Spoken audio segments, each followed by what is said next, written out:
A large white bird, sitting on the hilt of a sword stuck into the ground, beheld many defeated warriors and monsters. Suddenly something caught the bird's attention, and it quickly turned its head. In front of her she saw a single person standing in the middle of the battlefield. By this time, the swordsman noticed a horde of massive orcs approaching. Over the centuries, countless different disasters have occurred. The blade in the hands of people has survived a huge number of merciless wars. But these difficult times also produced a great many heroes. And the hero's unusual blade was always at the very center of all events. The name of this blade is Gruhorn, or otherwise known as the Sword of the Heroes of Humanity. Looking forward, the blonde saw a huge number of enemies appearing in front of him. The orc, who had come close to the swordsman, raised his bloody axe for a chopping blow. Then the largest of these monsters used an unknown power to cover the entire crowd with his aura. At one time, the blonde, without being afraid, simply held out his blade in front of himself, intending to accept another fight. After which, a blue aura covered a huge part of the area around the warrior. During the interaction, the warriors who had recently been lying dead began to rise. Only the echo of the battle horn announces the attack at sunrise. The assembled warriors were only too happy to begin a fierce battle against the monsters. Before the start of a large-scale war, the season of the year, the poem of winter, began to play in our souls. Ancient heroes, now forgotten, were once friends of this majestic blade. But now Gruhorn, with his own strength, killed every enemy in his path. But besides the fair-haired swordsman, there were other warriors who possessed mighty strength. Warriors who are ready to do anything to achieve victory against bloodthirsty monsters. Life as the hope of humanity, as a living legend for each of them, began with Gruhorn. At one time, the world again plunged into chaos, and a new era of disasters began. The same thug, approaching the blonde, intended to finish him off. At one time, the blonde also had no intention of giving in to the opponent opposite him. It only took him a moment to split the orc's massive body in two. This swordsman is the main character, who was once the blade of heroes. Now, Gruhorn intended to once again become living legends among all mankind. Having returned to the past, the majestic sword of heroes managed to transform into a weapon. And over the long centuries, it met different owners and turned them into heroes whose names went down in history. And then Gruhorn met his new owner, who became his close friend. It was a boy from a nameless village, Leonberg, which did not stand out among other villages. Subsequently, these two began to wander around the world, exterminating all kinds of monsters. Gruhorn and his close friend performed feats that no one could repeat. In the midst of achieving one of the feats, an explosion thundered, audible throughout the entire area, after which a wounded swordsman appeared, holding the blade with both hands. This time, the opponent of this duo was a huge black dragon. Having reduced the distance with his opponent, the winged one began to gather energy for a powerful surge. In response, the blonde man, holding out his sword, released his energy, the power of which was enough to disperse the dragon's powerful energy. Following this, the same swordsman suggested to his friend to go only forward. Thus, after these words, the swordsman rushed forward with Gruhorn at the ready. In a mere moment, the blonde man raised the sword of heroes and found himself above the black dragon. Then a multitude of cutting blows struck the entire body of the monster, giving it no chance of survival. And when the duo defeated the dragon, Gruhorn's friend managed to become the ruler of an entire state. As for the Sword of Heroes, it, along with the legend of slaying dragons, was passed down to the descendants of his friend. The swordsman, addressing his weapon as a friend, asked it to look after the kingdom. After a long time of pitched silence, Grunhorn woke up from the noise. Feeling the strong shaking, the blade could not understand what impudent person dared to shake it. At one time, the fat man, spitting, declared that from that moment on he would become the master of the blade. The knights surrounding the blonde reminded the young master that touching this relic was forbidden. Trying to comprehend what was happening, Gruhorn assumed that he was in the hands of the fat prince. The blonde ordered his subordinates to shut up because there was nothing in this country that he was not allowed to touch. Realizing that his guess was correct, the Sword of Heroes was displeased and amazed. Without wasting any time, he decided to test the insolent man who dared to take him with his authority. It turned out to be Indrian Leonberg, a man who is a descendant of the Holy Sword. Returning to which he noted under his breath how he could no longer be ignored. Hearing these words, Gruhorn, calling the prince a nonsense, thought how he was talking complete nonsense. Raising the blade above himself, the young prince desired the power of the great dragon slayer. Shouting the name of the sword Gruhorn, the fat man began to wave it furiously, not intending to let anyone get close to him. Unexpectedly, Indrian Leonberg rushed forward, determined to punish the ignoramuses who wanted to take the relic from him. But then, to the surprise of everyone present, the prince's fat body lost its balance, because of which the sharp blade headed straight towards the frightened Indrian Leonberg. The guards, aware of everything that was happening, rushed to the master, wanting to save him. But it was already too late, because the long tip of the Sword of Heroes passed right through the blonde's chest. Grunhorn himself could not believe that this could actually happen. He still wondered why the prince was dying, and everything was getting dark before his eyes, realizing that if this continues, this will be the first fainting spell in the blade's life. Those around Indrian Leonberg understood that if he took the throne, the kingdom would have no future. He was a man who had not inherited a drop of talent from the royal family, but who ranked first in arrogance. The very existence of Indrian Leonberg cast a shadow over future kingdoms. After the prince was pierced by a sword and woke up after being on the brink of life and death, strange rumors began to spread. Realizing that the prince had become very quiet, people assumed that he had finally remembered his conscience on the brink of death. However, Prince Indrian Leonberg himself was not at all interested in these rumors, because Grunhorn, having killed the descendant of his friend, surprisingly took over his body. In broad daylight, the maid, asking to tidy herself up, told how the king had arrived. In response, the blonde could not understand why the old man, who had not even visited him when he was dying, suddenly decided to pay him a visit. In response to this, the girl, noting the good hearing of the court knights, asked the prince to watch his words. The white-haired man suddenly appeared and shared how he heard that the prince had returned from the other world. Following this, she said that the main character needs to go to the Majesty. Noticing the boy's strange look, the mustachioed man emphasized how inappropriate it was to pretend that the student didn't know him. Hearing this, Grunhorn recognized that the man standing in front of him was a teacher. Then the main character decided to tell how his memory was severely damaged. At this moment, a voice was heard announcing that His Majesty the King had arrived. Returning to the main character, he thought about how the pig's father appeared in front of him. When the blonde man looked at the man who had appeared, he shared how he had expected something worse. After all, Grunhorn thought that over time, lion's blood degenerated into pigs. But looking at the king, he began to understand that this was not so, concluded the new owner of Indrian Leonberg's body. The people who had surrounded the king began to tell him about the tragedy. The prince had lost his memory. Thus, after such a meeting, the main character found himself on the bed for a body check. The bespectacled man, turning to His Majesty, told how he could not detect any abnormalities. However, it is possible that these are temporary symptoms caused by mental shock, the doctor suggested. Seeing the face, old Grunhorn emphasized how he could not believe this conclusion. Unexpectedly, the same mustachioed man noted how convenient all this was. The king then asked Indrian Leonberg if he thought that all the things that had happened would simply cease to exist. By making the wrong choice, you can commit acts that will be condemned by everyone. In order not to commit them later, but Indrian Leonberg forgot everything. And since they were in this situation, as if nothing had happened, the prince had not moved a single step away from his past, the king concluded. He wanted to continue, but the mustachioed man, who had just interrupted the conversation, asked His Majesty to calm down. Grunhorn himself realized that he would be treated like a nobody. What angered him more was that the previous owner had done a lot of bad things for which he would have to pay. But then, to the main character's surprise, a hand suddenly appeared and grabbed him by the clothes. It was the woman, who is Indrian Leonberg's mother, who suggested that the boys were having a hard time. Hugging her little son, the dark-haired woman hoped for a quick return of her memory. Grabbing the boy by the cheeks, the queen was amazed at how thin her poor boy had become. But she was still glad that Indrian Leonberg had managed to open his eyes. She also said that her son should never touch dangerous objects again. The main character himself thought that the real owner of the body had already died long ago. Apologizing to the woman, Grunhorn concluded that it would indeed be difficult for him. After some time, the queen finally decided to give her son some rest. Left alone, the protagonist fell into thought, recalling his last moments. Remembering a friend's request to help the descendants of Grunhorn, he ended up killing one of them. Even though it happened by accident, one way or another, he is the one who ended his life. Realizing this, the blonde decided to live a decent life for the sake of the body's past owner. He was reborn as a sword and spent his entire life cleaning up after others. But now it is he who must become a man with great power. Reflecting on his vast experience, Grunhorn intended to become a new legend. To begin with, the main character jumped from the chair and decided to form the Mana Heart. Taking a deep breath, he began to focus his energy on one point. However, despite the blonde's defeat, he was unable to achieve the desired result. Grunhorn couldn't believe that the mana had dissipated and the body was not going to accept the energy. At that time, Indrian Leonberg decided to try again to create the Mana Heart. But even after many attempts, the blonde was still unable to achieve the desired result. And in the end, the fat man fell to the floor, without a drop of strength. Feeling the enormous weight of Grunhorn, he couldn't understand why this body was so weak. After all, with such a constitution, he would usually have forced the mana inside. Suddenly, the servants at the door turned to His Majesty and asked for forgiveness. Entering the room, the maid said that she had brought medicine sent by the queen, after which she asked the young gentleman to accept it in the name of the queen's sincerity. The brunette herself, shifting her gaze to the side, recalling moments from the past, became very embarrassed. Remembering the prince's bad character, the girl began to imagine the worst outcome. The main character, to put it mildly, was amazed when he saw the cup that was brought, and all because this medicine emitted a small aura of focused mana.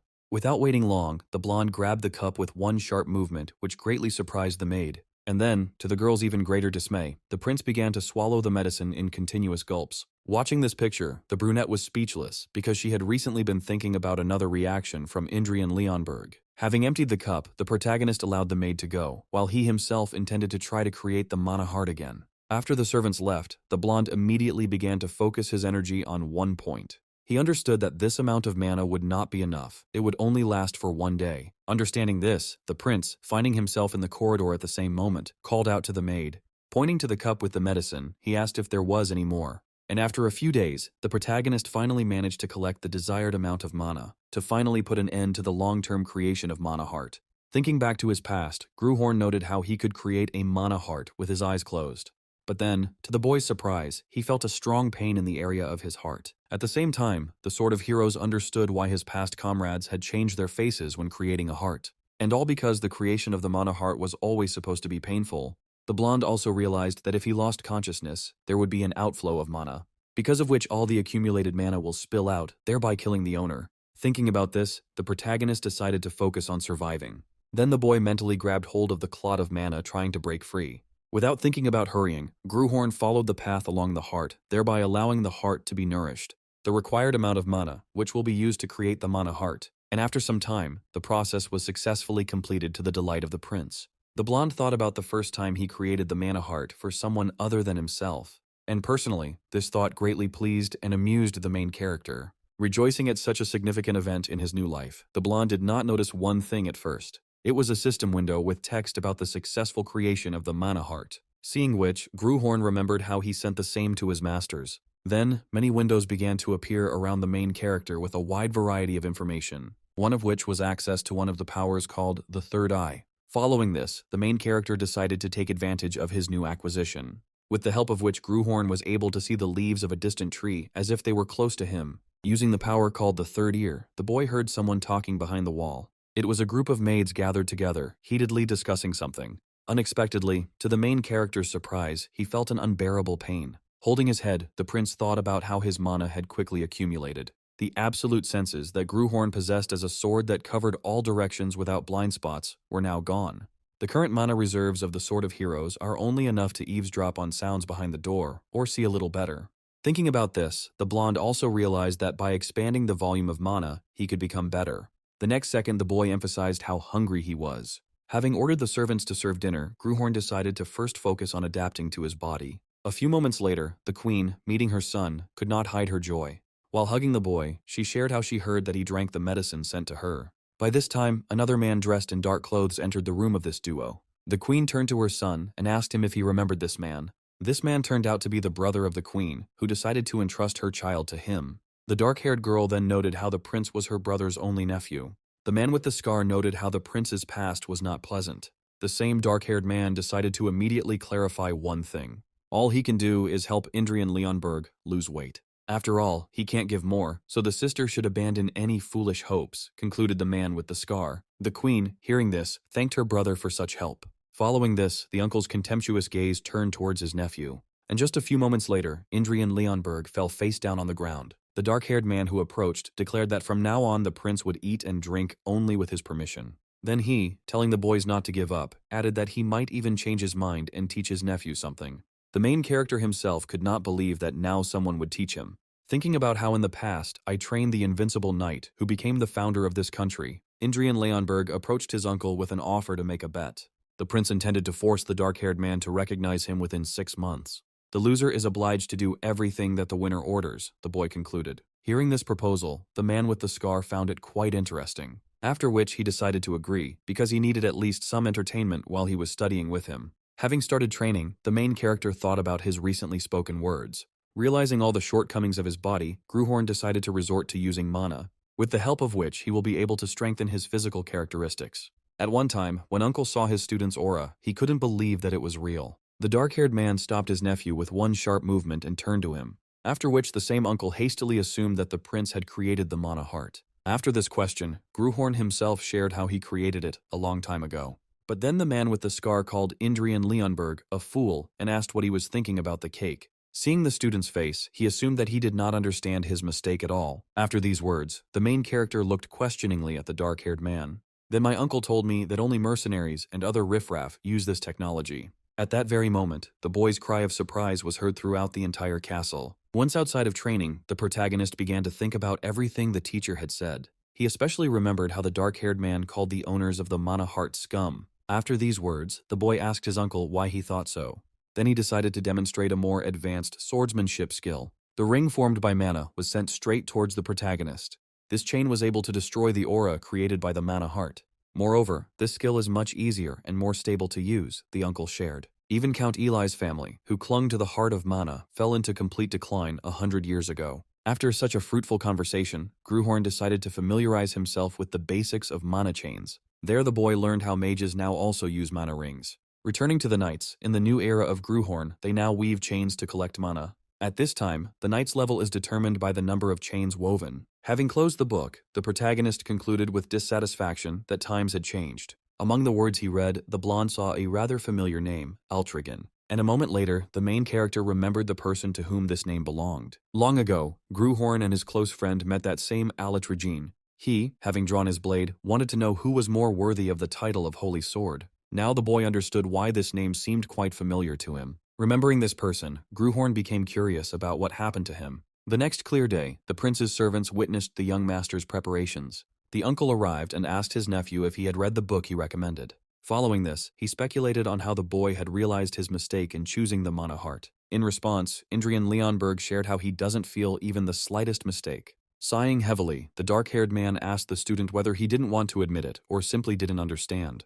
To which the main character, focusing his mana in his hand, only grinned. After which he emphasized that the difference lies in the class of use of the Mana Heart. Hearing this, the man with the scar called Indrian Leonberg's words nonsense. He then noted how among the mercenaries there are those who consider themselves heroes. But in the end, all these people soon die without ever having managed to surpass even 2 chains. And if the prince imagines himself to be the same, then let him defeat the owner of 2 chains, suggested the uncle. And if he succeeds, then the dark-haired one will become Indrian Leonberg's guardian, he concluded. The blonde had once noted that having one's own uncle as a guard was a strange idea. After these words, the man with the scar asked the prince, who doubted his qualifications. He decided to remind everyone that he was the count of the kingdom and the commander of the northern army. In addition to this, he also holds the position of master of the Black Spearmen. Having introduced himself as Bale Wailerhard, the man concluded that he was a knight of the 4th chain. Feeling the enormous pressure of the aura, the protagonist clenched his teeth in displeasure. The prince's knights appeared and ordered the man with the scar to lower his blade. Indrian Leonberg said that his uncle should not take his words back. A little later, the main character found himself on the ground after a grueling training session. As he made his way through the castle corridor, Gruhorn couldn't believe he had survived. He remembered his uncle's words, how he noted that if his nephew were to defeat even a single chain, it would be nothing but luck. Reflecting on what had happened, the protagonist moved further down the corridor. When the door to the room opened, a male voice was heard from there. It was a physician who was very glad to greet his majesty. Hearing the prince's question, he said that he had come for healing. Seeing the doctor trying to get down to his work, Gruhorn refused.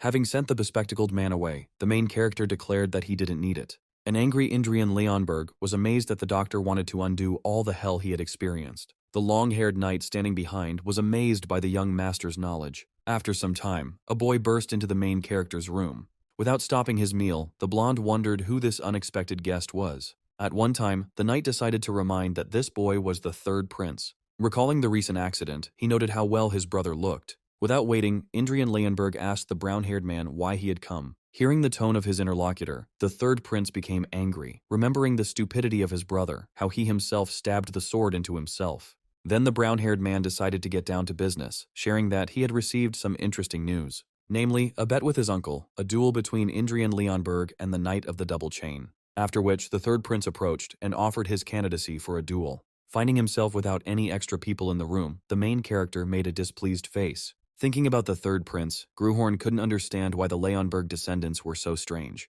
The long-haired man standing behind him explained how Jillian, the 3rd prince, was known for his talent in fencing. After all, at his young age, he managed to form 2 chains. The maid suddenly appeared and apologized for interrupting the conversation. Showing a whole stack of letters, the girl said that they were all addressed to the prince. The blonde himself could not understand why so many people remembered Indrian Leonberg.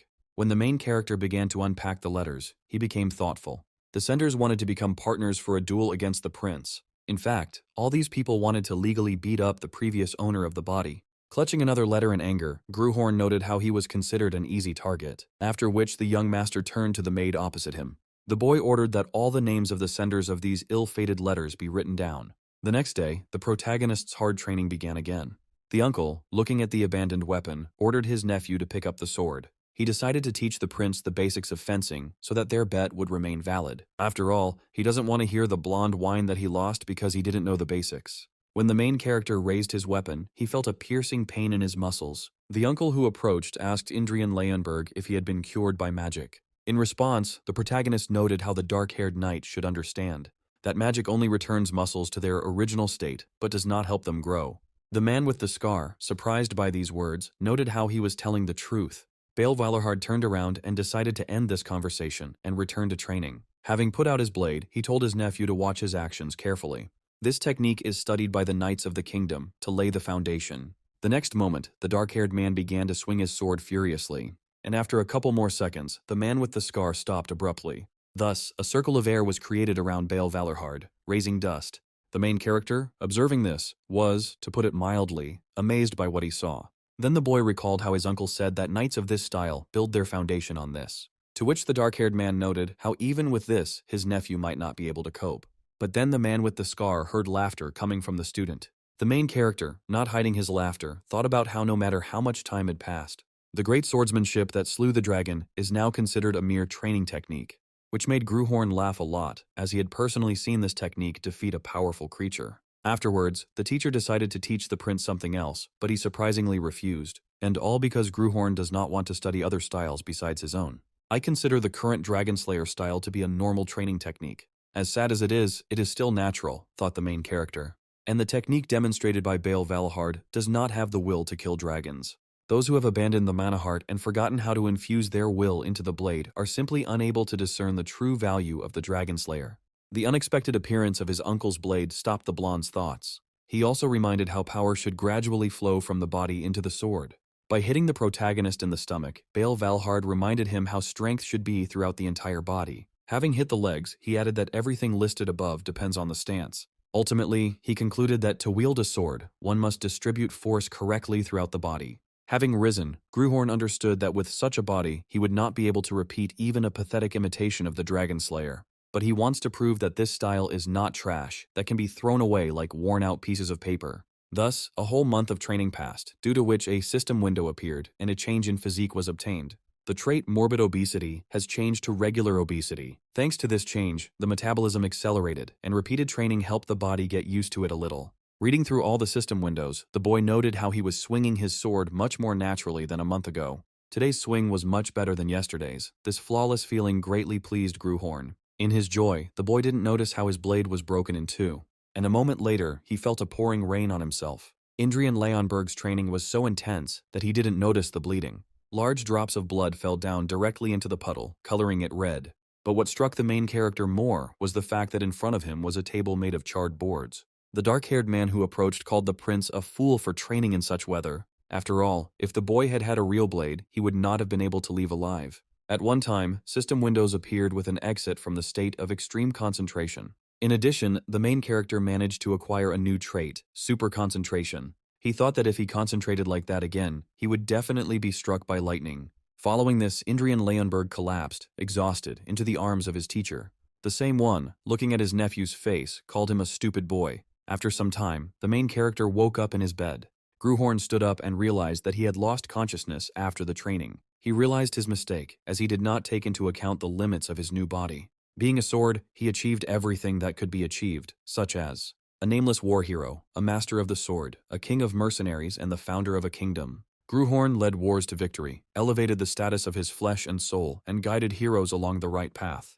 The Sword of Heroes was a wise advisor and an outstanding teacher to his comrades. However, he was a being who always remained only an outside observer. That is why he swung his sword until he reached his current state. Intoxicated by the feeling that the sweat, the effort, and all the fruits were completely his. It's been a whole month since Gruhorn created the mana heart. Since he had accumulated a lot of mana during this time, he would soon be able to move on to the next stage. Having begun to refine the mana heart, it was expanded. Now the main character's body has become capable of withstanding a slightly larger volume. In addition, the prince managed to gain additional growth in his physical abilities. Seeing all the system windows in front of him, the blonde was only happy. Noticing a blade nearby, the boy decided to test the powers he had acquired. When Indrian Leonberg took up the blade, a system window appeared with the rank of Sword Apprentice. Looking at his reflection, Gruhorn emphasized how he could now use the basic level of aura. Finding himself at another training session, Uncle noted how rumors had spread throughout the kingdom. Rumors about the prince's bet even gave the dark-haired man a headache. Then he asked his nephew whether it wouldn't be easier for him to quickly find an opponent. The main character himself, remembering one person, shared how he had already found an opponent for himself. With this thought in mind, the blonde asked how about warming up with a single chain. Turning to Carl, the boy asked about his request. The long-haired man remembered her and told the young gentleman that all those who wanted to were on the list. However, the knight was curious whether the prince was really going to conduct training fights with these people, and all because most of these people harbored a grudge against the boy. Listening to his subordinate, Indrian Leonberg said that he knew everything, but for this to happen, his uncle must become the judge of his training fights. Seeing the dark-haired man's displeased face, the prince added that he only needed to make sure that no one died. And a few days later, the first day of training duels arrived. The first candidate was amazed to see the fat bastard's palace. This man's name is Taylor Talheim, the second son of an ordinary baronial family. Having returned several years into the past, the previous owner of Leonberg's body could not hide his laughter. Pointing his finger at the wealthy man opposite, the blond man called him a redneck.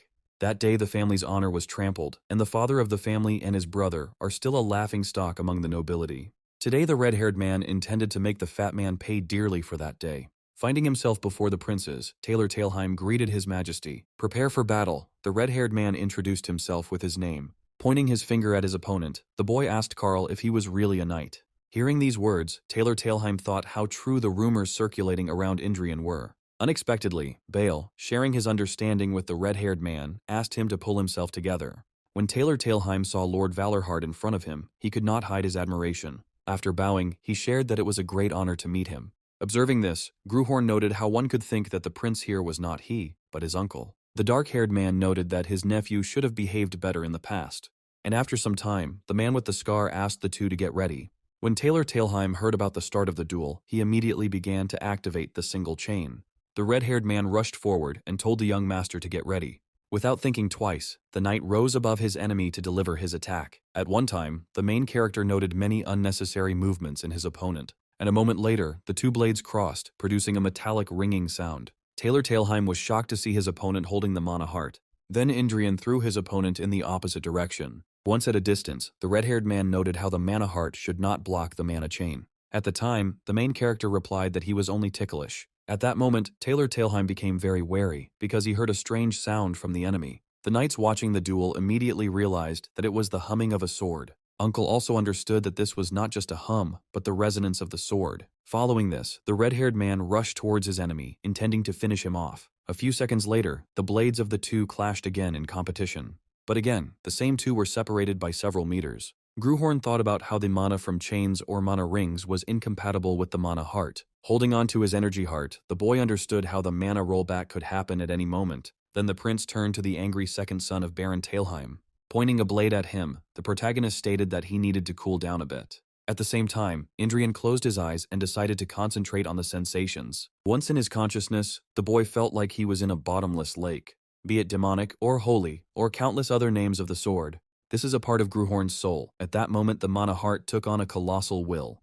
The colorless mana heart began to take on color. Thus the Dragon Slayer's seated will began to awaken. The sword's memory of recent battles and the essence of the heart created to slay dragons were combined. When the main character opened his eyes, they were painted scarlet. Behind was the embodiment of a majestic creature of the same color. What the prince's opponent saw before him was indescribable in words. Looking at the terrifying incarnation of Taylor, Talheim wanted to understand what was going on. At one time, the referee of this fight ordered his nephew to stop.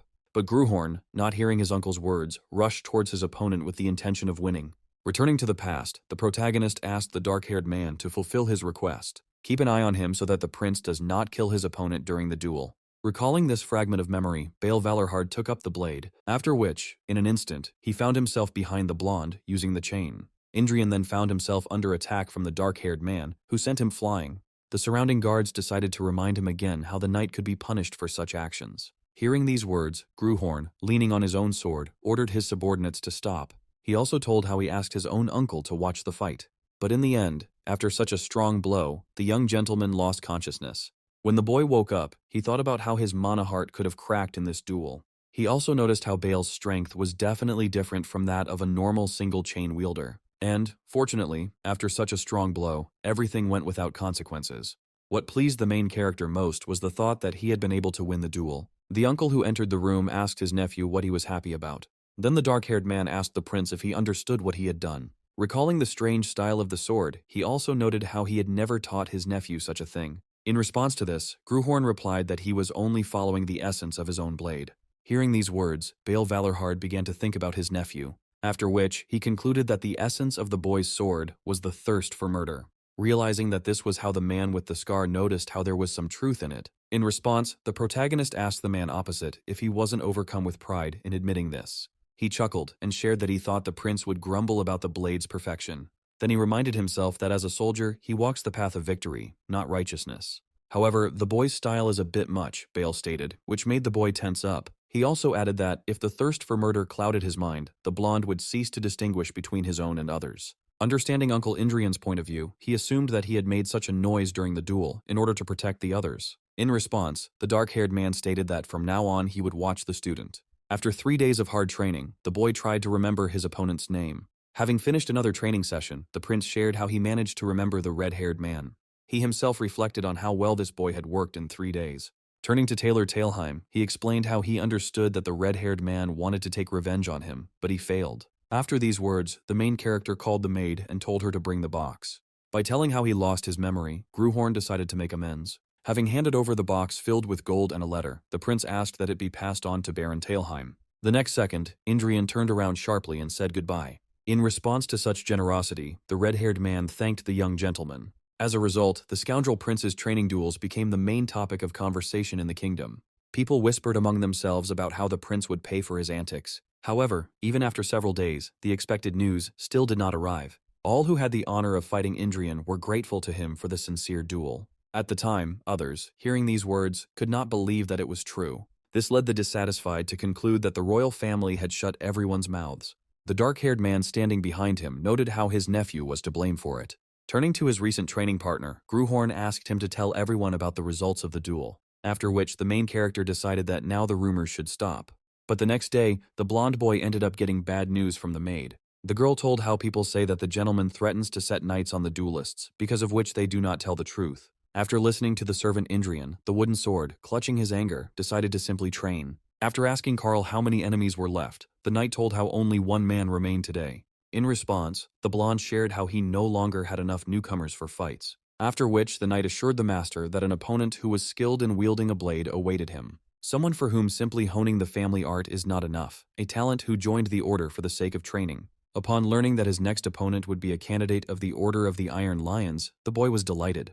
By this time, the very same upcoming opponent found himself on the territory of the prince's palace. The knights immediately began to whisper about the girl with the Iron Lion's coat of arms. This girl was compared to a flower on a cliff because she was the one who broke the hearts of many men. All the same knights were amazed that such a charming girl came here herself. The most interesting thing for the threads was what Indrian's reaction would be when he lost to the girl. The Order of the Iron Lions, or simply the Iron Lions, is known as one of the finest orders in the kingdom. Arvin Kurgayan is on probation in this order.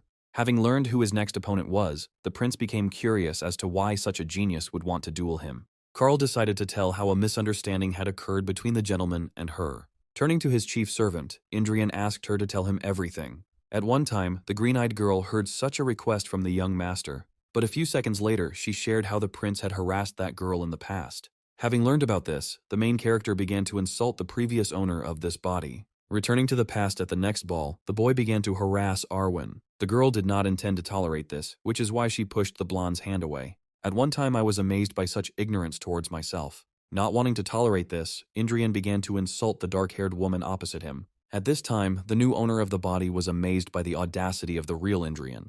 He thought how similar this was to the perverted advances of a scoundrel. After all, no one in their right mind would call this girl ugly, concluded Gruhorn, looking at his opponent. The blonde himself, thinking about the bad deeds he had committed, hesitated in front of the girl. But then Count Wailerhard appeared just in time and headed straight towards the duo. At the sight of this man, Arwen Kurgayan greeted the count opposite. Bale himself asked the girl to be more careful because the prince sometimes swings his sword too vigorously. And a few moments later, the same uncle announced in a loud voice that the duel was about to begin. Gruhorn was curious about what the Iron Lion's hope was capable of. At the time, Arwen Kurgayan had no intention of standing on ceremony with her opponent. Crossing his blades, the boy thought about how the dark-haired girl had pretty good movements. After bleeding, Indrian realized how the mana began to flow back. Then the two began to exchange swings of their swords. At one point, the boy began to understand how his opponent was in complete control of the fight. Then he decided to change the course of the battle by taking the initiative in this battle. Thus began the desired activation of the Dragon Slayer's heart. Arwen Kurgayan was shocked at the sight of the suddenly appearing red aura. But then the blonde took his opponent's blow with the help of the blade's aura.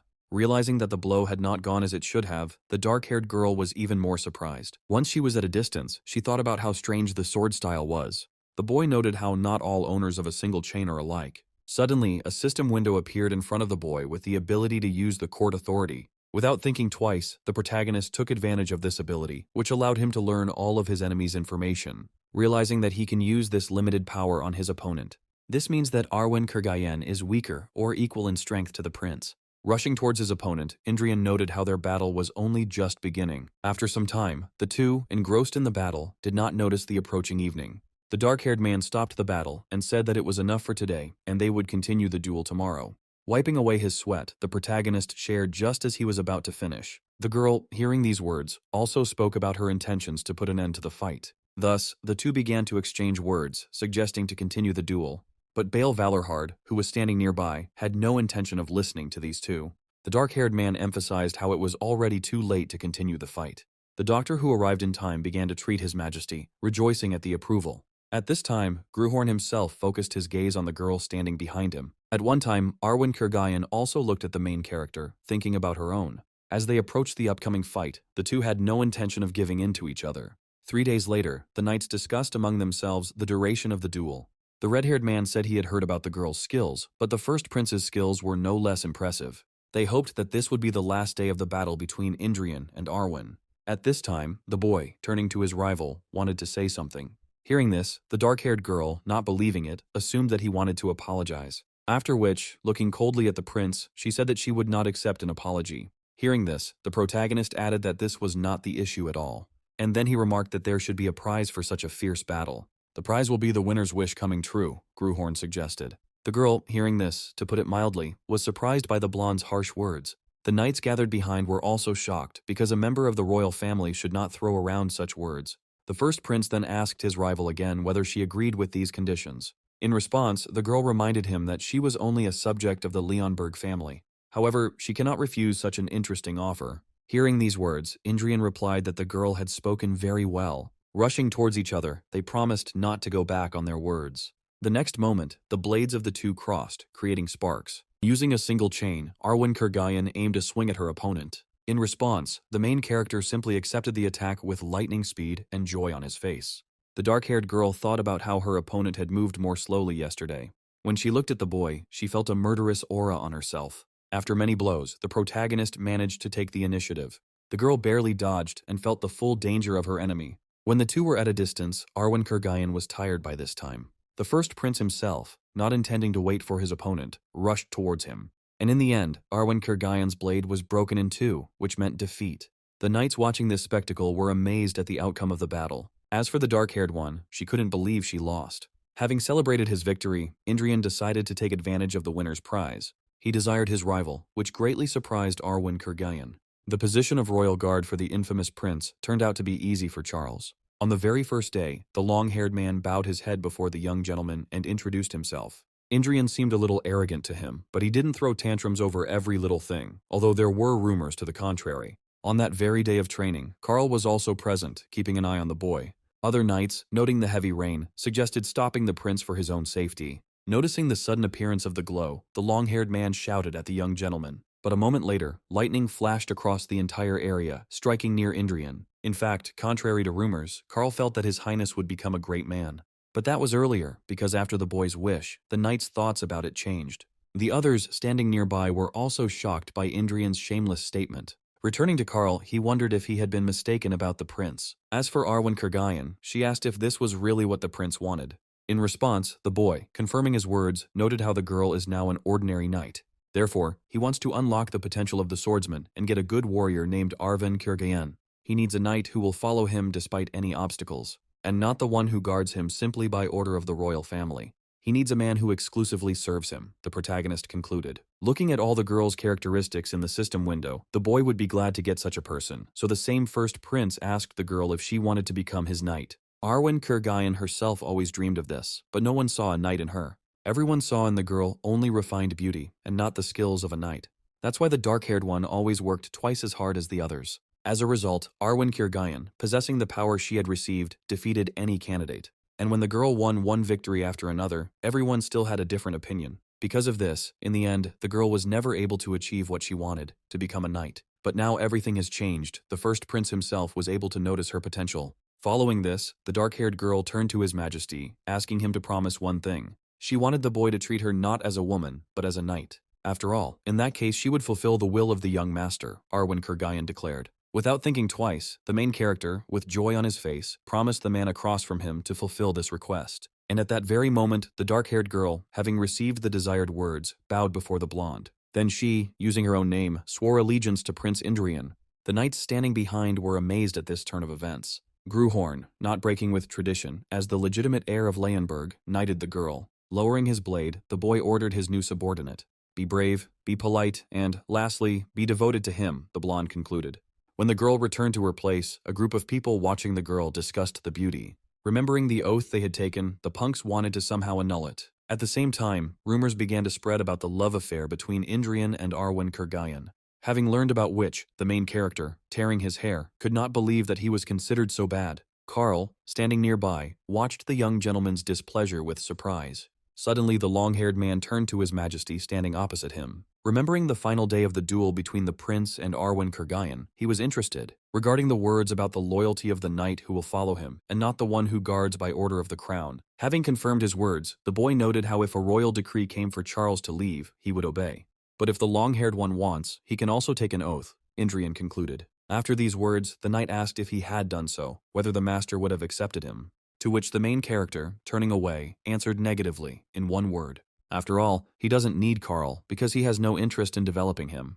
The boy then received a letter informing him that Indrian's house arrest had been lifted. Reading the contents, he became interested in why he was being released a month and a half early. After all, the evil father acted as if he would lock up the first prince forever. Hearing the young gentleman's thoughts out loud, Carl noted how happy he should be about the lifting of house arrest. Then the blonde shared how he didn't care, because he had nowhere to go. Suddenly, the maid, having read another letter, let out a surprised squeak. Turning to His Majesty, she told him about the invitation for that. Following this, the little girl handed the letter to the young gentleman opposite. Having opened it, the boy learned about the club for special young lords. Hearing this, the maid said that this was a social gathering in which the prince was a member. Noting the name of the place, the main character called it very strange. In response, the brunette said that she, as an ordinary girl, could not understand the refined tastes of young lords. Understanding what this event was, Indrian declared that he did not need this useless gathering.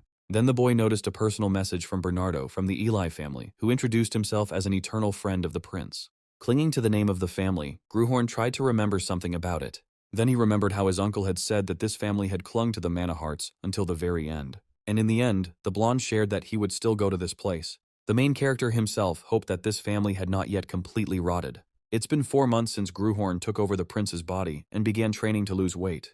The tailor, looking at his creation on the young gentleman, could not hide his joy.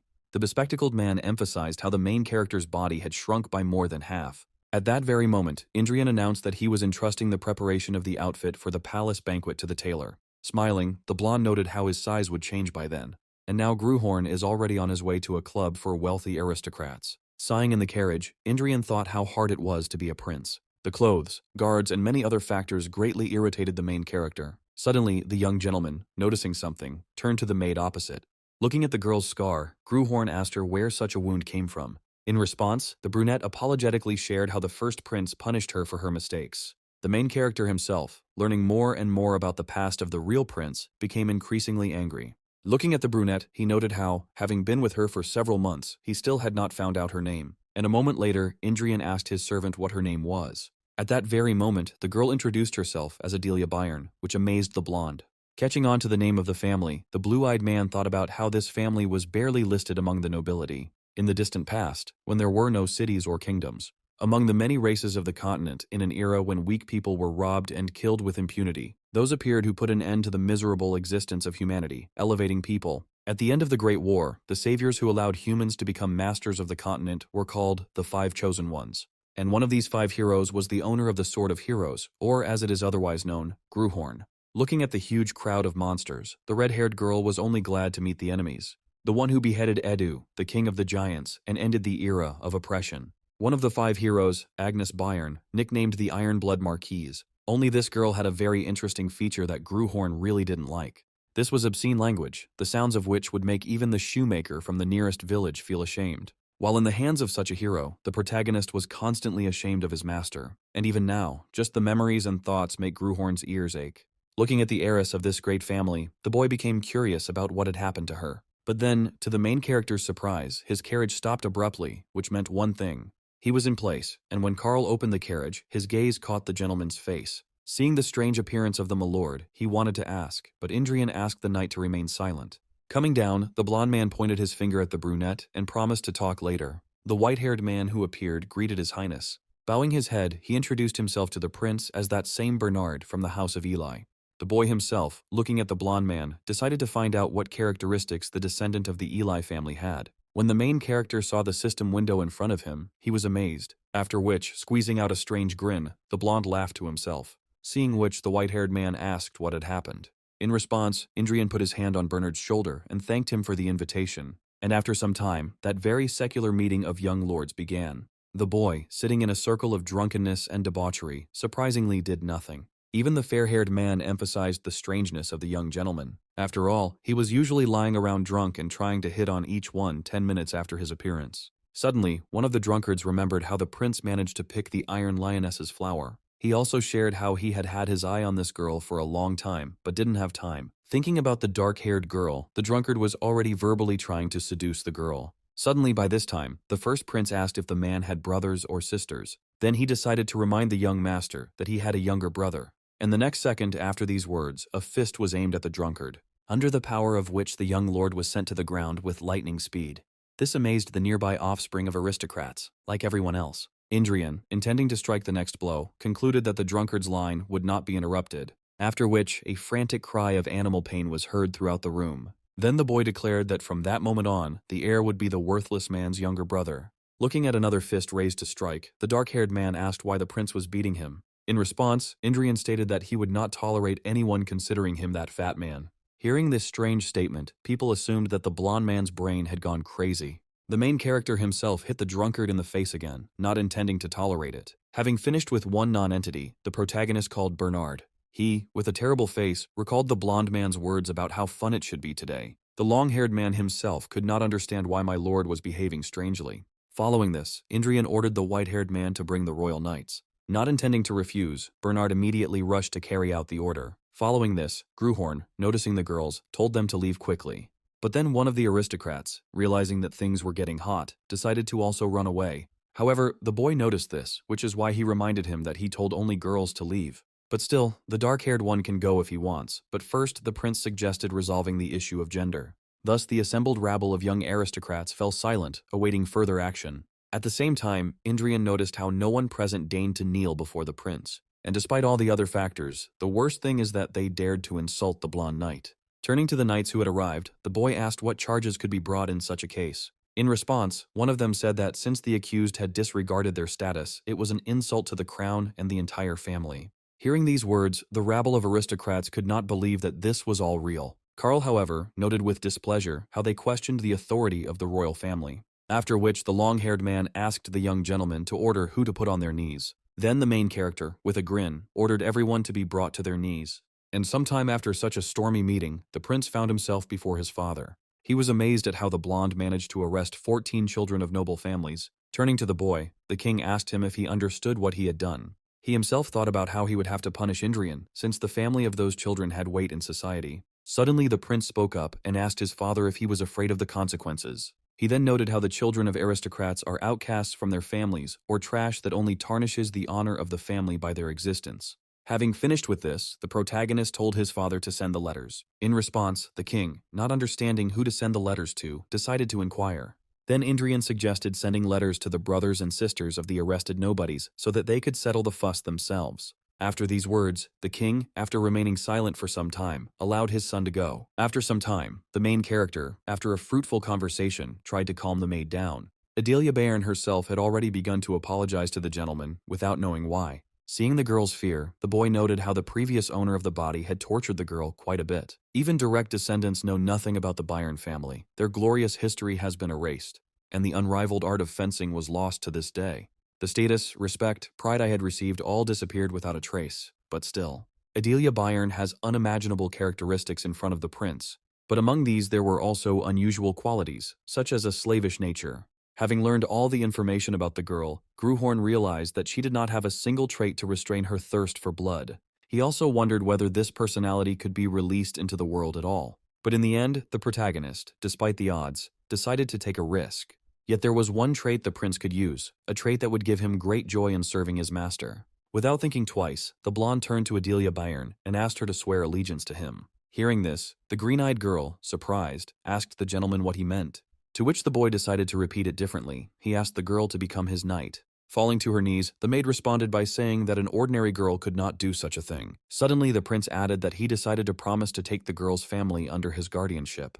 But in return, she must swear allegiance to him, concluded Gruhorn. He himself thought that if the girl could not control herself on her own, then he would personally take care of it. Looking at the young gentleman, Adelia Bayern asked him if he would really take her under his wing. In response, he told the boy that if the maid wanted, all her relatives would be brought to the capital, after which the girl began to swear allegiance to His Highness Indrian Leonberg. The boy was only glad to hear words about dedicating his life to him. When the green-eyed girl finished, the main character called her a good girl. After which he declared that from now on, Adelia Bayern would obey his orders unquestioningly. At the same time, a joyful expression was depicted on the girl's face, at the sight of which Gruhorn hoped that he had done the right thing by her. By this time, rumors began to circulate throughout the kingdom about Prince Indrian's renewed atrocities, such as the extortion of a knight's oath and the beating of aristocrats followed by imprisonment. And now His Highness has made a servant who has never held a sword in her hands his personal knight. Thus, the people concluded that the first prince was collecting a personal harem. The main character himself, having learned about the rumors, could not believe that overnight he was again considered a non-entity. The king himself could not contain his displeasure towards his son. The uncle, having learned about the rumors, asked his nephew if he remembered the bet. The brother noted how all the boy's actions were in the spirit of old Indrian. Returning to the protagonist, he wondered why rumors were spreading so quickly. Suddenly, a maid appeared and told His Majesty about the queen's visit. When she found herself in front of her son, she immediately emphasized how he had returned to his former self. But then she unexpectedly added that this was even for the best. After all, when her son finds himself a wife at the parties, he will settle down and stop tormenting himself with stupidity. After which the woman, having given her word, promised to find Indriana a worthy bride. The main character himself, looking at the back of the departing queen, could not understand what was going on. After such a statement from his mother, Gruhorn decided to return to his new knight. Approaching Adelia, the young gentleman told her how she possessed special mana. Concentrating his mana, the blonde thought that even though the world had forgotten about the Iron Blood Marquis, but he still remembers that girl who became famous for her mighty strength. After all, even the traces of her deeds have not disappeared. Humanity has its own independence. And the style of the Marquise's sword is still alive in her descendants to this day. But the most important thing is that her heart continues to beat in her direct descendants. Thus, with the help of the main character, Adelia Bayern felt mana. Gruhorn successfully transferred mana to the girl sitting opposite. And finally, a system window appeared in front of the main character with the successful creation of the mana heart. Having finished the creation, the prince told the maid to train on her own from now on. Suddenly, the young gentleman who had just been standing fell to the floor, which made Adelia worried. The blonde himself thought how he didn't know about such a consequence of creating the pathetic mana heart. Looking at the rising milord, the girl asked why he was trying so hard for the sake of an insignificant servant. In response, the main character simply told the girl to go, because everything was fine with him. Seeing that the maid was not going anywhere, Indrian asked what she was waiting for. Then Adelia Bayern bowed her head and swore allegiance to the young master. Hearing these words, the blonde asked his knight to always remember the oath. The girl concluded that she would always remember her loyalty to the prince. Gruhorn himself thought about how he hoped that the girl would fulfill this promise. A few days later, Charles told his lord about Bernardo Ely. They say the royal guard is holding him as a witness to the recent unrest, and it seems that no one is allowed to see him until the loan begins, which the boy thought about after hearing it. After which he asked if he needed to be present at the trial, to which the long-haired man reminded him that the royal family is not put on trial. Hearing about this advantage, the main character noted how pretty nice it was. but he himself liked how this situation was blown out of proportion. Then Indrian turned to the maid and asked how she was. After asking if the mana heart had been stabilized, the boy received a positive answer. Following this, the main character announced that from today on, Adelia would train with him. Without wasting any time, the prince told the girl to quickly change her clothes and wait for him on the landing. When the main character found himself on the street, a familiar voice asked him what he was doing.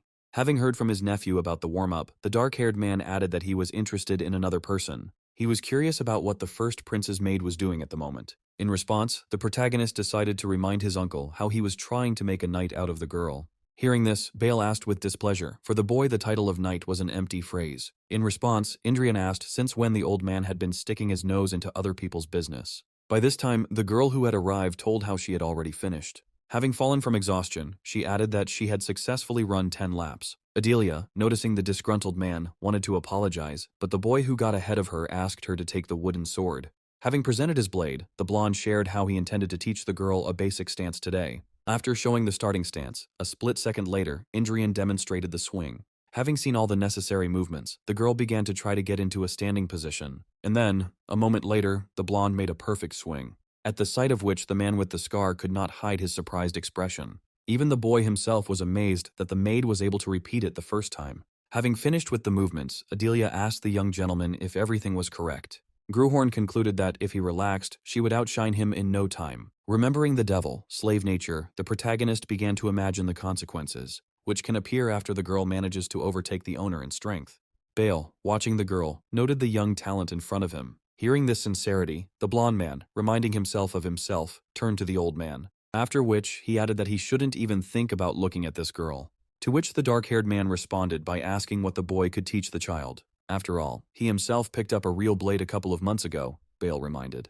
Then he looked at his nephew with disdain and declared that he would not be able to reveal the blonde's potential. The main character himself thought that if the previous owner of the body had been in his place, he would have already escaped. But realizing that he was a different Gruhorn, he replied that if he couldn't handle the maid, then no one else could either. Because when he was still the sword of heroes, he drank the blood of the king of giants, tasted the flesh of a dragon and many other powerful monsters. And ultimately, he is the one who helped the heroes rise in power.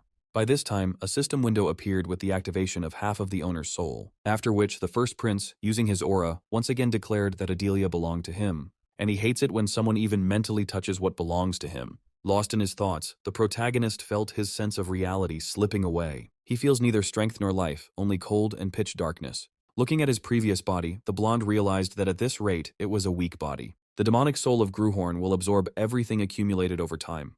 Finding himself between the most different parts of his soul, the protagonist decided to end it. But then Gruhorn found himself in reality, where his uncle noted how one ordinary knight could save the lives of 10 soldiers. As for one outstanding knight, he can save a whole 100.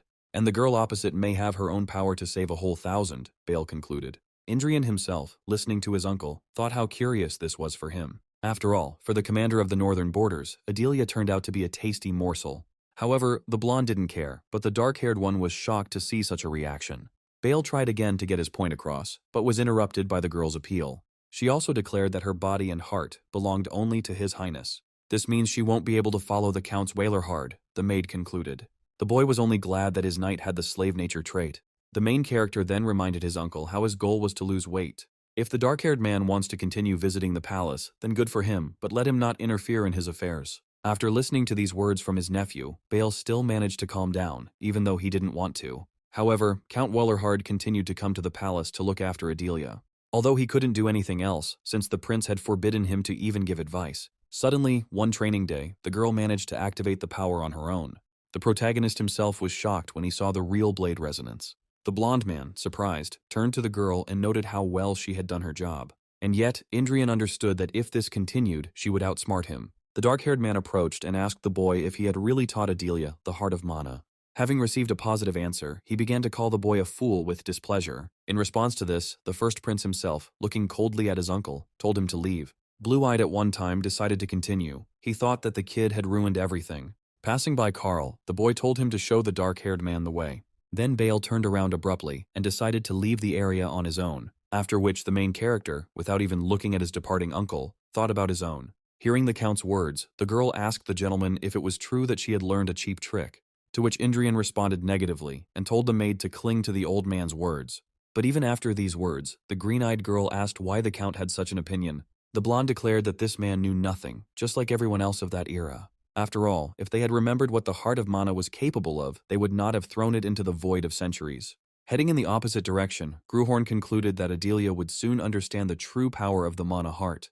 The next day, a sword was unexpectedly thrust into the ground next to the main character. It was Bale, at the sight of which the boy shared, as he already thought he would never see again. Then the dark-haired man declared that he would accept the boy's methods if he could move him half a step. Grabbing the wooden sword, the blonde asked if his uncle remembered that they had bet on a wish, to which the blue-eyed man assured the prince that if he lost, he would do anything he wanted. The boy himself was only glad to get a chance to get what he wanted. And just a moment later, he was next to the enemy, swinging his sword. Seeing the swing, Bale shared how he was amused by how the boy was aiming for the neck from the very beginning. He also noticed that today the blonde was as cunning as ever. After these words, a multitude of blows were aimed at the dark-haired man, which he successfully dodged. One of the boy's treacherous swings even had to be blocked with a sword. Count Weilerhard crossed his blades and asked his opponent if he could show him anything else. And a second later, Indrian, finding himself under pressure from the enemy, decided to jump back. The blue-eyed man himself assumed that the boy was already intending to surrender. Standing up, the boy replied that this would not happen, but he himself thought how irritating the man opposite him was. Still, Gruhorn understood how strong Bale was. He was just waiting for his mana to be released. Then the blonde man, having turned to his opponent, asked him if it wasn't strange.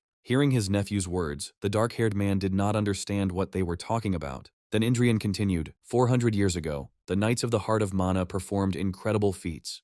However, as soon as one more or less useful technology appeared, everything changed dramatically. Then all the arts of the great knights were equated with trash, despite their importance. Everyone began to think that the mana chain technique was a much more powerful way to control the flow than the mana heart. After hearing this, Bale asked his opponent if he disagreed. In response, the protagonist added that all techniques are different and depend on the swordsman. Then the blonde asked his uncle if he knew about the Anthem of Fighting Spirit. Hearing about it, Count Weilerhard reminded him how to cross swords and not discuss beautiful fairy tales. Smiling, Indrian shared how he expected his uncle to say that. After all, he called the mana heart a crude technique for every non-entity. The dark-haired man asked the boy if he was stalling for time, to which he received a negative answer. Taking a step, the first prince declared that the path taken by a knight becomes an achievement. Closing his eyes, the protagonist began to focus his mana and radiate it throughout his body. Bale, watching this strange picture, tried to understand what the boy wanted to achieve. By this time, a system window appeared with a chant of the 100 victories won over the 20 students dreaming of becoming knights. Achievement is carved into the heart, and the carved achievement becomes the Anthem of the Fighting Spirit. Thus, the Anthem of Fighting Spirit was created to the joy of the protagonist. Because although it was an ordinary, small achievement, it had been accumulated over the last 6 months. At one time, Bale, looking at the boy, declared that nothing would help him. After all, while his opponent possesses the mana heart, it is impossible for him to defeat the chain. The protagonist, not intending to listen to the enemy, rushed into attack. In a mere moment, the two wooden swords crossed again, producing a dull sound. Gruhorn knew his uncle's words were true, for the chain's mana was causing the energy to flow backwards, destroying the mana heart. The dark-haired man counterattacked and emphasized how the boy's stubbornness needed to be given its due. Realizing the opponent's strength, the protagonist concluded that it would not be so easy. Even though he managed to fight 100 battles and withstand the onslaught of chain mana 1,000 times. The force created to fight the Knight of Chains and Kolya has immense power. Having dealt another blow, Gruhorn once again recalled everything he had experienced over the past months. And with these thoughts, the boy decided to use the Anthem of Duels. Holding the wooden sword in front of him, the blonde decided to give it a try. To begin with, he reduced his distance from his opponent, thereby crossing weapons. Then Indrian began to deliver a series of blows, but Bale had no intention of giving in. The man with the scar himself wondered how the kid had managed to hold out for so long. And in a moment, the first prince found himself again at a distance from his uncle. Looking at the boy, the count shared his surprise out loud that the blonde was still standing on his feet. Hearing again how mana hearts come in different varieties, he called his nephew arrogant. Following this, a powerful blow was directed towards the main character, which he tried to dodge. But ultimately, Indrian was sent into the nearest wall, raising dust. Bale himself stated that he will not play anymore, but the fact that the boy is still standing is already commendable. Gruhorn thought, as expected, a regular rank 1 fighting spirit hymn wouldn't be enough. When the main character began to get up, he decided to tell a story. How 400 years ago, the knights made the cancerous mistake of the times. They left no enemies for their descendants, declared the first prince. At first, the knowledge was passed down intact, sword techniques, the true method of tempering the heart, and the shining hymn of the fighting spirit. But time covered all these great achievements of mankind with dust and eventually consigned them to oblivion. stories of mighty dragons and giant kings that no one has ever seen. And in the end, all this turned into ridiculous stories created by the new generation. Of course, new hymns were created, but their limit was victory over 10 knights. These were hymns created only for battles. They were far from mythical or heroic level. They couldn't resist the new influence, the mana chain, and with such techniques, you can't get very far. In response, the dark-haired man shared how he had long since stopped understanding the boy's nonsense. Bael Wallerhard, an arrogant and foolish knight according to the first prince. Focusing his mana, the main character declared that it was high time for everyone to know how great a treasure has been lost due to human error.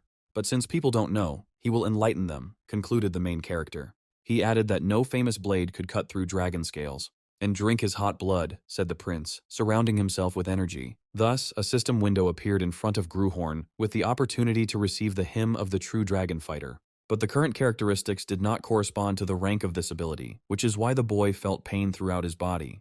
As a result, the smallest part of the anthem was activated to protect one's own body. After which, in a split second, Indrian appeared in front of his enemy, raising his blade to strike. When the dark-haired man began to take the attack, he was struck by surprise. He also noted that at this rate his body would be devoured by the boy. Following this, Bael Valorhard resorted to using Mana Chain. Then, in the place where the duo had once been, an explosion thundered. Suddenly, from the raised dust, His Majesty appeared, having flown several meters. Looking at his uncle, Indrian asked why he had resorted to using the 4 chains. Hearing these words, the dark-haired man was amazed, and thought about his own.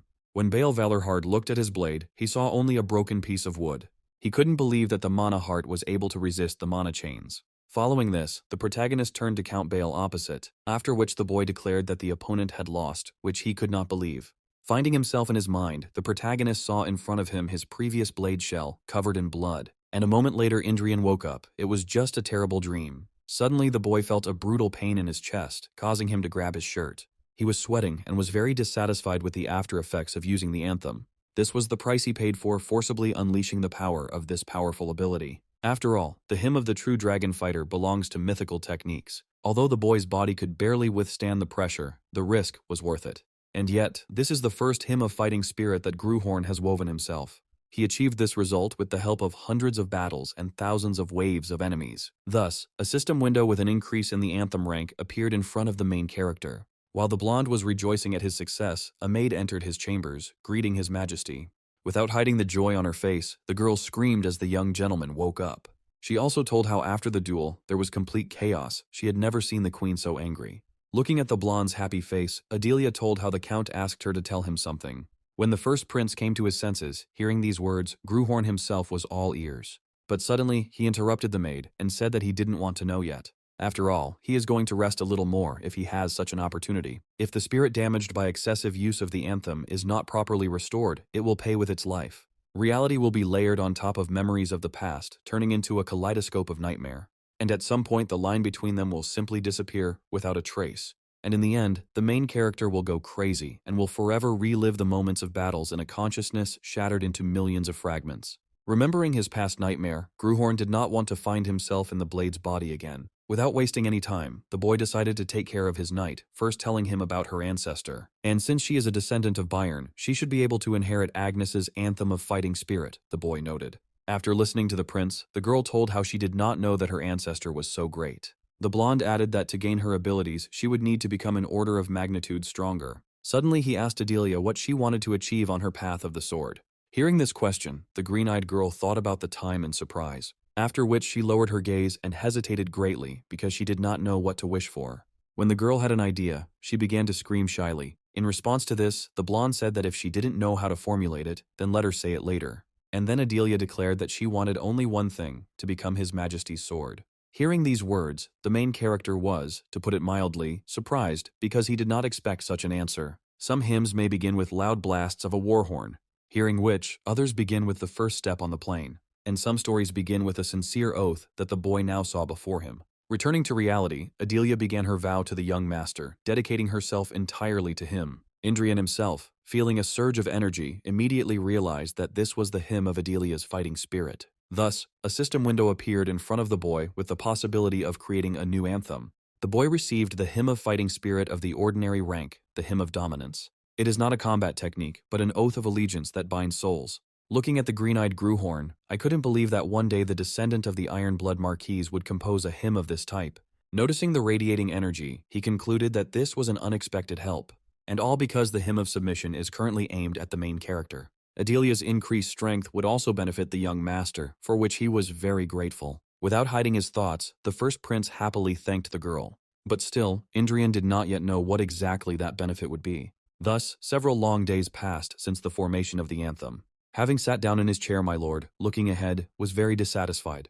Karl and Adelia, standing nearby, were of the same opinion as their master. A female voice asked her son if everything was okay, to which Indrian replied positively. Looking at the queen, he concluded that it was much easier for him to communicate with them. Some hate his body, but Gruhorn feels uneasy with those who loved his previous owner so much. Suddenly, the mother suggested that the boy was offended by his uncle, but he didn't wish him any harm, so if his son had any bad feelings, then let him let it go, the dark-haired woman asked. In response, the protagonist said that everything was fine, but the queen could not believe that he was not angry after everything he had been through. Gruhorn himself thought about how he had been able to deal one blow that had managed to destroy his uncle's pride. It must be hard for him to bear what he showed in that fight, the blonde thought.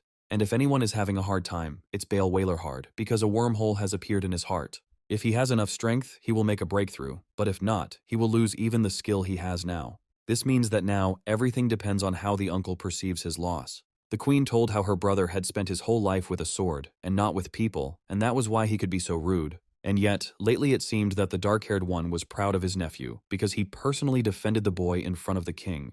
The main character was released from house arrest earlier, only with the help of Bale. But as soon as he lost his vigilance, disaster struck, and the count had to endure it hard. Gruhorn himself could not understand why this man would try so hard for him. The next day, a scientist named Niccolo Marchiadel came to see the first prince. Understanding why the bespectacled protagonist was here, he already began to mentally refuse. Then he started tumbling on the floor and sharing his opinion about how he didn't want to study. In response, the old man asked, "What if a person does not want to learn? How is he different from an animal?" which made the boy angry. Having sat down, the protagonist declared that he already knew everything he needed. Having listened to all the indignation of the young gentleman, he said that he would not teach him anyway, but he would still like to discuss a couple of topics to find out how good the prince's knowledge was. The main character was not going to refuse such an offer. He thought it was quite good. Thus, after some time, Indrian ardently agreed with the opinion of Niccolo Marchiadelli. The blonde believed that if he gave in, the people around him would sit on his neck. Handing over the book, the old man assured his interlocutor that he would like it. It describes the relationship between the ruler and his subjects, considering contracts and transactions between them. Having read it carefully, the boy agreed that the meaning of all the sentences was clear. And after some time, the main character did not notice how evening had come. Having said goodbye to the young gentleman, Niccolo Marchiadel intended to continue the discussion tomorrow. When Gruhorn thought about it, he suddenly realized that this was a lesson. Thinking about the scientist, the main character noted how cunning and smart he was. The bespectacled man himself was thinking about how the rumors circulating about the prince turned out to be untrue. After some time, Indrian, lying on the bed, did not know what to do. Tossing and turning all over the bed, he thought about how without training there was nothing at all to do. Unexpectedly, my lord learned from the maid how Count Wailerhard came to him. Without thinking twice, he told Adelia to, of course, let the guest in. While waiting for Uncle Indrian to appear, he noted how several days had passed since their duel. And a few minutes later, the man with the scar showed up, but the blue-eyed man was for some reason immersed in his thoughts. Seeing his uncle's face, the prince assumed that he still hadn't overcome his inner demon. At that very moment, Bale Wailerhard asked the protagonist for forgiveness, which he didn't expect at all, because for him, his uncle had always been an arrogant knight. The dark-haired man added that he had broken his oath by wounding his nephew. Gruhorn himself was thinking about how he had fallen ill because of his own mistake with the dragon fighter's hymn. In addition, the boy remembered how the queen had said that her brother also had a hard time. Returning to the present, Bale Wailerhard asked the boy what he wanted. He also added that he was ready to give his own hand, which the blonde was not very happy about. Gruhorn couldn't believe that a man who had once been a master of the sword had become so weak because his technique wasn't perfect, after which the main character decided to agree and take advantage of the wish. He shared with his uncle how he wanted to go on a trip, and his uncle had to let him go.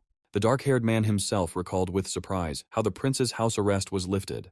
Then the boy added that he wanted his trip to be long and preferably outside the capital. Hearing such a request, the man with the scar looked at his nephew and thought, after which he said that they would have to agree on a schedule because of the upcoming banquet, and my lord agreed with this. Turning around, Bale assured the boy that he would let him know when everything was ready. Karl, standing behind him, looked thoughtfully at his young master. Feeling someone's gaze, Indrian asked the long-haired man why he was looking like that. The knight shared how unexpected it all was, because he had assumed that the prince would demand something crazy. After all, Count Wallerhard broke his word, and it would be bad to let such an opportunity go. To which Indrian replied that, seeing how the stubborn old man was grieving, he felt sorry for him. Then the long-haired man laughed, which made the main character very unhappy. A maid unexpectedly entered and turned to His Majesty, wanting to tell him something. She also told how the letter arrived, which the gentleman had been waiting for a long time. Upon opening it, Gruhorn immediately realized that the sender was his first knight. The beauty told in it how she recently achieved a small success. And it looks like she will soon be able to visit the first prince, concluded Avon Kirgayan. Reading the letter, Indrian was only glad, because this news came just in time for him. 5 days later, Bale sent the long-awaited news, and 2 days later the prince set out on his journey. Almost jumping out of the carriage, the boy wanted to know where they were going. In response, the man with the scar told the protagonist to sit still. Realizing that Indrian would not back down, Bale still decided to tell him. Ellen County is the main supplier of weapons to the royal court. There are high-quality mines with high-quality iron ore. Subsequently, it is used by the Blacksmiths Guild for processing. In addition, the dark-haired man said that more than half of the royal arsenal came from Ellen. Thinking about his progress in fencing, Gruhorn wanted to acquire his own blade. One day he just wanted to take a good sword from the royal armory, but the king, threatening the knight, forbade it. Right there in the carriage, the blue-eyed man realized that this was due to a mistake by the previous owner. And given this, in order to get the weapon the boy needs to look for it outside the palace. Looking at his uncle, the prince noted that although he looked stern, he was actually caring. Thus began the 20-day journey of the protagonist. The journey itself involves a short stop in Ellen County, 3 days' journey from the capital, then a visit to Iron Lion Castle, another 2 days' journey away. It was there that Indrian and his entourage intended to rest before returning to the capital. Returning to the main character, he thought with boredom about how he had already been on the road for 3 days. The fellow traveler, on the contrary, is the very idea of despondency that answers only yes or no. The main character didn't like all this at all, which made him sigh heavily. Realizing that he had a lot of time, the boy decided to test his mana heart. Due to the attack after the dragon fighter's hymn, it was completely empty. But it was time to replenish it, Gruhorn concluded, focusing his mana. Plunged into the void, he listened and felt the trembling and shaking of the carriage. A cool breeze blows outside and occasionally enters the carriage. The voices of the escort knights, who communicate with each other on various topics. Listening to all this, the main character began to collect grains of mana, collecting them inside himself, after which the collected mana was sent to the empty heart, wanting to fill it. When the boy opened his eyes while in the space of the heart, he was amazed by something. He couldn't understand how it had ever managed to grow to such a size. At that very moment, a system window appeared with the accomplishment of an incredible feat beyond one's capabilities, due to which a fragment of colossal will was obtained. These were the very consequences of the forced use of the dragon fighter's hymn. That attempt reflected on Indrian's body, causing the mana heart to increase in size. The body's constitution was also significantly expanded and changed, making it capable of withstanding much more mana. Thus, the protagonist reached the rank of sword expert, and the connection with the source improved. Some of the restrictions were lifted. The third eye's power has been significantly strengthened several times. At this time, Adelia, seeing the strangeness around the prince, turned to him. Gruhorn himself was delighted to realize that he had become much stronger after receiving his promotion. After some time, the first prince and his people were able to reach Ellen County. The man who presented himself tried to express in words what an honor it was for him to meet His Majesty. The man in the red robe bowed his head and introduced himself as Edgar, while the man next to him was called Torrance. The man assumed that the road was long and wanted to accompany the gentleman to his quarters. Having entered the huge building, the boy began to look around thoughtfully. He also noted how Ellen's mansion was truly filled with all sorts of hardware. But this was just low-grade junk in the opinion of the main character. Apparently, Indrian realized that it would not be easy for him to find what he needed here. Without intending to delay, the prince asked Edgar if it was true that the Blacksmiths Guild was located on his territory. Having received a positive answer at the same second, Gruhorn said that he wanted to take a look around there. Heading towards the guild, the aristocrat explained how blacksmiths were rude and stubborn. When work is in full swing, they can even ignore their own lord. Entering inside, the main character was amazed by everything he saw in front of him. Inside the guild, work was in full swing. The temperature was so high that it could have made you sick. What most struck the young gentleman was the ringing of hammers filling the air. Looking at Indrian, who was heading forward, the aristocrat tried to address him. But the boy, feeling the roaring flames and the hissing of the furs, moved only forward. Yet, amidst all this, one exceptionally clear sound could be heard. Looking at the skilled blacksmith, the protagonist felt a rather familiar feeling. This was his first memory, when he was still an ordinary sword. Suddenly, the boy was brought out of these thoughts by the appearance of a handkerchief. The maid, looking at her master, told how he was completely soaked. The man who appeared, causing all the blacksmiths to stop, greeted His Highness. The aristocrat introduced the man as the guild leader named Zaxxon. But still, among all the workers, there was one who did not want to stop his work. Saxon ordered him to immediately drop the hammer and bow to the young master. In response, the main character covered the mustachioed man's mouth with his own hand, forcing him to remain silent. Then he asked, why do something he had not even intended to ask for? With these words, the blonde emphasized how quickly the iron would cool down. Realizing that they could continue working, the blacksmiths rushed to their furnaces. The main character, in the midst of all the commotion, stood and watched only one person.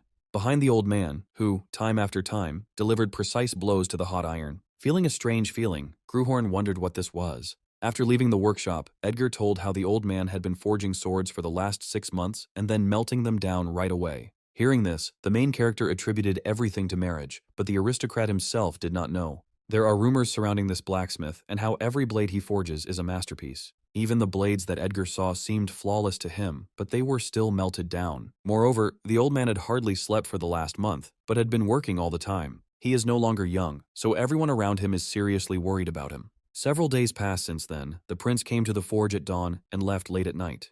At one time, that old man simply continued to work, not paying anyone any attention. The prince watched silently as the blacksmith tried to create his creation. Despite the general tension caused by rumors about the first prince's visit, it was even surprising that his arrival was quite quiet. And so, after a long time, the day of departure came, and the boy spent the day as usual. But in the end, Indrian let out a heavy sigh and realized that he would not be able to see the result. Edgar was watching all this and had not taken his eyes off the gentleman since the day he arrived. At the same time, the aristocrat saw how deeply disappointed His Majesty was. Not daring to stay any longer, the protagonist told his companions to go. The Count himself also gave in to sadness, as did the guest who had come to visit him. He hoped that the prince would at least catch a glimpse of the master's completed sword.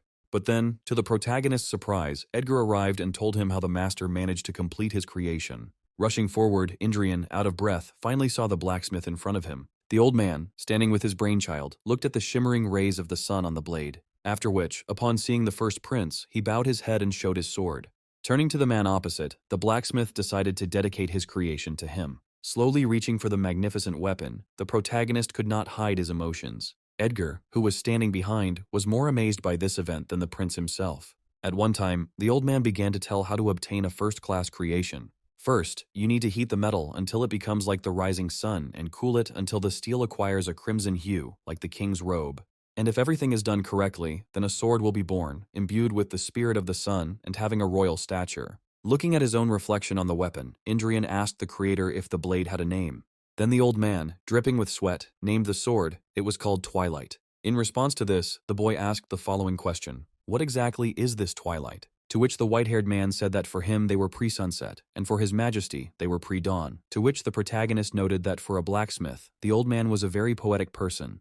The old man himself, out of breath and looking at the ground, was very happy about something. Following this, he tried to fall from exhaustion, but the boy managed to catch the blacksmith. Trying to lift the man, the blonde ordered to tell his uncle that they would be staying for one night. By nightfall, the main character found himself in a tent with a blacksmith who was feeling unwell. He shared how, at the moment when the prince stood behind him, the sword itself took shape, as if by the will of fate. Blade chose his birthday on his own, and hearing these words the boy smiled. Suddenly, the main character bowed his head and decided to whisper something to the old man. The white-haired man himself was amazed after hearing this, looking at the boy. Realizing who the person next to him was, the man screamed. But then he laughed and told how he now began to understand everything. Then the blacksmith turned to His Majesty and asked him to support the sword. Without thinking twice, Indrian placed the heavy blade into his interlocutor's trembling hand. The white-haired man, looking into the void, began to pray to God for this blade. He became as great as His Majesty, concluded the old blacksmith. In response, the boy, clasping the hand holding the sword, declared that it would be so. After this, the great creator of no less great creations closed his eyes forever. The next day, Count Edgar showed a beautiful box with a sword. He assumed that the gentleman would be uncomfortable fighting with that blacksmith's sword.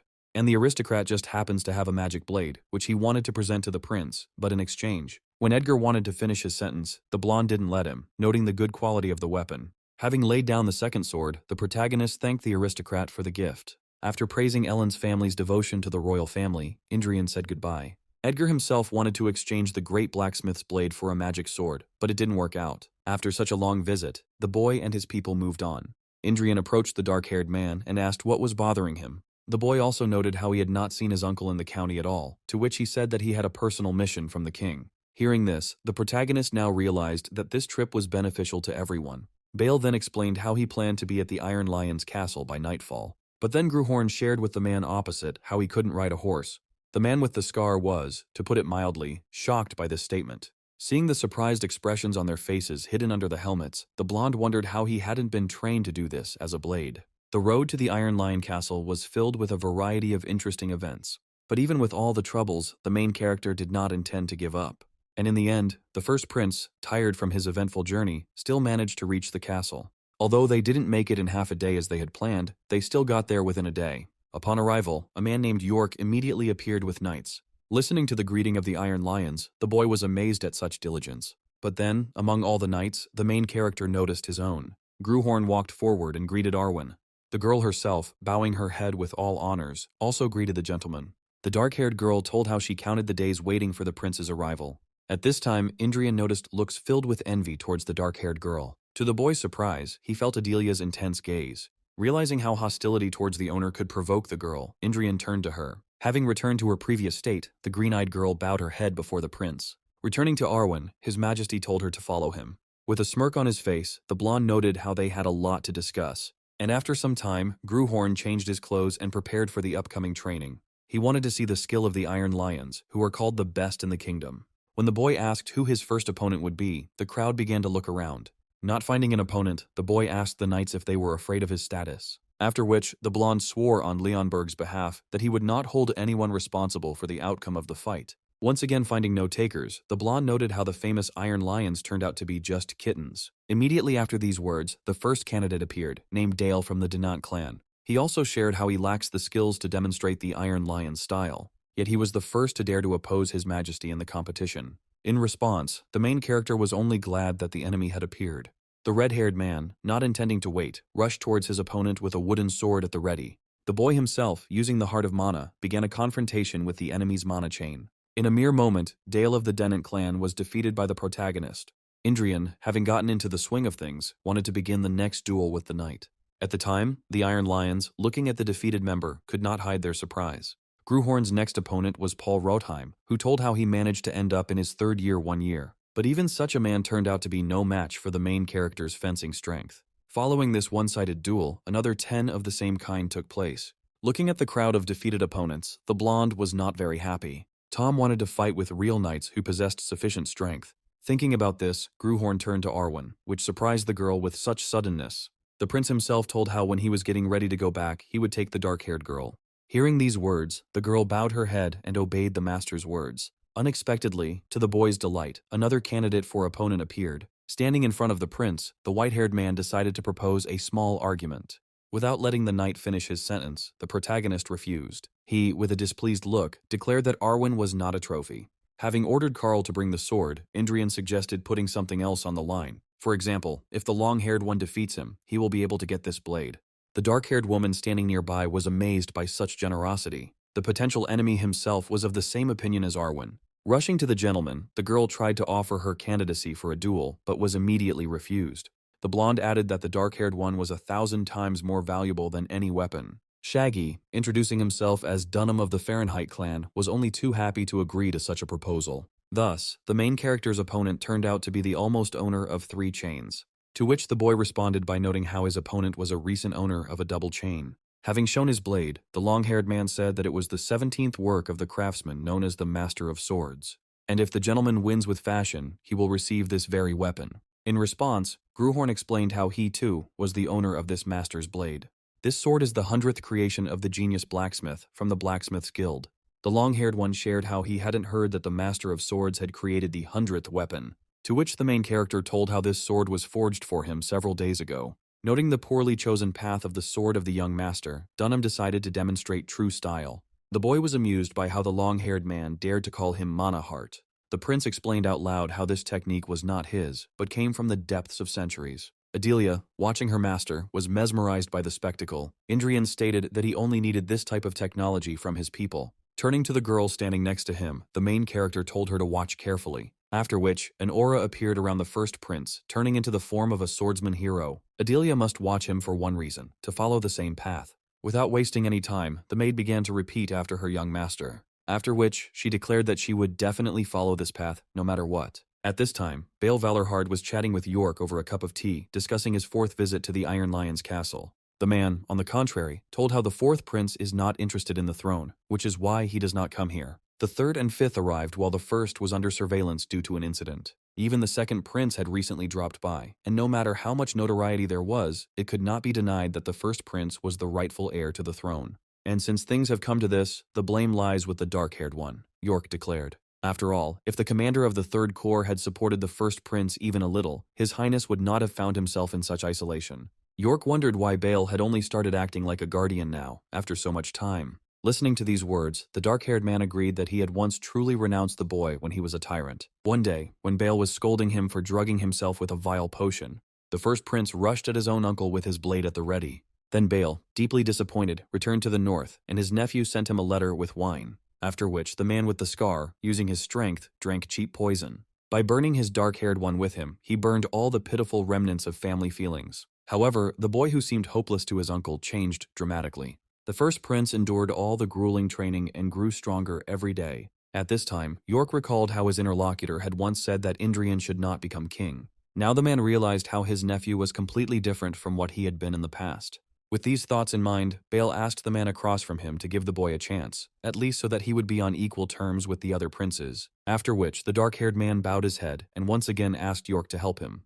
Listening to Count Weilerhard, the brown-haired man shared that he didn't understand one thing: who had changed, the first prince or Bale. Suddenly a knight appeared and turned to his lordship Valabin for attention. The reason was the very first prince who had recently appeared, which astonished the duo. Heading towards the protagonist, York shared that there was no point in worrying him. Dunham knew his limits. Even in a duel with real swords, he is unlikely to maim a member of the royal family. In response, Bale noted how his interlocutor should worry about the knight, not the boy.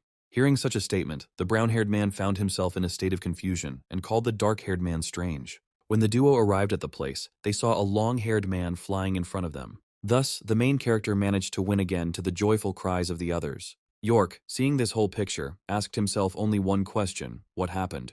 Bale reminded him that he had said that he needed to worry about his knight. In this battle, the protagonist recalled how his uncle said that a true knight begins with 2 chains. Crossing blades, Indrian realized that this was not an exaggeration, because even with the current anthem, it would be difficult to win. But still, Gruhoran understood that he could not use the dragon fighter's hymn against an ordinary knight. With this thought in mind, the boy decided to resort to using hyper-concentration. Having focused his mana into the heart, the protagonist prepared to receive the enemy's attack. As he rushed forward with his sword, the blonde felt a familiar feeling, just like the day lightning struck. After the boy's lunge, the opponent was sent back several meters. Then the next enemy appeared, whom Indrian no longer heard. Fully concentrating on the fights, the blonde rushed ahead.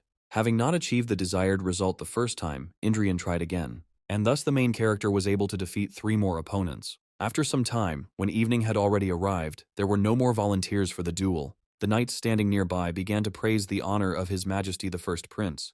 The boy himself thought that, having stood against 1,000 waves in 100 battles, he would not falter even before the 9th wave. At the same time, a system window appeared in front of the boy with the appearance of a new stanza in the Anthem of Fighting Spirit. These were a few words: only now he rises, burning the sword. The Anthem of Duel has also been upgraded to a new rank of Outstanding, giving more power to its owner. Seeing a multitude of system windows in front of him, the main character was delighted. But at that very moment, the first prince fell to the ground due to lack of strength. The knight ran up and asked the boy if he was okay, after which he expressed universal respect for the victory won by His Highness. Following this, all the knights who had gathered nearby began to praise the first prince. Gruhorn himself couldn't understand what was happening, because recently all these people were ready to tear him apart. At this time, York noted how simple all the people present were by nature. The victory of the protagonist stirred their blood like nothing else. Bale, approaching the boy and noting his face, assumed that he expected to anger the knights. But in the end, a dignified defeat turned out to be more valuable than a dirty victory. The knights themselves noted how difficult it would still be for Dunham, since he would have to give up his sword. Lost in thought, Gruhorn thought about how all his knowledge had been forgotten and lost along with the mana heart. But still, something has remained unchanged throughout all these centuries. The ability to accept defeat with dignity and respect the strong is the true knightly spirit. After some time, the day came for the excursion to continue on its route. Holding his horse, the protagonist wished to see each other again in the future. An earl named York bowed his head and shared how he would pray for the health of the prince. Unexpectedly, the protagonist asked Valabin to keep everything that happened here a secret. In response, the man asked whether it would not be more profitable for the boy to make this public. Then Indrian, remembering one person, told how there was someone with whom he wanted to play a little. Towards evening, the first prince's people decided to stop their journey and spend the night in a vacant lot. Karl approached the blonde and said that he wanted to look around for safety. Turning around, Gruhorn saw how Arwen lowered her gaze and thought that she would soon get used to it. With these thoughts, the blonde headed to the tent and decided to rest. Adelia greeted the young gentleman who was standing in front of her. Remembering how he made a night out of this girl, the boy could not understand why she was behaving like an ordinary servant. Seeing His Highness's dissatisfied face, the girl tried to find out. Laying down on the bed, Indrian responded by telling the girl not to pay attention and go. Looking at the ceiling, the protagonist thought about the fact that the Iron Lions were not what he expected. Most rank-and-file knights couldn't wield a sword better than a B rank, and in the past, people only reached the intermediate level after a lifetime of hellish training. And now such people become experts by the age of 20 or 30. Although the level of superhumans has fallen immeasurably, the level of ordinary people has risen sharply. And yet, it's all thanks to the mana chains, the protagonist concluded, standing up abruptly. His uncle is someone who in the past could have made a move on transcendence. That's why the boy was so upset that he gave up this opportunity. However, in this era, it is impossible to achieve anything beyond the exceptional level. Because of which, ultimately, it all comes down to the passage of time. Gruhorn, admitting how little he knows this era, decided to start studying from the very beginning. A voice that suddenly appeared noted the nephew's good mood. Bale added that if the boy puts in all the effort, he will be able to fulfill his dream. Seeing the confusion on Indrian's face, he explained that if other princes had been in his place, they would not have been able to get along so easily with the lions. It was a very wise decision, Ian, the scarred man concluded. Hearing this form of his own name, the blonde could not understand what had happened to his uncle. Then the man with the scar asked the prince if he remembered the bet. If we are talking about defeating the third prince, then yes, Indrian shared. At one time, the man recalled how they argued about winning against any knight with a double chain. Realizing that the boy had fulfilled his promise, Bale decided to keep it. Looking at the approaching dark-haired Gruhorn, I didn't understand what he wanted to do. The uncle himself introduced himself by his own name and stated his position in the kingdom. Officially declares support for the first prince, Indrian Leonberg. Now the main character understood why his uncle's attitude towards him had changed. He couldn't understand when he said that he wanted to take the royal throne. This statement from my uncle eventually had the effect of a bomb exploding. The crowd that surrounded the first prince expressed its sincere congratulations. The newly arrived royal knights and soldiers almost danced with joy, and the servants sent from the palace fussed around the boy all the time. And thus the first prince suddenly found himself at the center of all the discussions. Unable to bear this, the blonde ordered everyone to be sent back immediately. Karl told that the people who arrived would not leave because they were here by royal decree. Then the main character asked to remove these people from his sight because they were bothering him. Having sat down, the boy breathed a sigh of relief when all the extra people left the room. But then this deathly silence was broken by the door suddenly opening. It was the third prince, upon seeing whom Indrian asked what he wanted. Gillian was angry that his brother was secretly learning fencing from Valorhard.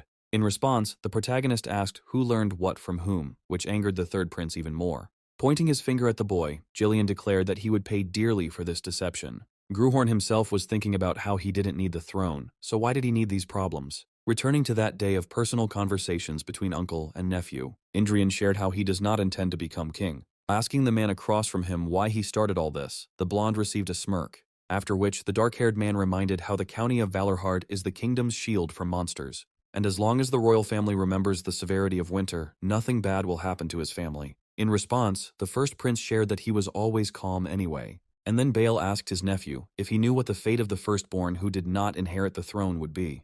The situation will not change no matter how much Indrian buries his head in the sand, but he must remember, the birthright will only disappear with him, the man concluded as he left. Left alone, Gruhorn thought about how no matter how much they asked him, he would not change his mind, because all he needs is his power and strength achieved by transcendence. And such a trifle as the right to the throne was not something he would have given away. That's exactly what the boy thought. One day, a noble banquet began, gathering all the aristocrats of the kingdom. One of the people began to introduce the eldest son of the royal family, who had entered the hall. It was, of course, the first prince, at whose mention the gaze of the aristocrats changed. It was at this banquet that the protagonist's thinking about the throne changed. Having descended to the people, the main character began to hear praise from all sides. Using the appraisal skill, the protagonist saw the snake heart trait in everyone present. This is the mark of evil karma, accumulated by those who robbed others, took away and ruined other people's lives.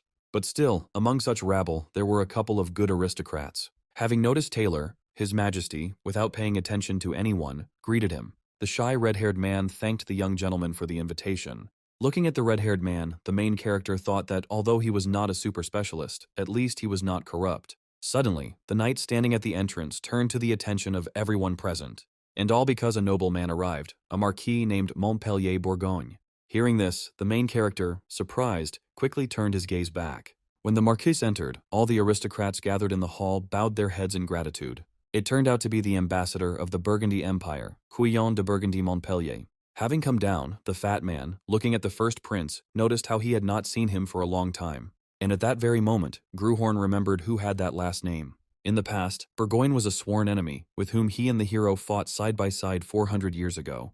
The bearer of this name, which has left countless scars on the body of this country. Suddenly, the blonde was brought out of these memories by a falling man with a glass of wine. In just a moment, the blue-eyed man was completely drenched in the contents of the glass. The old man, standing in front of the young gentleman, began to justify himself by saying that he was in a hurry to greet him, after which the aristocrat asked His Majesty for forgiveness. At this time, the ambassador of the Burgundy Empire, Guyon de Burgundy Montpellier, looked thoughtfully at the boy. Turning around, Indrian headed towards the exit, intending to change his clothes. Then he asked Karl, who had arrived, who the man was who had poured water on him. The knight said that this was a marquis belonging to the Bielefeld family. Noting how not everyone in this room was rotten, Gruhorn was even glad of the sharp cooling of his mind. When the boy was left alone, Bale Valerhard entered his room. He told how the Marquis of Bielefeld said that the prince looked like he was going to give him a thrashing. And it looks like he wasn't so wrong, the man concluded, seeing Indrian's face. In response, the blonde noted how he was not such a reckless person. He simply could not understand why the nobles showed more sincere respect to the vicious House of Burgundy, which boasted of its power in the heart of the kingdom, than to the royal family. The atmosphere was too tense to call it peace, and the attitude too one-sided to call it an alliance. The main character could not understand how the country had reached such a state. In response, Bale looked down and shared that there was a whole story behind it. In the past, the kingdom steadfastly repelled numerous invasions by the empire. However, as time passed, the empire grew and the gap between them widened. In the face of an empire that had become a superpower, the kingdom had no choice but to bend its knees. Then the boy's head was pierced by the thought of why this happened. Despite being a small country on the outskirts of the continent, the kingdom had something that allowed it to stand up to the empire. Since the nation's founding, achievements such as battle anthems have been accumulated flawlessly. And yet, in the end, the kingdom was all lost, Gruhorn realized. With this thought, the protagonist turned to his uncle and told him how he had changed his mind. Not understanding what he was talking about, the dark-haired nephew asked him. In response, Indrian stated that he would try to take the royal throne. Hearing these words, the man with the scar could not hide his surprise. The blonde himself thought how he might regret this decision, but he would still try. After all, in the past, Gruhorn built half of this country with his own hands. On the second day of the banquet, the same aristocrats greeted the first prince and the Count of the North. When His Majesty turned his gaze to the people, they only looked in different directions, afraid of something. Watching this picture, I was amazed that the aristocrats had forgotten about etiquette. In the past, when Gruhorn's friend stood before the people, no one could have guessed that he would become king, because the future king was an ordinary village boy who escaped from the wilderness. Even among those who had been deprived of everything and exiled, he was not particularly honest. And yet the boy came out to meet the people, despite everything. Appearing before them, the blonde showed his strength and power. How the main character now appears before the aristocrats who do not believe in him. Using the Heart of Mana, Indrian began to cover the entire banquet hall with his power. Next, a system window appeared with the activation of the king's anthem. However, due to the severity of this ability, only a quarter was used. Feeling intense pain, the prince noted how tolerable it was compared to the Dragon Slayer's hymn, because this is a hymn of only hero rank, not mythical. However, there is no anthem more suitable for the current situation than this one. After which those aristocrats who had recently forgotten about etiquette now bowed their heads. Rejoicing at his successful deed, Indrian wanted to tell people to raise their heads. But then the main character felt an alien force in the banquet hall. Taking off her hood, the white-haired elf shared her surprise. She couldn't believe that there was still someone left who remembered the forgotten hymns. Gruhorn himself, having examined the girl's face, immediately understood who she was. With this thought, the boy wondered what this crazy woman was doing here. A beautiful creation of God, a benevolent race that would not harm even a bug. Forest gardeners, creatures that live from 300 to 1,000 years, which people call elves. But all these are just pathetic tales. In reality, they are cruel predators who use beauty as bait for their victims. High elves are those who are born with the gift of the hero. They are the most dangerous of all. And a representative of this merciless race is standing right in front of the first prince. The white-haired one was an elder of the elves who lived for at least 1,000 years, the dancing man swordsman, Sigrun. In the past, the white-haired girl wanted to get Gruhorn after the death of its owner. Receiving refusals, Sigrun only wanted to take this blade for herself even more. Remembering the past, the blonde noted how now the girl does not understand who is standing in front of her. Following these thoughts, the girl asked the prince if they had met before. Denying this, the protagonist shared that he had never met elves before. Sigrun, looking at the blonde man's face, declared that he was lying. She also told how people react in two ways when they first meet an elf. They charm ordinary men with their beauty, like now, for example, and others are those who have a developed sense of smell, which is why they are very wary. As for His Majesty, he still doesn't reach one of the reactions. The blue-eyed man himself responded by saying that he has his own standards of beauty. Hearing these words, the white-haired girl only looked at the man with contempt. Putting on her hood, Sergen decided to say goodbye, sharing the joy of meeting. The main character was only glad that the merciless woman of his past was gone. After some time, the search for a bride for the first prince began. The first candidate turned out to be a child.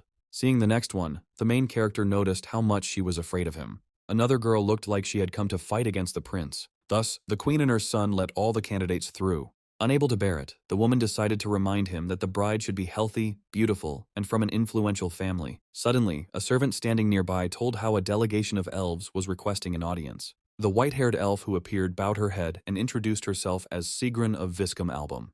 The woman, upon seeing such guests, noted how long it had been since they had visited the kingdom. The girl then asked if the first prince was really looking for a bride. Having received a positive answer, Sergen explained how she was a high elf from a noble family. At this time, Gruhorn was thinking about how he didn't like where this conversation was going. Returning to the white-haired girl, she told about the small age difference with the prince. Beaming in public, Sergen began to praise her race in the role of an ideal wife. Having been treated by Indrian himself, she shared how she felt when she saw him. She felt that they were destined to be together, which made the boy wary. And all because elves do not lie about their own fate when they talk about it. The queen was amazed by such confidence on the part of the white-haired girl. The people nearby also began to whisper about how seriously the elves took their fate. Then the main character unexpectedly grabbed Sigrun by the hand. Seeing the happy girl behind him, the boy decided to step away for a few words with her. The aristocrats who observed this scene were surprised by the debauchery in broad daylight. Thus, the two were left alone, locked in the nearest room. When the boy asked, the elf said that she had come here to strengthen ties with the kingdom. But after this, Indrian, calling the white-haired woman an elf elder, asked again why she had arrived. Then he began to name all the girls' titles, such as the Executioner, who had been killing for hundreds of years for the sake of his family, and the Sword of Viscum Album. He assumed that the girl was here on reconnaissance, or on some kind of mission. In response, trying to stop her laughter, Sergen asked the prince how he knew about her. It was then that the main character realized that the girl was a monster, whose strength he could not even estimate. And since the blonde sensed fate, it means there is immeasurable strength there, and she sees the past burned into Gruhorn's soul. The girl, noting the prince's knowledge, said that it would be stupid to remain silent in her presence. To which the main character replied that he understood everything perfectly. "It's as stupid as chatting with a girl," said the first prince. After which the blonde asked the girl to stop recklessly interfering in his fate. The main character himself mentally understood how Sergen was a little interesting. But if he does nothing, he will see his heart on the floor, which means he needs to increase his interest. Having dispelled her brutal aura, the girl, becoming very interested, asked the boy who he was. She called the blonde a genius, hated by his father, but still wanted to know more. In response, Illyrian told the white-haired girl to wait because she would be able to find out everything herself. Feeling a strange feeling, the elf shared how she no longer understood why she was sent here to carry out a mission. But at the same moment, looking at the prince, Sigrun concluded that it was for his sake. Feeling her gaze on him, the fair-haired Gruhorn noted that she gave him goosebumps every time, and after some time, the couple returned to the room holding hands. Appearing before his mother, the first prince told her how he had news for her. Forcing a smile, Indrian announced that he and Sigrunia were getting engaged. He himself could not believe that the day would come when he would call the name of that elf with such tenderness. The boy does all this for one reason only, to maintain interest in himself. The main character then turned to his mother and shared how he wanted to take a break to think about the future. In response, the queen called her son's words reasonable while he was thinking about it. About how Sergen will wait until he is finally ready for marriage. The main character will have to become stronger in order to escape and save himself from the elf. After some time, somewhere in the middle of the third prince's room, a cup was broken. Jillian couldn't contain his anger when he thought about his brother Indrian. After all, not long ago, Uncle suddenly announced that he supported the first prince and then obtained the main flower of the Iron Lions. And now he managed to get his hands on the elf, at the sight of whom Jillian was very envious. With these thoughts, the third prince remembered the approaching duel. He intended to crush Indrian, anticipating the look on his face after losing. Thus, after a few days, the desired duel took place. Yawning, the protagonist could not understand why so much chatter was needed for the sake of a couple of sword swings. Jillian himself asked if his brother liked the crowd of spectators that had been brought in. In response, the blonde shared how he noticed one thing: the kid talks too much. Angered by these words, the third prince wished for his opponent's quick defeat. And at that very moment, Jillian seemed to have broken free from his chain and headed towards his opponent. The boy told how he initially wanted to play with his opponent. But lately there's so much to do that there's no time to waste, Gruhorn said, delivering one precise blow. The spectators gathered nearby were amazed at how quickly the fight ended. The knight was also, to put it mildly, surprised by the swift strength of the protagonist. Thus the duel between the first and third prince ended in Indrian's favor. The knight who was awarded the role of chief judge announced the rightful winner. The assembled crowd only now began to realize that the blonde had won. Having gone about his business, the protagonist was displeased that the nobles had come running to watch a children's fight. At this time, the audience began to discuss Jillian, who showed promise as a knight. When the third prince woke up, the first thing he did was insult the main character. Following this, he ordered the maids to prepare his equipment. He intended to take revenge. A voice suddenly appeared and addressed His Highness, trying to tell him something, namely, that the first prince left the capital with Count Wellerhard immediately after the duel. There was a rumor going around among people about how the boy headed to the north, where the Valorhards live. Watching his nephew, Bale noted how well he had become able to sit in the saddle. Following this, the man with the scar asked the prince why he was in such a hurry, since the banquet had just ended. In response to this, the main character stated that there was no place for him in the capital. He had no intention of pitifully clinging to those who did not recognize the master of their country, currying favor with the imperialists. Then the blonde asked if soldiers weren't more suitable for him than nobles. Because if you endure all kinds of hardships with someone, attachment will appear where there was none. Bale himself shared how he can't shake the feeling that the prince is acting too recklessly. The main character thought that if he hesitated, he would really have to marry Sergun. And in the past, everyone she was interested in ended badly, which means he needs to gain strength. Not being in the peaceful capital, he intended to hone his techniques, to accelerate one's own growth in spite of everything that lies ahead, desiring to achieve freedom. And for all this, the first prince decided to move to a place where people are tested for strength. The place where the most formidable battle hymns, possessing enormous power, were born. This place was the most ordinary battlefield, taking lives. Pointing to the valleys, Bale explained that they were called the Blade Mountains, the border that his family protected. Then the dark-haired man noticed the main character's trembling and invited him to get into the carriage, to which the boy replied that this way he would get used to the biting cold faster. Suddenly, the familiar voice of the teacher was heard from the carriage, identifying himself as a problem. But he still decided to take advantage of the chance to see the north and write his book. Returning to the main character, he noticed his knight walking next to him. It was Arwen, whose face showed the weight of the journey she had taken. Then Indrian, emphasizing his ally's red cheeks, asked if he was okay. The girl responded by saying that she was fine and that as a knight, she was not supposed to seek her own comfort. Hearing this answer, the protagonist thought how good it was to have at least someone full of enthusiasm. But, on the other hand, there were sour faces because they were dragged here by order. If Carl were here, it would have been better. Returning to the past, the royal voice reminded how the knights of the royal order are not the prince's personal servants. In addition, the king doubted that Indrian had truly accepted them as knights. And in the end, the grandfather on the throne was too greedy to let Carl go with the main character. Noting the king's excessive attitude, Gruhorn recalled the unknown atrocities of the body's previous owner. By this time a snowstorm had begun, and at the sight of it, Bale suggested speeding up. After all, if they don't hurry, we'll get stuck in the snow that's piled up under our feet. Yet, the snowfall turned into a blizzard in an instant, and a heavy march began, when even the voice of the person walking next to you could not be heard. Using the chain, the dark-haired man ordered them to leave the carriages and go on foot. The main character himself was amazed at how his uncle used mana. Without wasting any time, the blonde turned to Adelia, who was sitting inside the carriage. Embarrassed, the girl took the prince's hand and thanked him for his help. Adelia ran up and asked the young gentleman if he was okay. At this time, the knights nearby were amazed by the worsening conditions of the route. Seeing this picture, the main character immediately ordered the dark-haired girl to look after Adelia. The boy who arrived in time called the knights fools and ordered them to drop their shields. After all, with such an armored door, they will get tired after 100 meters. With these words, Indrian ordered to throw away everything unnecessary, except the swords. The knights of Valorhard walking nearby were amazed that the prince had experience in crossing mountainous terrain. Continuing on our way, every step in the snowstorm was incredibly difficult. The main character and his allies were already very tired, but they did not give up. Suddenly, the main character noticed something behind his back. Running up to the knights, the first prince began to push them, ordering them to move forward. Indrian himself, to the surprise of those present, took upon himself the knight who had fallen without strength. Noticing how his people had stopped again, the boy decided to remind them what to do. And fortunately, the blizzard couldn't last forever, which everyone was only glad about. After some time, the exhausted knight, whom the prince was carrying, found himself on the ground. By this time the sky had cleared up, as if there had never been a storm. At this time, Bael Valorhard headed towards the huge gates of the castle. Turning to the prince, he greeted his majesty as the commander of the 3rd Legion of the kingdom. At the sight of which, an unprecedented admiration appeared on the face of the main character. Then the dark-haired man added, looking at Indrian, "Welcome, nephew. Winter Castle, a fortress on the kingdom's northernmost border, a citadel built to keep monsters at bay." The royal knight spoke of this place as a darkness to which only a fool would return. At one time, the nobles argue about the political weight of the Winter Castle in the kingdom. But for those who were born and raised in this place, everything looks different. Defending this fortress is a great pride and duty to the Valorhard family. Turning to Vincent, the uncle told him that he was resuming his duties as commander.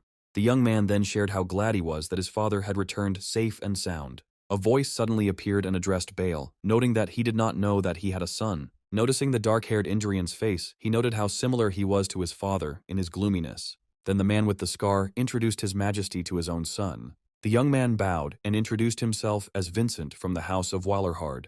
The main character himself also shared with the person opposite how happy he was. At one time, the dark-haired man thought that the Winter Castle was only for true warriors. This is no place for a scoundrel expelled from the capital for drunkenness and debauchery. Looking at the first prince, Vincent wondered why his father had brought him. With this thought, the young man turned to Bael and asked what was going on. He decided to remind them how he became the patron of the first prince, which is why Indrian will remain with them for now. Hearing such sudden news, he noted how his father had previously disowned his nephew. Fixing his gaze on the protagonist, the man stated that people can change. The dark-haired man turned to his son and decided to ask him for one thing, so that Vincent could look at the first prince without any prejudice. After some time, finding himself inside the castle, Bael inquired about clearing out the monster tribes. The young man said that they had already taken up the matter, but with the arrival of his father, they planned to take it more seriously. At this time, the main character was eating and eavesdropping on the Valorhard's conversations.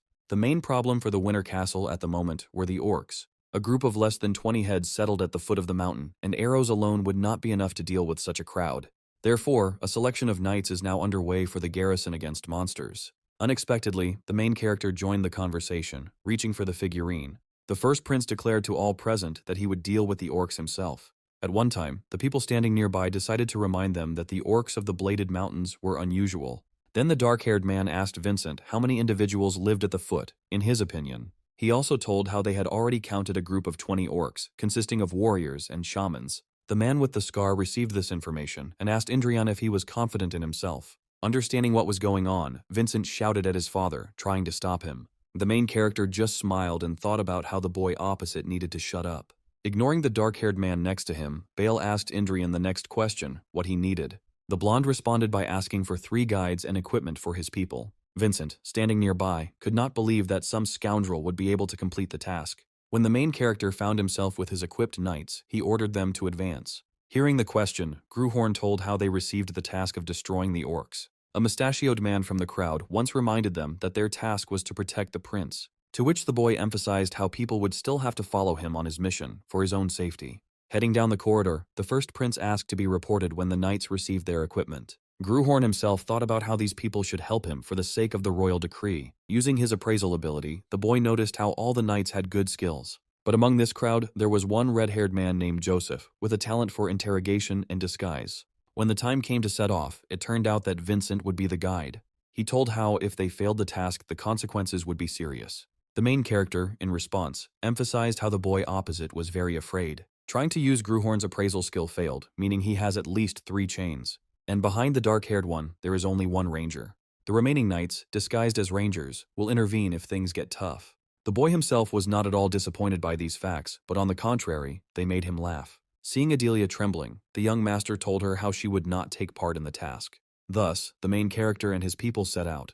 Vincent kept going on and on about how the Blade Mountains were a dangerous place. Suddenly, a snow-white hare darted past the main character, afraid of something.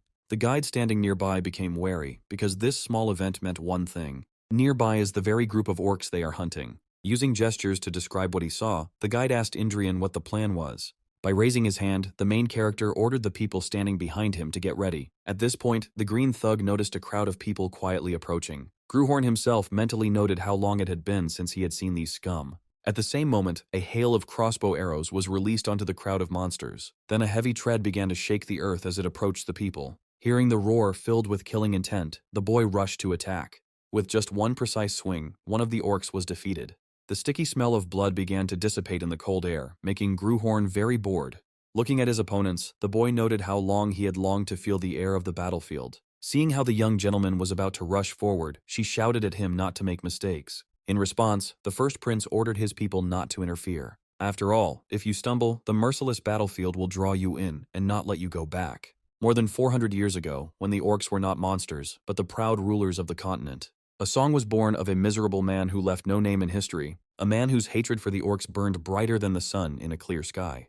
The funeral song of a father whose strength was exhausted in endless battles with monsters. It was the fleeting song of an extraordinary avenger of the entire orc race. At that moment, a system window appeared in front of the main character with the activation of the poem of revenge. Back in time, a small bag filled with gold was thrown onto the table. The man told his red-haired acquaintance how he would not have to fight in the winter castle.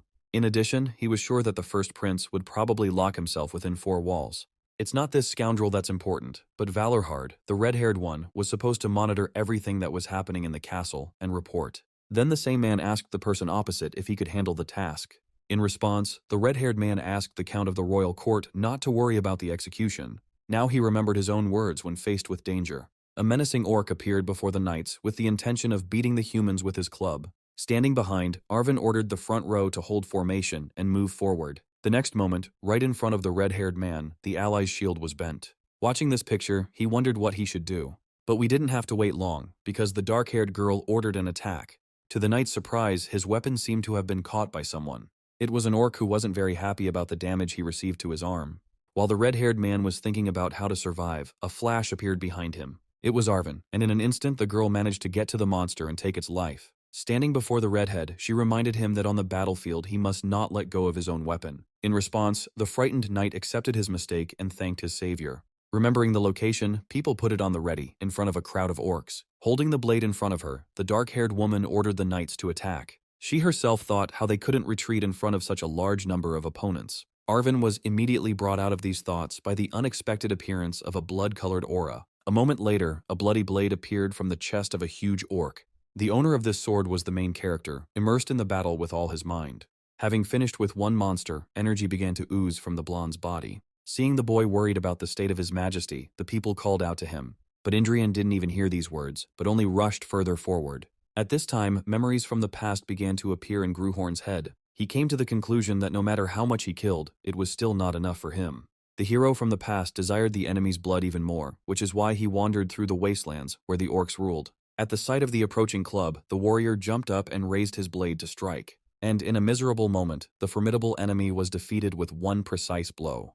Fighting non-stop, the mana in the hero's heart has long since dried up due to bloodthirsty use. But the warrior did not stop, his body radiating blood-colored energy. With each battle he became more and more powerful, going beyond his own limits. But in the end, human old age proved stronger than the will of this warrior. Because of this, the once strong hero began to become weaker with each battle. Only the demonic blade in his hand could keep his body alive. Burning up the remnants of his strength, the swordsman wanted to achieve one thing. His desire was revenge. He wanted to kill all the monsters in his path. It was a requiem for his beloved wife and little daughter, whose lives were taken by monsters. This man's entire life was dedicated to murder, leaving a bloody trail of monsters behind him. And yet, after some time, the warrior managed to meet his sworn enemy. But the man who had seen many battles by this time had turned into a walking dead man. When the white-haired man appeared before the monster, the latter immediately rushed to attack.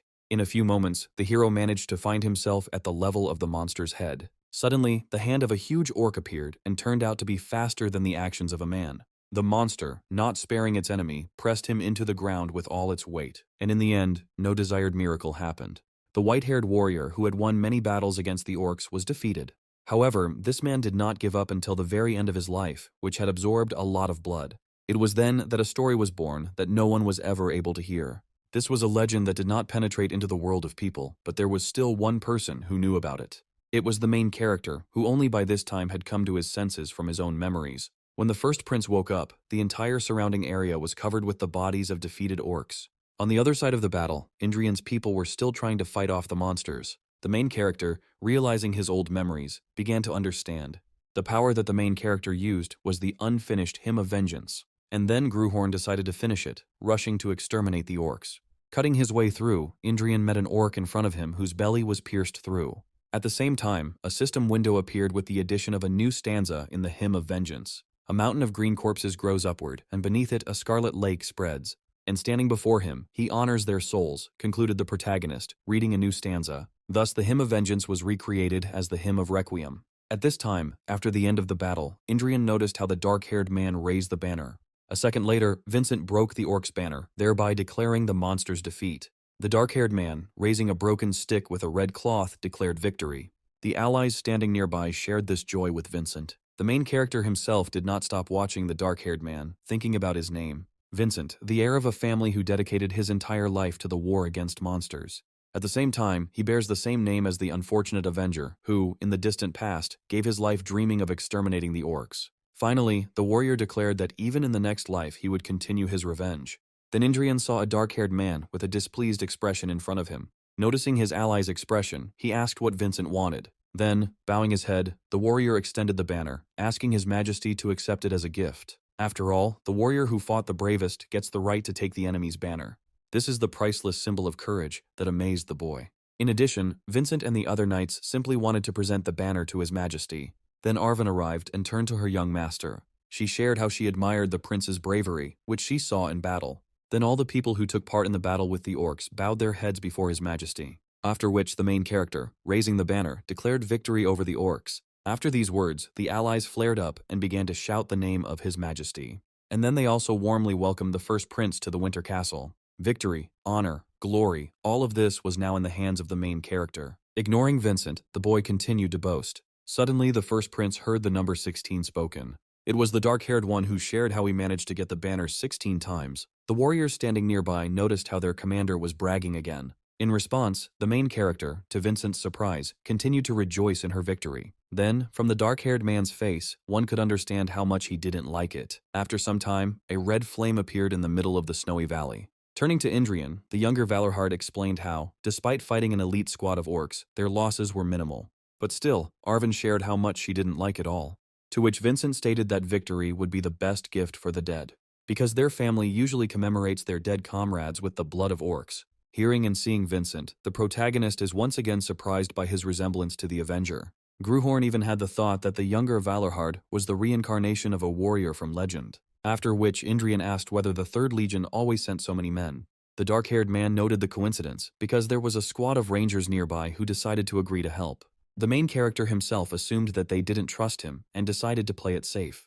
But then the words of the younger Valorhard brought the protagonist out of these thoughts. Tom was curious as to why the orc squad needed this surprise raid, and why didn't any of the ranger squads spot them. With these words, Vincent suggested returning to the castle. After some time, Bale, who had come out of the fortress, noted how well the warriors had tried. Tom was happy to greet the returning people of the Winter Castle. Without thinking twice, Indrian rushed forward, talking about receiving the orc banner. Seeing this, the rest of the castle's warriors began to congratulate His Majesty. At this time, the blonde knights had already counted the prince's boasting for the 11th time. Vincent told his father about the strange things that happened in the mountains. He also suggested that perhaps the orcs were tracking the victim, but this was still a bad sign. After listening to his son, Bale suggested that the returning warriors rest. Then the main character noticed Vincent's strange look at him. He turned to His Majesty and once again thanked him for his help. The boy once emphasized how the younger Valorhard looked down on him. Arven, who was standing nearby, said that this is just the kind of person he is, and his opinion is not so easy to change. Suddenly the fair-haired man heard a female voice calling out to him. It was Adelia, very happy about the return of the main character. Running up to the prince, she shared how afraid she was that something might happen to him. In response to these words, the first prince asked his knight if he knew what the object in his hand was. Once in his room, Indrian was told that in a few days, another squad of rangers would be sent out on patrol. Vincent added how they don't know what to expect in the mountains, which is why they choose the best warriors. And that means His Majesty shouldn't go with them, the dark-haired man concluded. Indrian asked Vincent, who came to his room to tell him just about this. In his mind, the blonde assumed that his uncle wanted them to become friends. Understanding this, the protagonist told the dark-haired man to go, because he needed to rest. Left alone, Gruhorn looked at the orc banner he had received on the table. Recalling recent events, he noted how he found himself in the thick of battle and was able to perform the battle hymn perfectly. The boy understood how he would go through the same thing over and over again. Yet none of the battle hymns were actually created by Gruhorn. But even with so much knowledge, he emphasized how the time had come to create a personal one. It is then that the hymn of desired vengeance will turn into a funeral hymn. A sudden sound behind the blonde man brought him out of his thoughts. Surprised by such suddenness, the main character quickly turned his head. There he saw a bird on the windowsill, beating its beak against the glass. At that very moment, the blue-eyed man realized that this was no ordinary bird, and then the creature in white plumage began to scream furiously, looking at Indrian. A few moments later, this bird appeared on the table in front of the main character. Looking at it, he noted that it was clear that it did not appear there on its own. And at the same moment, the bird asked the boy if he liked her gift. Understanding that Sergen, the main character, was more impressed by some gift. After which, realizing it, he asked his interlocutor if the group of orcs had really appeared because of her. The girl replied that she only wanted His Highness to fight worthy opponents. And she hopes that he appreciated her concern, concluded the white-haired woman on the other side. Gruhorn himself was unhappy with these words, because several trackers died because of the long-eared one. All elves are such perverts. She must have had a lot of fun watching the battle, Indrian suggested. Sergen also noted how impressive it was to see the anthem directed at the entire orc clan. Hearing these words, the boy thought about what the elves call goodwill. Not intending to clownish around for long, the first prince asked his interlocutor to get down to business. Sigrun said that she would wait impatiently for the day when His Majesty would open his heart. Once on the boy's shoulder, the bird told him how deep in the mountains there was something the prince needed. There slumbers a very ancient creature, and if you use its story as text, you'll get an excellent hymn. Hearing this, the protagonist began to think about getting a new anthem. Sergen shared that, unfortunately, the bird has little time left. And when the girl said goodbye, the skinny carcass of the bird exploded right on Indrian's shoulder. Finding himself near the blood, the fair-haired man noted how the long-eared one decided to annoy him as much as possible. Finding himself in deep thought, the protagonist understood perfectly well what Sergen wanted from him. After all, the elves are able to hear and repeat the hymns, but they will never become their true voice, those who embody the meaning. They weave other people's hymns into their melodies and sing in the dance of swords, and most likely Sergen needs a new hymn for the boy. But even realizing all this, the first prince decided to play along this time. The next day, on the walls of the fortress, the warriors discussed the depths of the mountains. Vincent shared how no one had ever returned from the very depths of the snowy distance. When the blonde asked if this was true, the dark-haired man added that people returned only in parts, and their task is to contain the monsters descending from the mountains, not to explore them. In the past, because of the knights who scoured the world to achieve transcendence, there are almost no unexplored places or secrets left in the world, but here there is a kind of forbidden zone. Thinking about this, Gruhorn came to the conclusion that coming here had been a good decision in many ways. Suddenly, the dark-haired man standing nearby decided to say something to the prince just in case. It was he who asked the blonde not to think about going deep into the mountains. In response, the main character agreed, asking the younger Valorhard to calm down. The first prince himself thought that everything would be fine with him. As the boy wiped his blade, he wondered what was inside these mountains. He wanted more and more to rush there right now, but he understood that the time had not yet come. Because he needs more victories and more experience, and in the castle, all this can be achieved. At that very moment, to the surprise of everyone present, the man on the wall blew his horn. Having dug in, the warriors began to prepare for the upcoming battle in the fortress. Finding himself on the castle wall, the protagonist saw people preparing under the command of Bale. Without wasting any time, the protagonist asked his uncle what was going on. The dark-haired man responded by telling his nephew to look at the snowy mountains. When the first prince looked there, he saw several people shouting about danger. In addition, the warriors were scared to death of something, which only increased their speed. Seeing this whole picture with the trackers, Gruhorn asked himself another question. What are they running from? The warriors standing on the walls of the fortress began to shout to their allies to hurry, and all because wolf riders appeared behind this trio. The rangers, without losing their pace, were getting closer and closer to the gates of the fortress. But because of the short range of the bows, the people were unable to be saved. Watching this picture, Indrian noticed something strange, but Bale said that the orcs were just playing. Suddenly, one of the three trackers stopped, to everyone's surprise. He understood that at this rate, they would all be killed in a matter of mere moments. And then, with tears in his eyes, the warrior decided to take a desperate step. He wanted to stop the orcs. Holding his blade in front of him, the warrior, calling himself the ranger of the great Valorhard, ordered the monsters to attack. The people standing on the fortress wall began to scream frantically, asking their ally to run to them. But in the end, in a mere moment, this tracker was caught by the wolf. Seeing how their captain was seriously wounded, the warriors decided to rush to help. And a moment later, under the pressure of the monster's heavy paw, the second ranger was also defeated. And on the other side, a huge orc axe was thrown at the third warrior. Seeing this whole picture, the dark-haired man allowed the soldiers who were not part of the guard to go down, from which fear began to appear on the warriors' faces due to what they saw as the instant killing of the three rangers. Bale told his nephew, thirsty for answers, that if he had sent an army, they would have been eaten just as quickly. Common sense doesn't work in monster fights, concluded Bale Wallerhard. Vincent joined in, adding that the monsters don't care about the damage done to their allies, they're only interested in carnage. And because winter has only just begun, they cannot act rashly. After which, one of the warriors noticed that the horsemen were approaching again. At one time, the orcs, along with their wolves, grabbed the bodies of the rangers. Taking up the telescope, the man was amazed and delighted by what he saw. He saw that his ally was still moving, which meant that he was alive. Noting the strangeness in the monsters' characters, Bale suggested that this winter would be unusual. The main character himself realized how the elf had a hand in this event. And then, among the wolf riders, an orc with a distinctive appearance appeared. At the sight of which, Gruhorn immediately felt the radiating aura of this monster. The next moment, the orc with the banner began to make strange sounds. Hearing which, Vincent assumed that he was going to carry out an execution or something similar. Putting his hand on the dark-haired Indrian's shoulder, he explained that this was not so. Coming closer to the edge of the walls, the first prince added that the monsters were not trying to carry out an execution. They challenge people to a duel, the protagonist declared in front of the Valorhards. Indrian himself began to realize what kind of dormant creature Sergen was talking about. This huge orc wanted to fight the humans for honor and courage. He wanted to restore the good name of his legion for the great orc king. Bale immediately realized that the monsters wanted to fight honorably, even though they had hostages at stake. Only when the protagonist answered positively did the duo's faces turn thoughtful. Realizing that they did not believe him, the first prince went to the edge of the wall, deciding to show him everything. Finding himself in front of the orcs, the protagonist took a deep breath for his next words. Then the monster was surprised to hear the man accept the challenge in his own language. Not understanding how this was possible, the monster assumed that the blood of his tribe flowed in the man. But this judgment turned out to be wrong. Indrian ordered the orc to retreat 200 meters for a duel.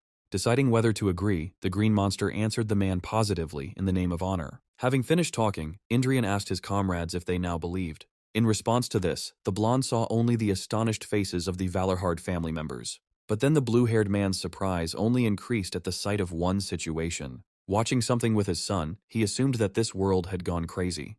The sudden retreat of the green monsters astonished everyone who watched them. Bale had spent dozens of winters in this castle, but he had never seen anything like it. Deciding to return to the duel, Indrian explained that 5 people could participate in the battle, but they would need to choose from among those who had participated in the previous battle in the mountains. Elder Valorhard once again remembered the battle in which they had recently encountered a fighting squad of monsters. With these thoughts, the blue-haired man turned to his son to become a participant in the duel. Suddenly, 3 more volunteered, wanting to slay the monsters for revenge in the name of the scouts. But in response, the main character appeared and noted how 2 seats were already taken. The rangers immediately began to dissuade His Majesty from a life-threatening duel. As a result, the blonde refused the warrior's words because he wanted to fight the monsters himself. In addition, he couldn't refuse the participation of Arwen, who was looking at him with puppy eyes. When the boy asked her if she could handle it, the girl immediately answered positively. Suddenly, Bale asked his nephew how he knew the language of the orcs because he didn't even know that these creatures could speak. In response, the main character remained silent for a while and said that he had learned it once. Seeing Uncle Gruhorn's face, he asked him not to guess whether it would have been possible to solve everything with words earlier. The boy himself thought that only orcish nobles had the opportunity to speak. After which, the main character, going to his comrades, told them to go down. And a few moments later, candidates for the upcoming duel appeared at the gate. Finding himself below, Gruhorn thought about how, as soon as he had acquired a body, the elves visited the kingdom for the first time in a long time. And in the north, for the first time in 400 years, the leader of the orcs appeared with his huge tribe. Further along the path of the 5, the gates opened, and with them, the bridge was lowered. Although the main character had no idea what was happening in the present time, he intended to somehow deal with all the problems that had arisen later. And right now, a joyful grin appeared on his face with the thought of the battle against the pigs. An orc approached and asked the blonde man if he would have to fight him, to which he responded that he was too handsome. The green monster's eyes were filled with anger from such harsh words. But what turned him on more was the thought of how strong his opponent's spirit was. Smiling at the monster's speech, the main character called it quite funny. After all, he couldn't even imagine that the first person to recognize him without any prejudice turned out to be an orc. Suddenly, Vincent, sensing the monster's thirst for murder, suggested that the prince return back. But the blue-haired man was prevented from finishing his sentence by a sudden attack from the enemy.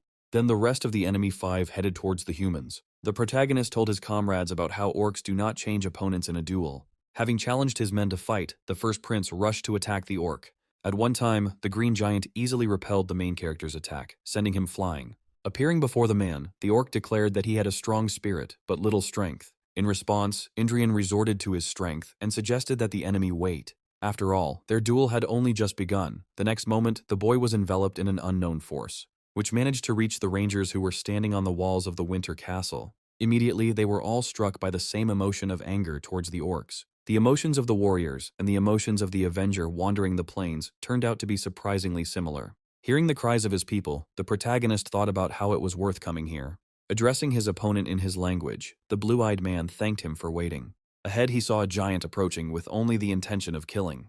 Taking hold of the hilt of the blade with both hands, Indrian ordered everyone to listen to his hymn. On the other side, Vincent managed to dodge the monster's attack once again. But that was not all, because the green monster then rushed towards the swordsman. Deciding to somehow get out from under attack, the blue-haired man held the blade in front of himself. Vincent managed to throw the heavy weapon back to his opponents with great displeasure. Looking at the two orcs, he thought about how he had never heard of their coherence. What worried me most was another question. Why was the main character's opponent so strong? Even an orc warrior, enraged by a shaman's spell, cannot achieve such power. The main character himself was not at all concerned with this question. He was more interested in inflicting damage. Vincent was no less surprised that the first prince was pushing back such an enemy. Addressing the orc, Indrian stated that for the one who called him pathetic, he was nothing special. In response, the green monster called the impudent man's words a cheap provocation.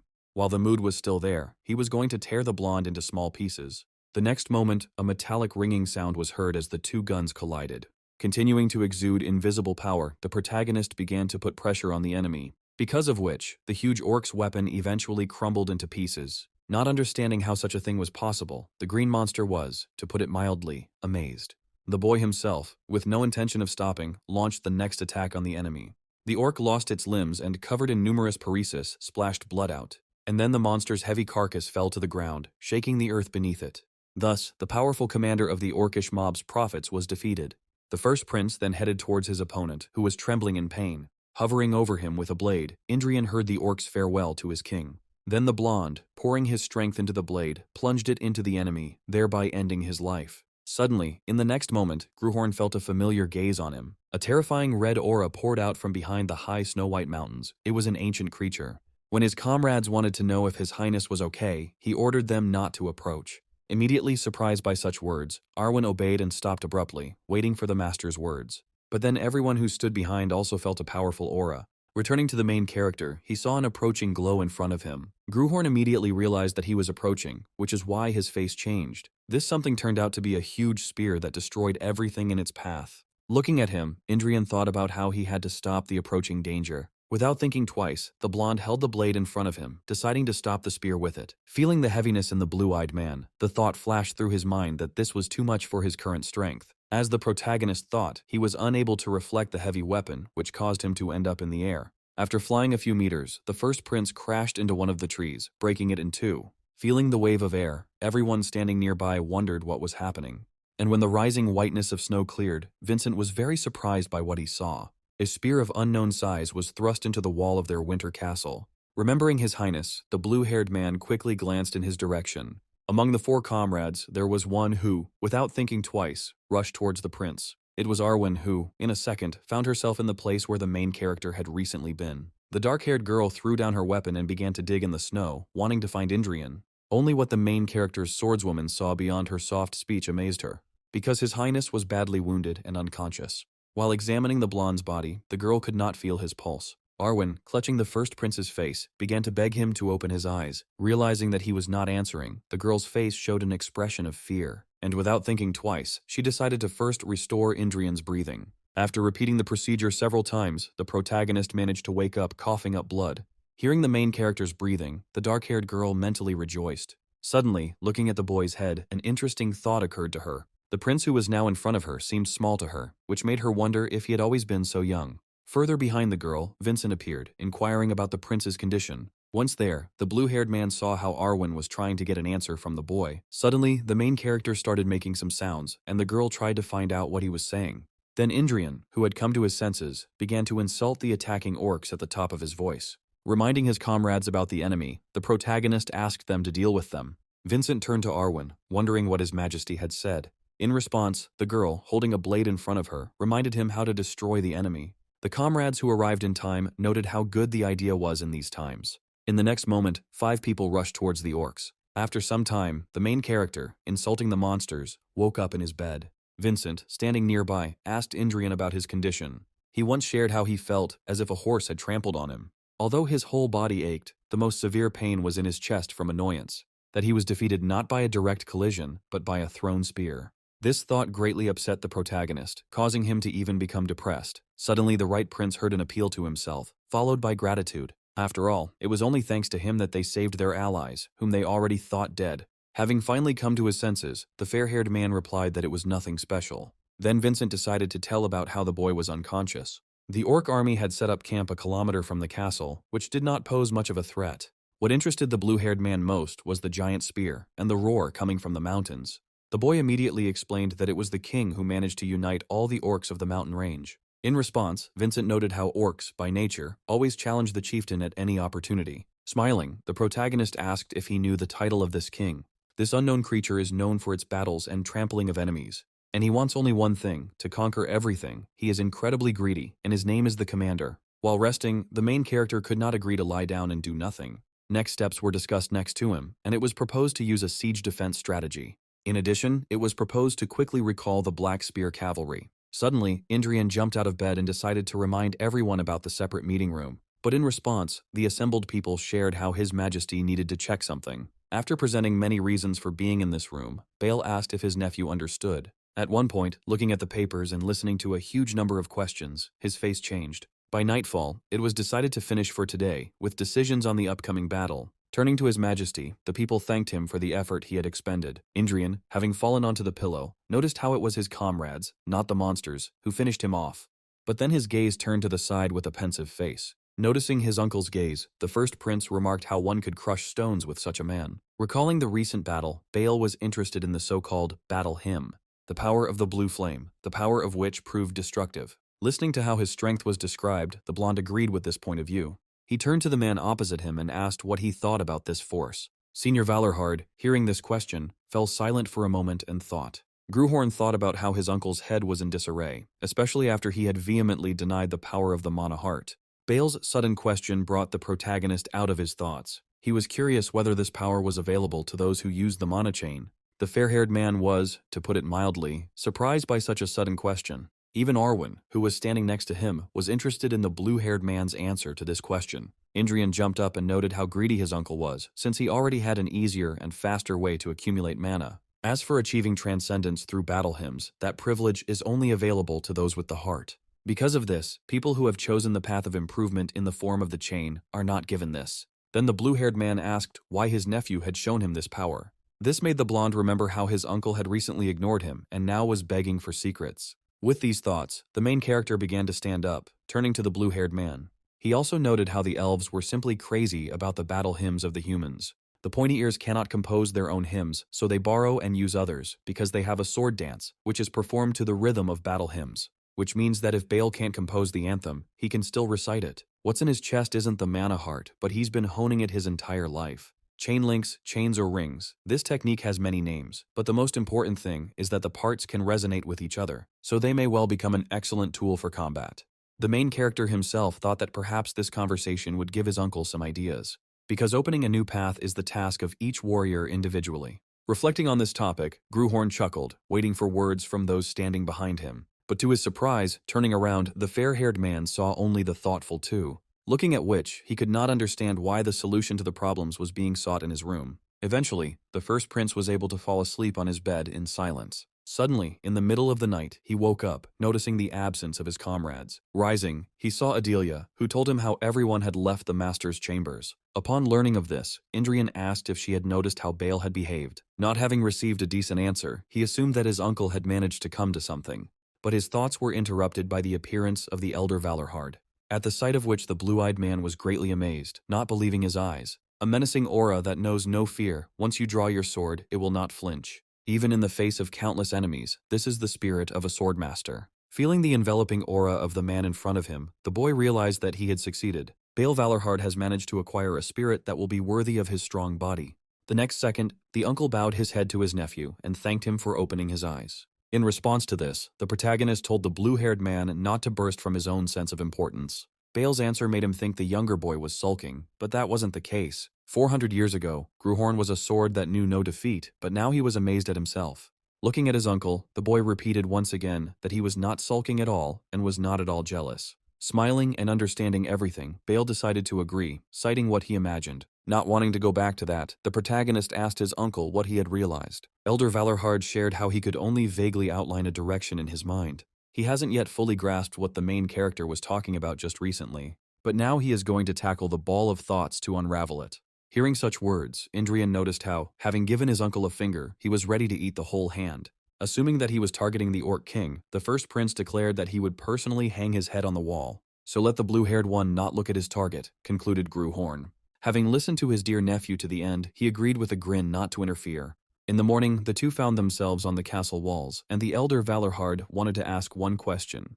He was interested in how the main character knew such a huge amount of information about orcs and elves. Realizing that there would be no answer, he assumed that the blonde would tell everything when the time came. Suddenly, one of the nearby rangers reported the approach of orcs. It was a huge crowd, incomparable to the previous group of green monsters. This time the crowd numbered more than several thousand heads, which was a whole legion. Without wasting any time, the first order was given to prepare the archers. Standing behind the main character, Bale watched the enemy army and thought about the upcoming battle. But then the duo were enveloped by a familiar oppressive aura coming from the end of the crowd of orcs. Feeling her blue-haired, he asked Indrian if this was the same commander, who possesses an unbroken spirit and managed to unite all the mountain orcs. Hearing this question from his uncle, the first prince answered negatively because the vanguard was in front of them. Its members are some of the strongest orcs in the service of the king, the bravest and most merciless of generals, who drinks wine from the skulls of his enemies. A true nightmare for knights and swordmasters who fear his very name.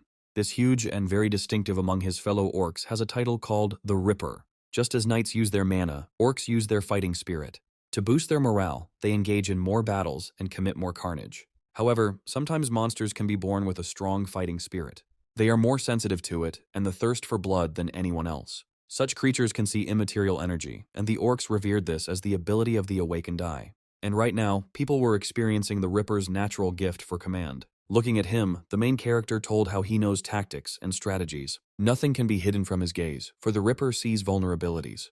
Bale knew that everything his nephew said was true, but he was going to check it himself. Concentrating his energy, Senior Valorhard was going to make sure of the enemy's strength. And at that very moment, a very fast spear rushed from the castle wall. The orc immediately noticed the approaching weapon, which is why he grabbed his own. Then the green monster struck the spear and managed to reflect it upward. Thus, the attack of the elder Valorhard was repelled by the orc. The rangers standing nearby were amazed at the strength of the huge monster.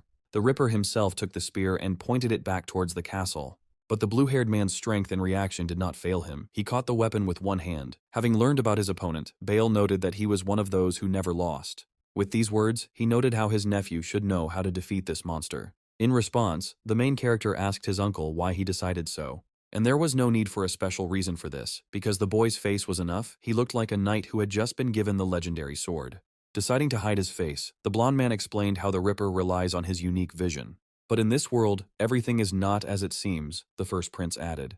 Besides, no matter how much patience he has, an orc remains an orc. If you lure him with a tasty treat, he won't be able to resist and give up, Indrian concluded. A few moments later, Vincent told the blonde that his life was in danger. Then the boy once again noted how bluffing with the Ripper wouldn't work. Because firstly, the Knights of the Winter Castle are not suitable. They do not look like easy prey. And if you leave everything to the newbies, the orc will break through before they have time to do anything. Therefore, to solve the problem, Gruhorn proposed the candidacy of his people. He also noted that by removing the enemy's main commander, it would be easy to compare with the rest. Suddenly, the blue-haired man reminded him of the sad state of the first prince's hand.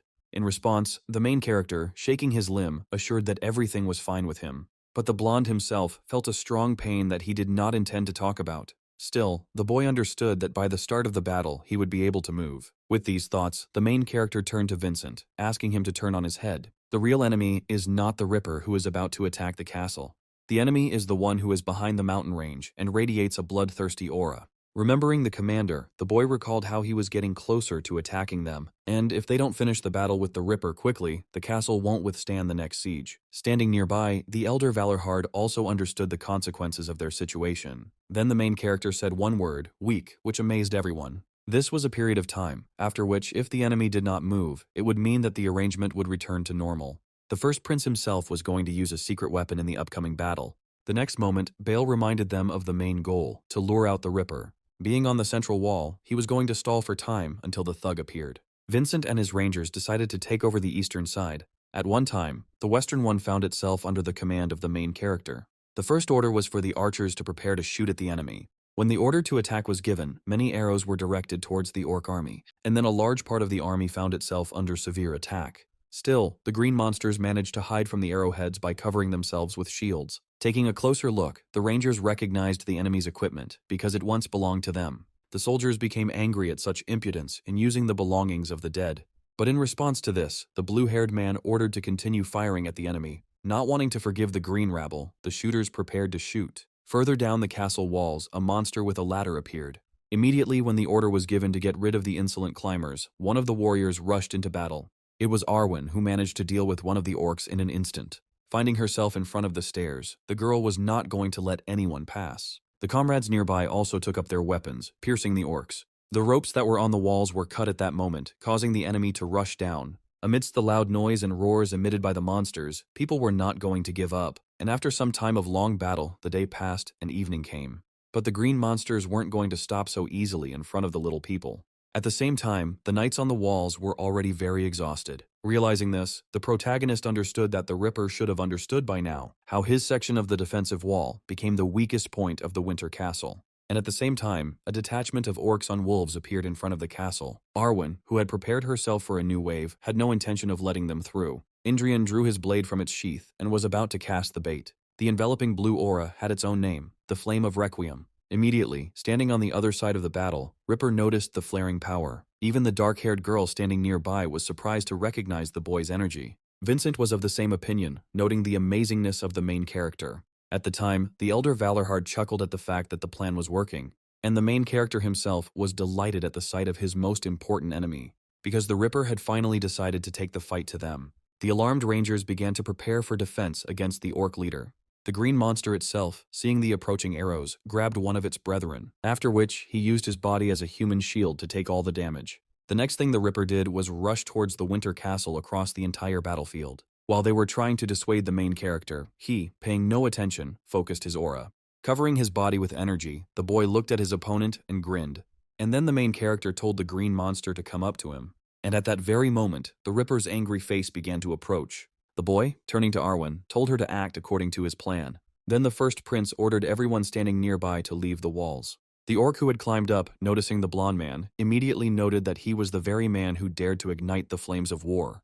Then he found himself on the wall sharing how he was going to execute him by order of his majesty. But in response, the main character, smiling, shared how glad he was to hear it. After which the two, radiating a terrible aura, prepared for battle. Thus began the battle between Indrian and his opponent, named Ripper. Having repelled the orc's lightning attack, the blonde landed nearby. Not wanting to wait, the blue-eyed man rushed forward with his blade at the ready. In an instant, he managed to inflict a bloody cut on the green monster. Seeing which, he declared that pathetic tricks would not help a man and offered a fair fight. In response, Gruhorn began to concentrate his energy into the blade, and then he rushed at the enemy again, while he was of the same opinion. But when the two almost clashed in battle, the blonde grinned again. After all, he then issued an order, after which the orc found himself completely tied up. The knights at the other end of the rope, without wasting a moment, pulled it. While the orc spawn was sharing its discontent, the boy was seizing the moment. With one powerful blow, the blonde managed to send his opponent into the air, after which the giant's heavy body came into contact with the stonework of the wall.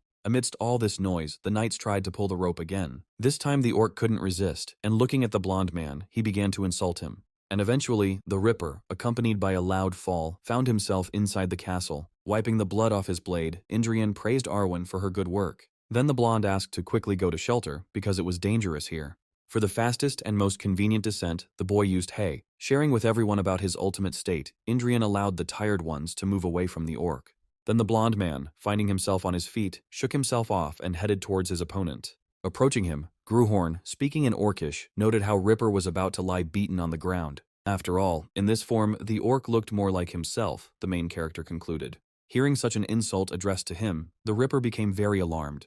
Having escaped from the nets, he struck at the place where the blonde was. Only to everyone's surprise did the elder Valorhard appear there with his sword. Feeling the onslaught of the orc, the blue-haired man learned that he was more ferocious than he thought. Preparing for another attack, Bale told his nephew to leave the brute to him. In response, Indrian shared how he needed to do something, and the blue-haired man was happy to help. The next moment, the elder Valorhard rushed towards his opponent. He also stated that he does not guarantee that the enemy will survive until the right moment. Observing his uncle's strength, the protagonist became convinced of the strength of the Knights of the Chain. Before him stood a swordsman who had achieved unity with the sword, his will following the blade, and mana flowing where the will was directed. However, the enemy is one of those who senses this flow with amazing accuracy. Understanding all this, the protagonist also realized how much he should hurry. I'll head inside the warehouse. Gruhorn intended to bring a worthy warrior. This swordsman, whom even the gaze of the Ripper cannot detect. And it is Adelia, who at that moment, covering her ears in fear, hid in a corner. Suddenly Indrian held out a bloody rag, declaring that her opponent was the owner of this blood. And at that very moment, a huge number of emotions ran through the green-eyed girl's head. Rising on trembling legs, the girl grabbed the blade and rag. When the boy looked at Adelia, he saw in her a warrior who was overflowing with energy. At that moment, the girl's character trait called Butcher was activated. In addition to this, another trait called War Demon was activated. Then, to the surprise of the main character, Adelia managed to awaken two truly strong qualities at the same time. At the same time, the defense of the Winter Castle continued. The orcs did not stop running out. The blue-haired man, reflecting another blow from his opponent, was thinking about his own. He realized that the giant was reading every movement of his blade, regardless of speed. The scarred man, leaning down on the ground, appreciated the power of the Ripper. But he was not allowed to finish his sentence when a sudden roar behind him, accompanied by a strange feeling, occurred. Wondering what was going on, Elder Valorhard turned around. And there, among the rising dust, the silhouette of a swordsman began to appear. It was Adelia, who, without waiting long, rushed towards the huge orc. To Bale's surprise, she struck the Ripper's massive weapon. The blue-haired man couldn't believe that this girl was an ordinary maid. There was no trace left of her meekness and obedience, concluded the Elder Valorhard. At one time, the Ripper, in his own language, called the blow of the man who appeared vile. While he was talking about military honor, Adelia found herself above the enemy's head. Growling under the weight, the Ripper still managed to avoid the chopping blow. Indrian, who had arrived just in time, heard his uncle's surprised words and noticed how a lion lived inside every spitz. The reason why Adelia can stand up to a monster that doesn't even flinch before a swordmaster is because of her trait. The butcher simply chops and shreds everything indiscriminately. There is no hidden intent or cunning calculations. However, these words also apply to another trait called the War Demon. Addressing the girl, the orc declared that she would never get to him with such waving. It was after these words that the swordswoman's blade was able to reach the enemy. She was a true berserker who didn't think in battle. The Ripper's ability to see and anticipate his opponent's attacks. But this skill didn't work with Adelia, to the orc's surprise. Looking at the girl, the Ripper could not believe that this monster was human. Hearing these words from the orc, the protagonist decided to take them as a compliment.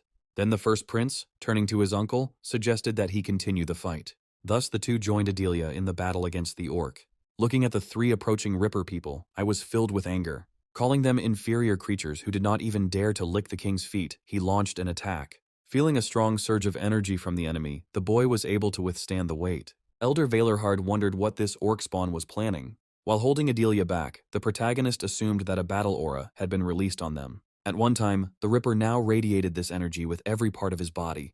Returning to the boy, he discarded his recent thought because orcs do not draw in a combat aura. On the contrary, they return to themselves the one that was recently scattered. Continuing to release his energy, the orc was going to finish off the humans in the name of the king. At the same moment, the two comrades rushed towards the enemy, while the boy turned to his uncle. At that moment, Gruhorn decided to show his true power that filled his body. Enveloping his entire body from head to toe in his energy, the blue-eyed man began to sing. The duo tried to attack the Ripper from different sides at the same time. Returning to the protagonist, he continued to speak majestic words. Suddenly, from behind the high walls, Gruhorn felt a familiar bloodthirsty aura.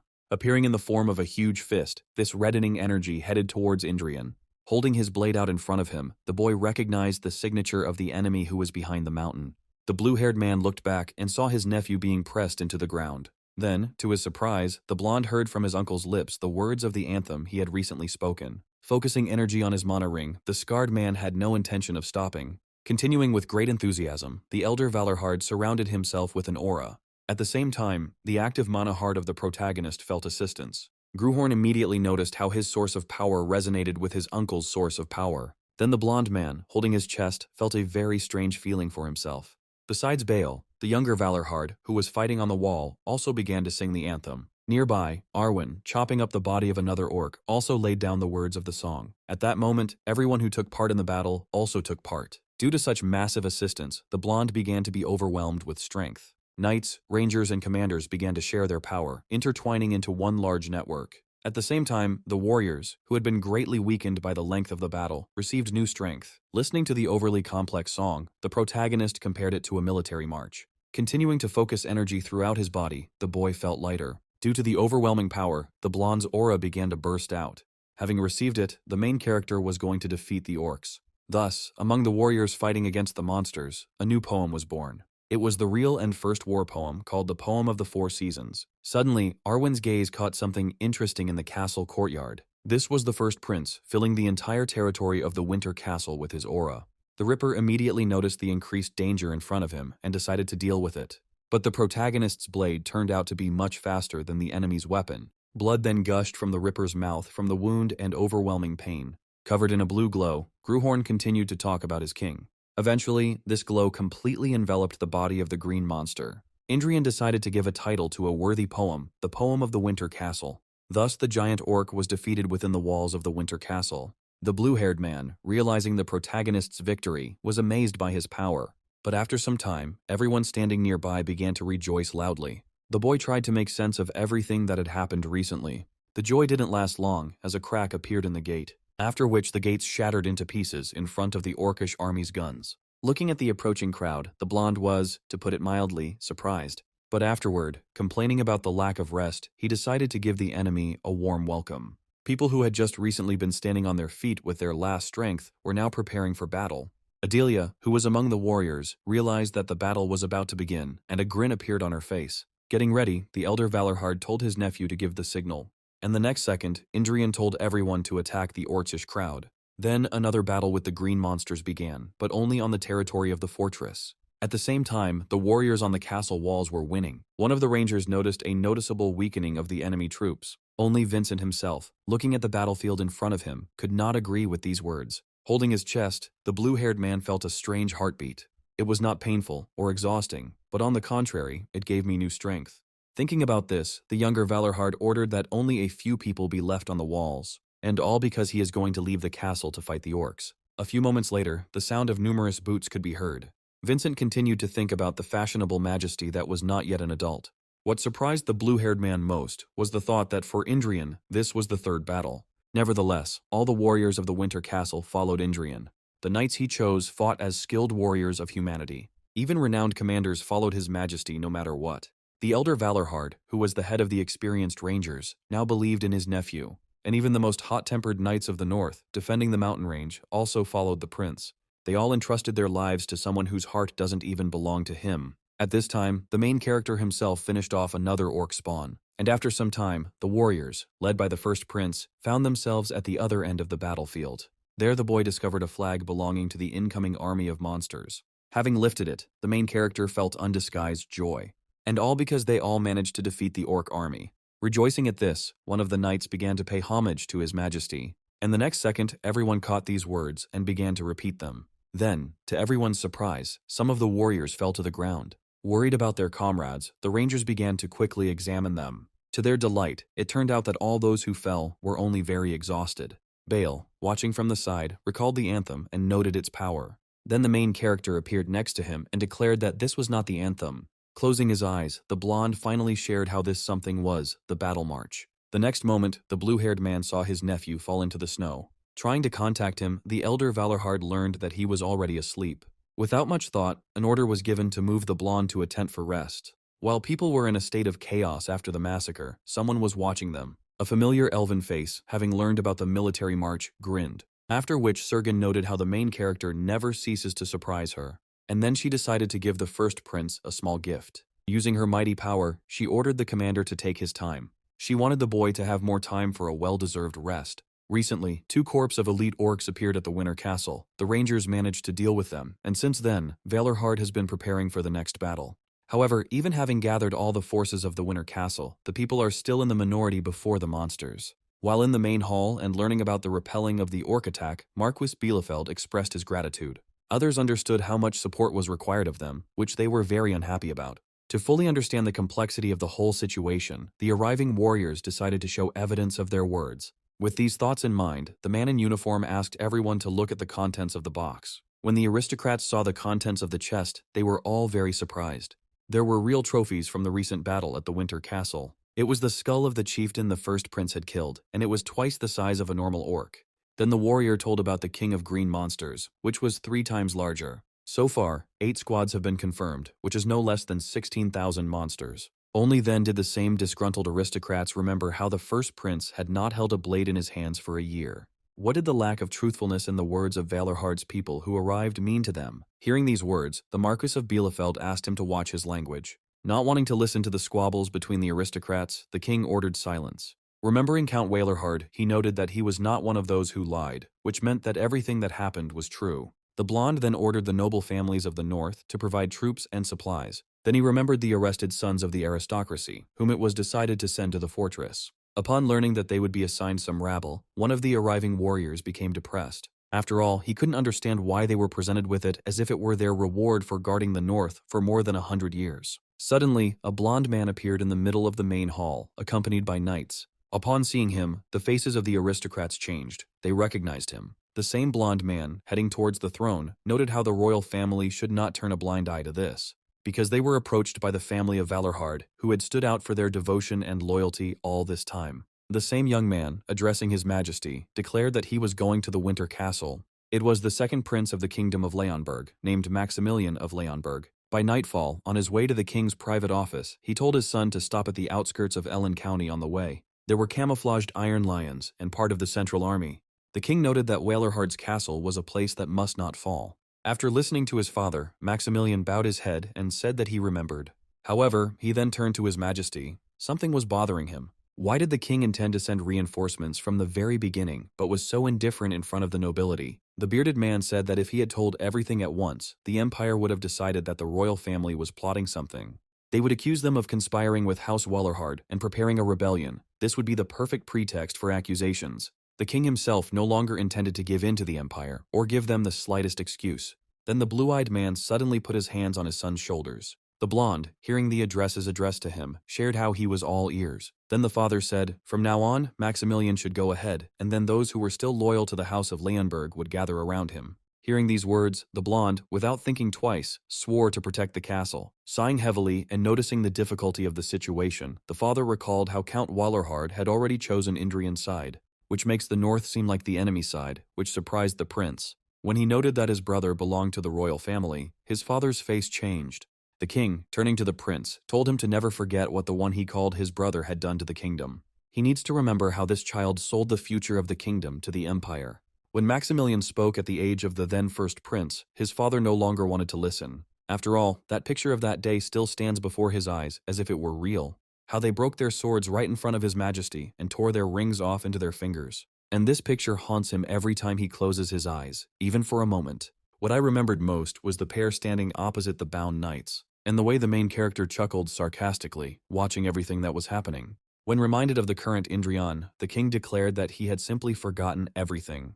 And even if he clenched his fist and honed his skills, there was no point in it. After all, those loyal people will never close ranks again, and now they, like some kind of gnawed mercenaries, will have to learn the heart of mana. Even hundreds or thousands of people like Indrian could never replace them. With these words, the king ordered his son to go north before Montpellier could act. The next moment, the blond man thought and bowed his head in a gesture of agreement. After some time, Maximilian and his comrades headed towards the Winter Castle. Exhausted soldiers fell exhausted during this merciless march.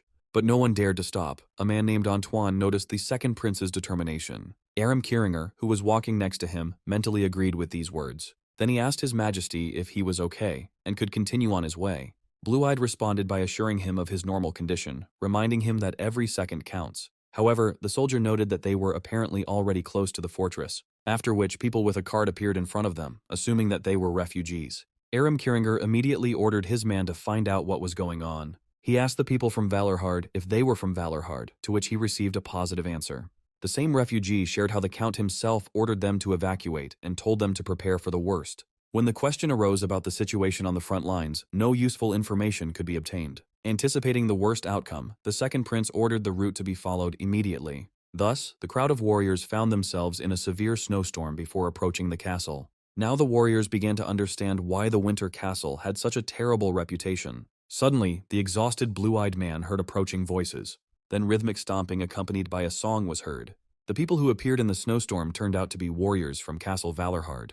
Upon seeing them, the arriving crowd immediately recognized them by the symbols on the flags. Suddenly, the red-haired man noticed the unknown people and was amazed. When he realized who was in front of him, he and his ranks immediately lined up in a row. After which he introduced himself as the commander of the 17th Ranger Platoon, named Jordan. Having learned who the people opposite were, the second prince greeted them. Then the red-haired man said that given the current weather, they should abandon the carts and travel lightly. Thus discovered, Valorhard's warriors began to accompany the reinforcements. While the warrior was recalling rumors that the northerners were rude and silent, the prince inquired about the song. Hearing such an interesting question, Jordan shared that this was the March of the Third Corps, winter poem. He also told how it makes you feel a little warmer, and that's why they always sing it on hikes. In addition, it was composed by the first prince, although they added the rest of the words later. Hearing the surprise, the red-haired man noticed that there had been the same snowstorm on the day Indrian had appeared. After some time of conversation, Maximilian noticed how the local warriors mentioned his brother every other word. Suddenly, to everyone's delight, the blizzard finally ended, much to the commander's surprise. Then he stretched out his hand in front of him and shared this news with everyone. Smiling, he noted that it was the same story as with the first meeting with the first prince, when he was terribly angry, and then calmed down. Once again, the blonde was amazed by the mention of his brother's name for the umpteenth time. Looking at the gates, the red-haired man decided to present the northernmost fortress of the kingdom to his majesty. But when the heavy doors opened, the faces of those who arrived changed. And all because the winter castle appeared before them, painted in blood.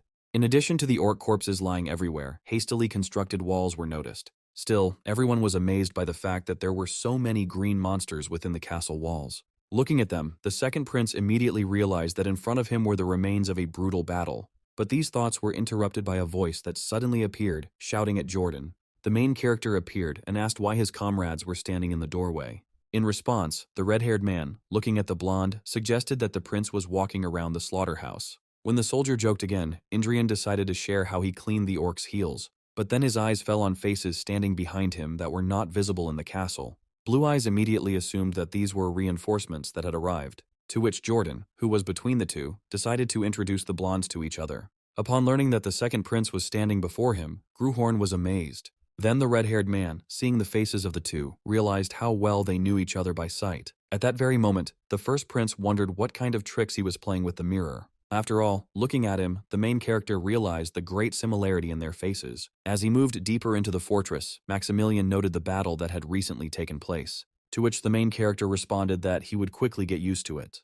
From these words, the blue-eyed man imagined how much he would have to fight. But what amused him more was how the warriors could be so calm when there were so many corpses around. The same red-haired man noted how the prince, having encountered the orc horde several times, would make the dead seem beautiful. After these words, the expression on the face of the recently arrived reinforcements changed. Approaching the main gate, Indrina shared how they came out to greet them. They turned out to be a squad of high-ranking rangers led by Bale Wallerhard. At the same moment, the blue-haired man greeted the royal house of Leonberg on his own behalf. The blonde responded by also sharing what an honor it was for him to greet the silver lion of the kingdom. After which, a welcoming roar was heard throughout Valorhard's domain, and the lined-up soldiers greeted the royal family with one voice. Watching and hearing this, the blue-eyed man was fascinated by what was happening. Maximilian then expressed his gratitude to the soldiers for their service on behalf of his family. Hearing such words from a representative of the royal family, the warriors chuckled. Even the main character standing nearby with his comrades was glad to hear this. Then the blue-haired man asked those who had arrived to go inside the fortress. Thus the commanders found themselves at the same table. Maximilian thought about his brother. When he looked at him, the second prince could not understand why they were staring at him like that. Without thinking twice, the blue-eyed man asked the man opposite if he wanted to say something. Having received a negative answer, the prince inquired about life here, after which the main character began to share his joy at finding himself in the winter castle. Hearing about the monsters and the numerous battles, Maximilian could not understand this joy. Then the boy, pushing the dishes forward, told his brother to eat while he had the chance. Then the second prince, turning to Indrian, shared how he was bothering the others. Seeing Indrian's face, the elder Valorhard noted that taking care of someone was not his thing. Returning to Maximilian, he decided to move on to the main issue. The second prince was interested in the current situation in the winter castle. On the way here, he only had time to take a quick look around, but at least 1,000 orc corpses lay at the castle walls. Bale shared how monsters attack the castle every 4 days, the scale of the attack varying each time. If the fighting was going on with such frequency, Aram Kieringer suggested that the enemy had already suffered significant losses. But this was not so, which is why the blue-eyed man was amazed by the words spoken. Indrian added, noting how the enemy's numbers continue to increase even now. In addition, they daily monitor the approach of the orcish hordes, which already numbered more than 9 legions. The enemy still has at least 18,000 bloodthirsty fighters. Once away from the table, the second prince realized the seriousness of the situation. But nevertheless, Maximilian was interested in something else. Namely, the faces of the inhabitants of Valorhard, which do not look gloomy. As for brother Indrian, the blonde didn't have many opportunities to communicate. But he is not at all what the rumors circulating in the royal castle portray him to be. Aram Kieringer shared how the first prince visited the Iron Lions some time ago. Then His Highness fought dozens of duels in a row with privates and did not lose a single fight. And now the dark-haired man sees how Indrian has only become stronger since then. When Maximilian asked why there were no rumors, his comrade said that his brother did not want publicity. After this, the blue-eyed man looked at Indrian, thinking about how talent does not appear overnight. It is much easier to hide what exists than to create something that never existed. What is the first prince hiding? Maximilian asked himself. After some time, the commanders gathered around the same table again. The people who arrived were interested in the very same orc king, who was spoken of as a very dangerous creature. In response, the protagonist suggested that his new comrades look back. People, without thinking twice, decided to turn around, wanting to see proof. There, outside the window, was a huge spear thrown by that same monster. Only the people could not believe that such a weapon was sent through the mountains by one orc. They were ready to believe that it was fired from a ballista. At the same time, Indrian gave the choice to the unbelievers to make their choice to believe in him. Into a monster that controls a siege weapon, or a monster that hurls a ballista projectile from the mountains to the very walls. Only if the arriving reinforcements do not believe, then they will be of no use. He needs people who will fight shoulder to shoulder, not investigators who will interrogate them. Realizing his mistake, Aram Kieringer assured that he had not tried to question His Majesty's words. Calling the story about the monster incredible, he bowed his head and asked for forgiveness. Senior Valorhard, who was watching this whole spectacle, suggested taking a break.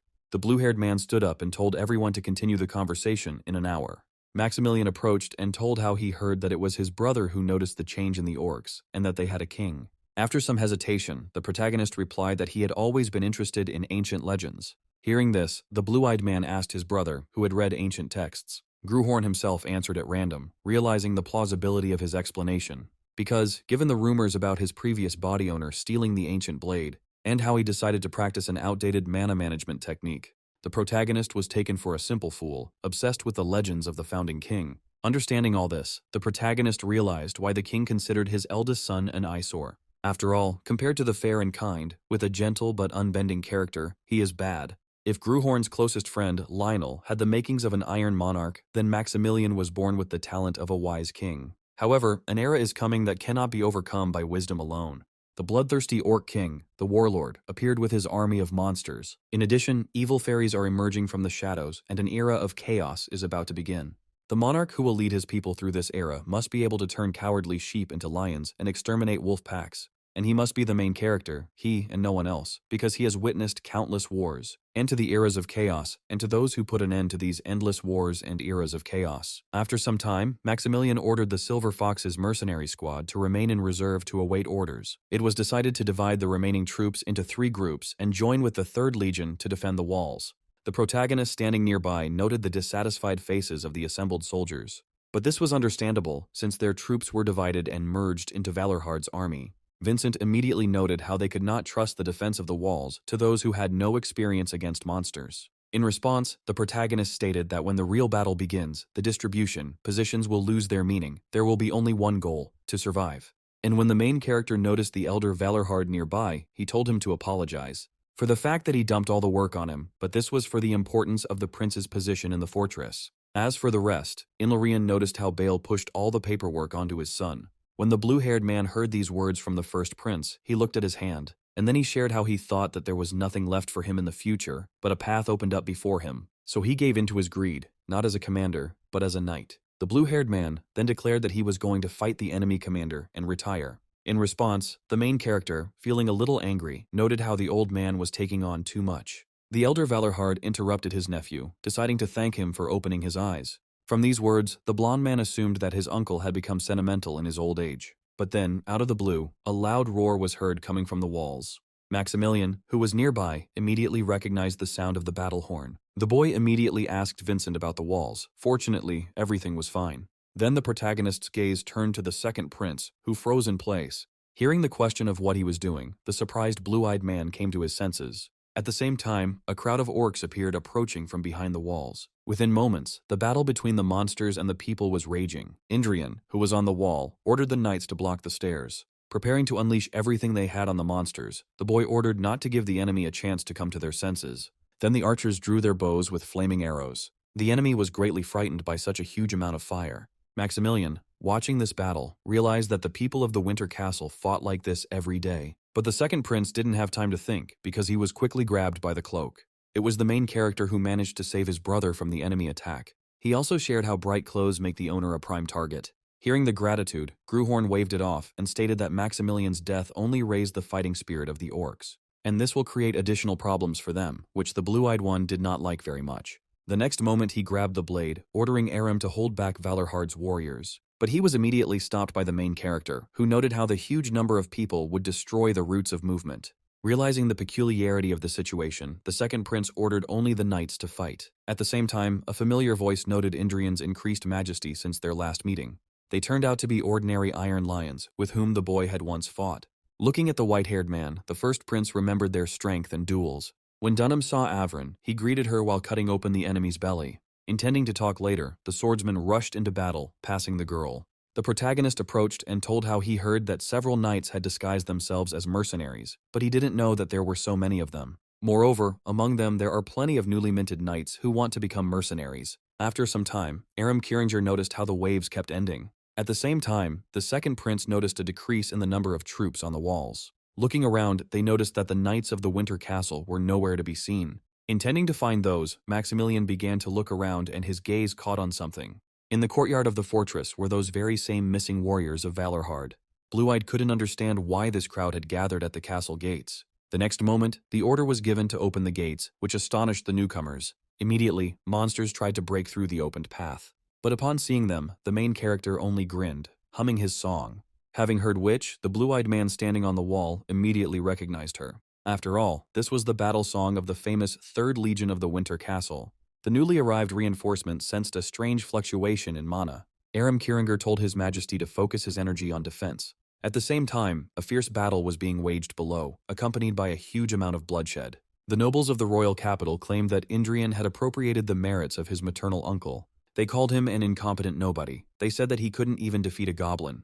They called him a traitor and said that he was incapable of giving a single order. Ultimately, the first prince was considered completely useless. Knowing all these rumors, Maximilian, who was now watching the real boy, thought of only one thing. Right now, something incredible is happening before his eyes, the most incredible thing he can remember. The blonde wanted to suggest going down, but Aram Kieringer called it impossible. Because going out now, when the soldiers are so exhausted, is pure recklessness. Looking at his exhausted comrades, the blue-eyed man could not understand.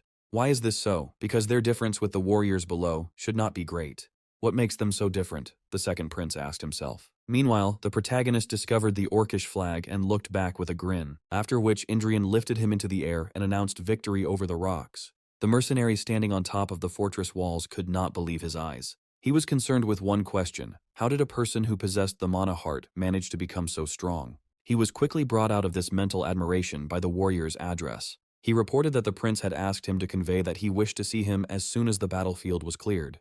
The gray-haired man himself continued to think about the main character and his strength. He remembered how they said that he was not even close to his younger brother. Meanwhile, Vincent heard the approaching joyful voice of the first prince. And all because Indrian now has 19 flags, but the blue-haired one had 26. Deciding to count the Legion's banner as 10, Indrian named the number 28, but with this calculation, Vincent has 35. The protagonist's expression immediately changed to one of surprise at this statement. The surrounding rangers noticed how the blue-haired man had been collecting his flags for years, while His Highness was trying to overtake him in a few months. And seeing Indrian's tired face, they remembered how he had spoken about the orcs, how they weren't even fit for lunch. Then the first prince cried out, while Maximilian watched this whole scene. The same first prince, having regained his spirit, called the orcish detachment pathetic. Then his brother saw a member of the ruling family exchanging jokes with ordinary soldiers. Although he treated them simply, there was genuine respect in the eyes of the soldiers and knights. Meanwhile, the boy himself, as a reward for the soldiers, told them to clean up the field.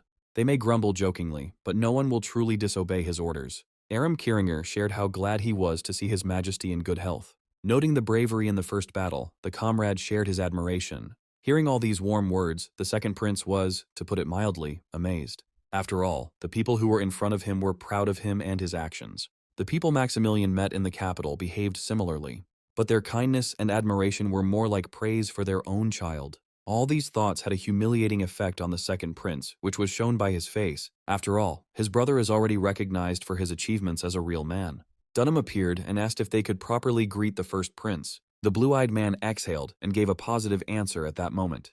Having received the desired answer, the warriors, filled with joy, thanked the prince, after which they rushed to the main character, showering him with compliments. Indrian, listening to all this, could not understand where they got so much friendliness towards him from. Maximilian shared that he had heard that these warriors had volunteered to come here. Without the glory of the Iron Lion's name, it was a harsh mission to head north.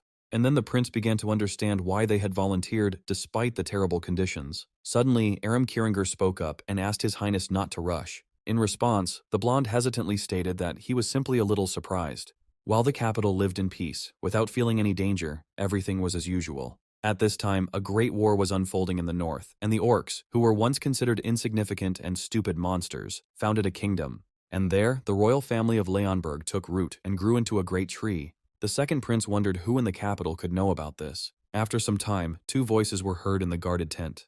The familiar commander of the Silver Fox mercenaries bowed his head and introduced himself as Antoine. They currently have long-term contracts with the royal family. When the boy asked what they were going to do next, the mercenary reminded him of his profession, because of which he could die at any moment. Then the main character offered to sign a contract with him, to which Antoine noted how much they charge for their work. Having listened to the man, the main character, in front of him, exhaled and understood everything. Then he turned his attention to the mercenary's mana, which he had accumulated using primitive methods. Blue Eyes intended to turn it into something worthy, so that no one would ever look down on him again for using inferior techniques. A crude mana heart created at best through a mid-level refinement method. The path that energy can open to him is no more than a sandcastle built from impure mana. Even if the rank is the same, the difference in quality is like between heaven and earth. Following this, the main character decided to demonstrate his mana heart, to which Antoine responded that if words were enough, he would have become a master of the sword long ago. Hearing these words, the protagonist took them for a refusal, but then the voice of the man opposite was heard. The mercenary added that it depended on who was speaking, which left the blue-eyed man amazed. Antoine then stated how he could be granted a title of nobility. Gruhorn himself, looking at the mercenary, thought about how he might be useful, unlike the straightforward knights. The first prince agreed out loud, which greatly surprised the mercenary. At the same time, the main character announced the term of the contract until he becomes king. Then the boy asked Antoine if he knew how to use the mana heart. In response, the gray-haired man decided to demonstrate his possession instead of words. Watching which, the main character found himself captivated by the whole view. A weapon created by a mercenary capable of cutting blades appeared before him. But Antoine couldn't hold out with this power for long, which is why he became very tired. Having seen such a quick performance, the boy expected much more. The gray-haired man said that this is the song of the sword that he owns, and it is considered one of the most famous in its field. He was able to master it after following a high-ranking mercenary for 6 months. The boy also learned from the conversation that this skill is roughly the same for everyone. Upon learning of this, the main character became very dissatisfied, which drove him crazy. War poetry is usually passed down through generations along bloodlines. This was done to ensure that the quality of the poems would not be diminished by being passed on to the unworthy. Even within these families, the selection was extremely strict, and yet they still bought and sold poems. Knowing this, the protagonist stated that he needed to change the terms of the contract. The next second the boy said, 20 years old, which surprised him. After all, this was a lifelong contract, which no mercenary squad would agree to. The boy himself thought about how it could be more honestly called slavery.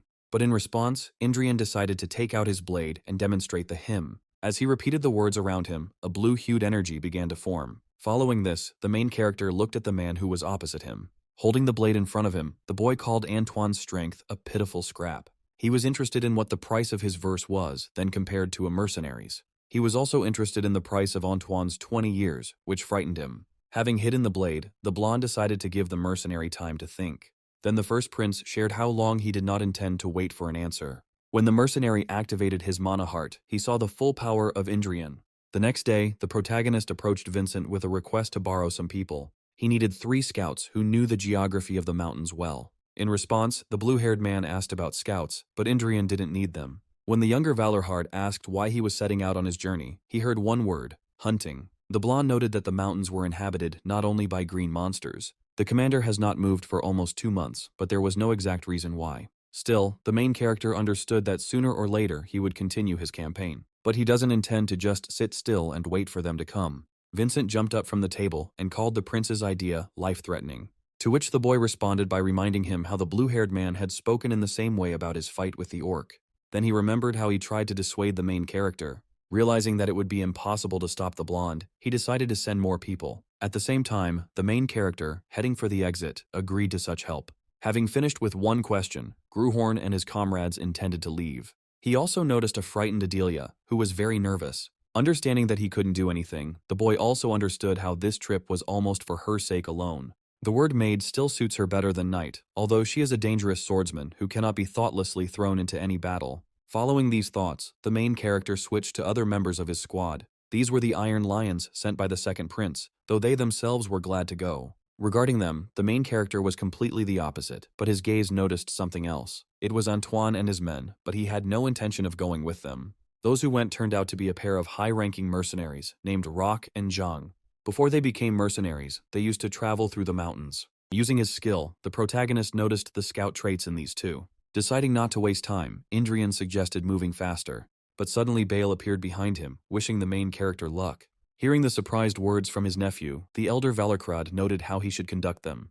When the boy told his comrades not to miss the castle, the blue-haired man reminded him how he had protected it all his life. Looking at the two members of Valorhard's family, the boy grinned happily. The main character then turned to his people, declaring that they were now definitely leaving. In the very heart of the Blade Mountains, a huge creature appeared before a crowd of orcs. Indrian's squad watched this scene quietly from the snow-covered bushes. One of the rangers gestured at the monsters and asked what they would do. At the same time, a battle began between the giant and a squad of green monsters. This creature, which was now clutching the orc in its hand, was a real ogre. Among this orc squad, one monster stood out, ordering its warriors not to be afraid. After which he called the ogre in front a pathetic monster. The next moment, the squad lost another comrade, who was pressed into the ground. But that was not all, because the giant then rushed on to destroy his opponents. But the same ogre commander, watching from the side, was dissatisfied with this situation. Insulting the ogre, the green monster rushed forward with the intention of killing. The protagonist, watching from the side, noted how even among the orcs he was quite skilled in combat. Returning to the commander of his squad, he intended to kill the giant in the name of the king. In a few seconds, the orc closed the distance and struck the enemy. Then he ordered the soldiers standing behind him to attack the enemy. At the same time, someone's hand suddenly grabbed the main character by the cloak. Immediately, the blue-eyed man noticed the activation of Adelia Bayern's trait called Butcher. Strongly amazed by this, the prince quickly looked around at the girl, and there he saw a girl thirsty for blood, whom Indrian immediately tried to calm down. Hugging the maid, the first prince shared that they needed to wait until the orcs had exhausted all their strength. Returning to the green monsters, they furiously tried to kill the giant. Only then the ogre's hand turned orange from the overflowing power, and after a few moments, it turned completely red. The main character, who saw this picture, like everyone else, wondered what was going on. But he still remembered that this was a real ogre, whose nature was determined from birth. First and foremost, ogres are predators with an incredible appetite for blood. They are born to kill and eat their target, or eat it alive. Out loud, the main character told the excited Adelia to be patient a little. An ogre who reveals his true nature is equal to a swordmaster. It was absurd to expect a man like him to defeat such a creature, Indrian thought. But that's exactly why the protagonist told his swordswoman to get ready. And all because he had only one thought: knights become stronger by doing the impossible. Then the boy allowed Adelia to go on the attack, and she rushed towards her targets. The giant at one time noticed the approach of the girl who suddenly appeared. The boy thought about how Adelia would use the sword that had already slain countless giants, and creatures like ogres, which are more than just remnants of an ancient tribe, who inherited the blood of the extinct race of giant predecessors. Looking at her opponent, Adelia radiated enormous bloodlust. In a mere moment, the girl hit the red giant's leg, something he didn't expect. Then the girl's armor and face felt the disgusting blood of the monster. On the real ogre itself, many deep cuts appeared. Hearing the squeal of her opponent, Adelia felt pleasure. Then the main character himself appeared on the battlefield, singing the hymn. Enveloping himself entirely in a golden glow, the boy used the Song of Creation, a power that the protagonist's body could not withstand, which is why part of the song was intentionally omitted. The protagonist could only read half a verse of the entire mighty song. Aram Kiringer at one time wondered why the cowardly and fragile woman was brought to the mountains. But now all these thoughts quickly disappeared at the sight of her participation in the battle. The girl, dealing another blow to the ogre, accompanied by a splash of blood, enjoyed herself. The giant's dissatisfied growl of pain alone made her get even more excited. The girl's determination impressed everyone who set out on the journey along the mountain ridge. However, that was not all, because next to her was a prince who supported her impeccably. The advance of this duo seemed from the outside like a stubborn attack. Adelia at one time delivered a series of slashing attacks with her blade to her enemy. The force was enough to deprive the true ogre of one of his legs. Her visible performance is good, but if it weren't for the first prince, this fight would have been impossible. And the main character himself understood his role in this battle against the monster. At that time, Aram Kiringer wondered if he could help these two. But a voice that suddenly appeared behind him brought the warrior out of his thoughts. It was Arwen who ordered the soldiers to direct their forces to the desired target. And the next moment, the human squad clashed with the orcish squad. Only now did Aram Kiringer realize how they should have taken advantage of the moment to attack other enemies. Noting the excellence of this decision, he noticed how the dark-haired girl had become an experienced warrior in just a few months. And after some time, most of the orc squad was defeated. After which, an orcish commander with a bloody sword appeared before Arwen. At the sight of its new target, the green monster began to growl, instilling fear. The other side immediately assumed that this monster was trying to say something. Then the main character appeared and told about the orc's intentions. He intended to fight the humans in a fair fight, which the boy was glad about. Noticing the first prince who had arrived, Aram Kiringer remembered the ogre. When he looked in the right direction, he saw the bloody carcass of the monster, along with Adelia. The girl, continuing to deal numerous blows to the already dead enemy, burst into laughter. And then the warrior realized that the giant no longer posed a danger. Returning to the protagonist, he told the orc commander that he agreed to fight. While the monster was amazed at the human's knowledge of the language, Indrian suggested starting the battle, and the next moment, the two rushed from their seats, intending to finish each other off.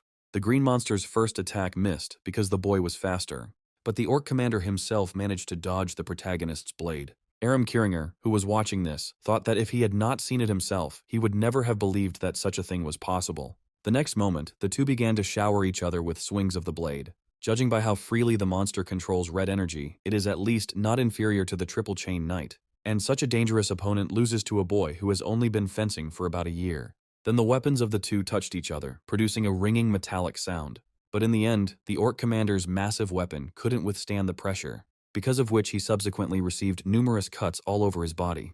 The next moment, Indrian aimed his blade at the monster. In the language of the same monster, the blue-eyed one called their fight quite good. And then one quick cut on the neck ended the life of the orc commander. Suddenly, the main character heard a familiar voice calling to him from the owner. It was a tearful Adelia who asked if the battle was over. Looking at the completely bloodied girl, Indrian told her not to come closer. He didn't want to stain himself with the vile blood of the defeated monster. At the same time, the comrades standing behind were amazed by these words of the prince. A few moments later, the Winter Castle squad continued on its way. Aram, who had approached, noted how the fortress rangers no longer hesitated.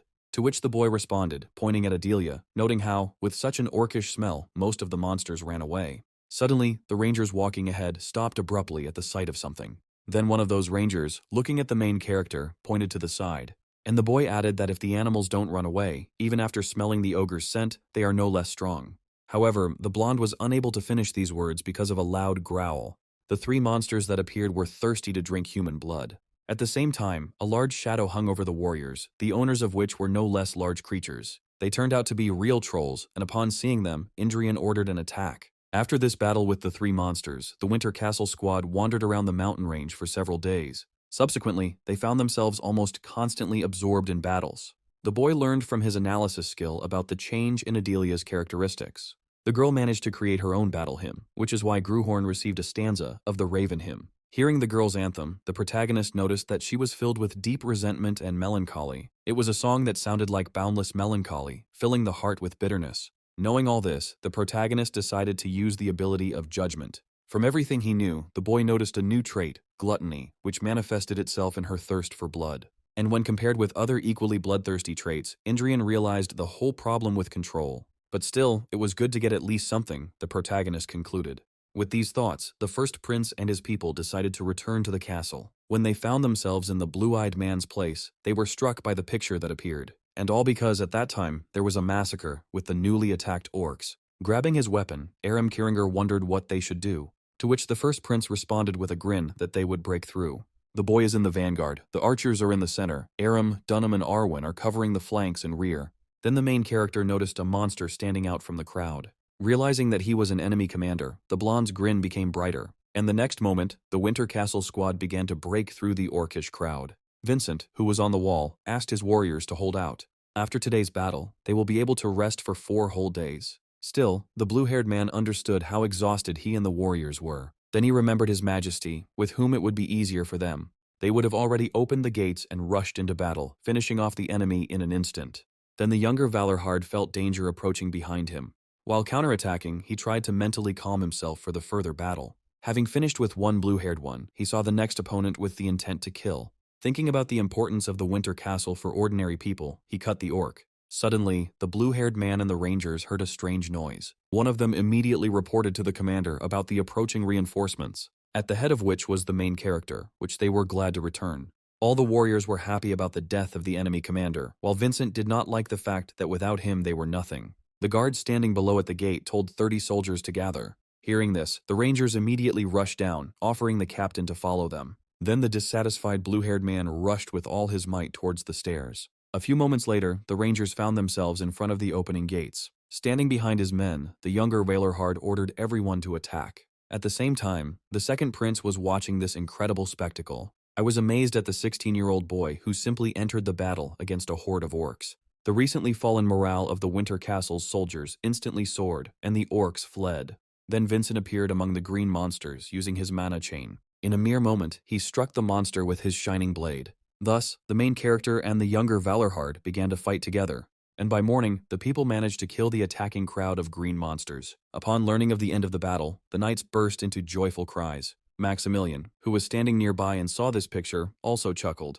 And then he began to welcome the power of the first prince along with his comrades. While paying great respects to Indrian, people looked at him with a smile. But the joy didn't last long, because a loud growl was heard next. At the same time, the main character felt a familiar thirst for murder coming from the mountains. It was the commander who, with his aura alone, made people tremble with fear. Everyone within the Winter Castle felt this pressure. Many of the ordinary knights and soldiers clutched their heads in overwhelming pain. This same red aura managed to reach the elder Valorhard, who was on the wall. At this time, the boy himself understood how their main goal had become closer.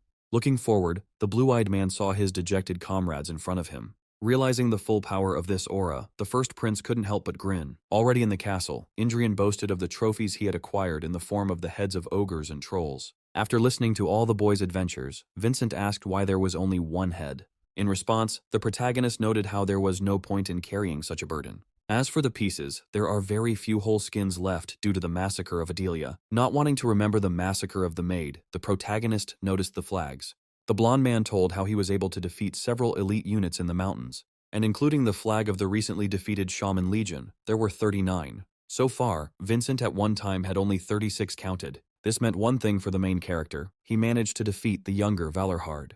Vincent himself at this time realized how the first prince had just passed him by, after which, the rangers standing nearby began to rejoice at the captain's loss. Not wanting to believe it, the blue-haired man suggested that Indrian had simply picked up these flags from long-defeated monsters. But his warriors kept telling the commander to admit his defeat. Hearing such betrayal from his own people, Vincent was shocked.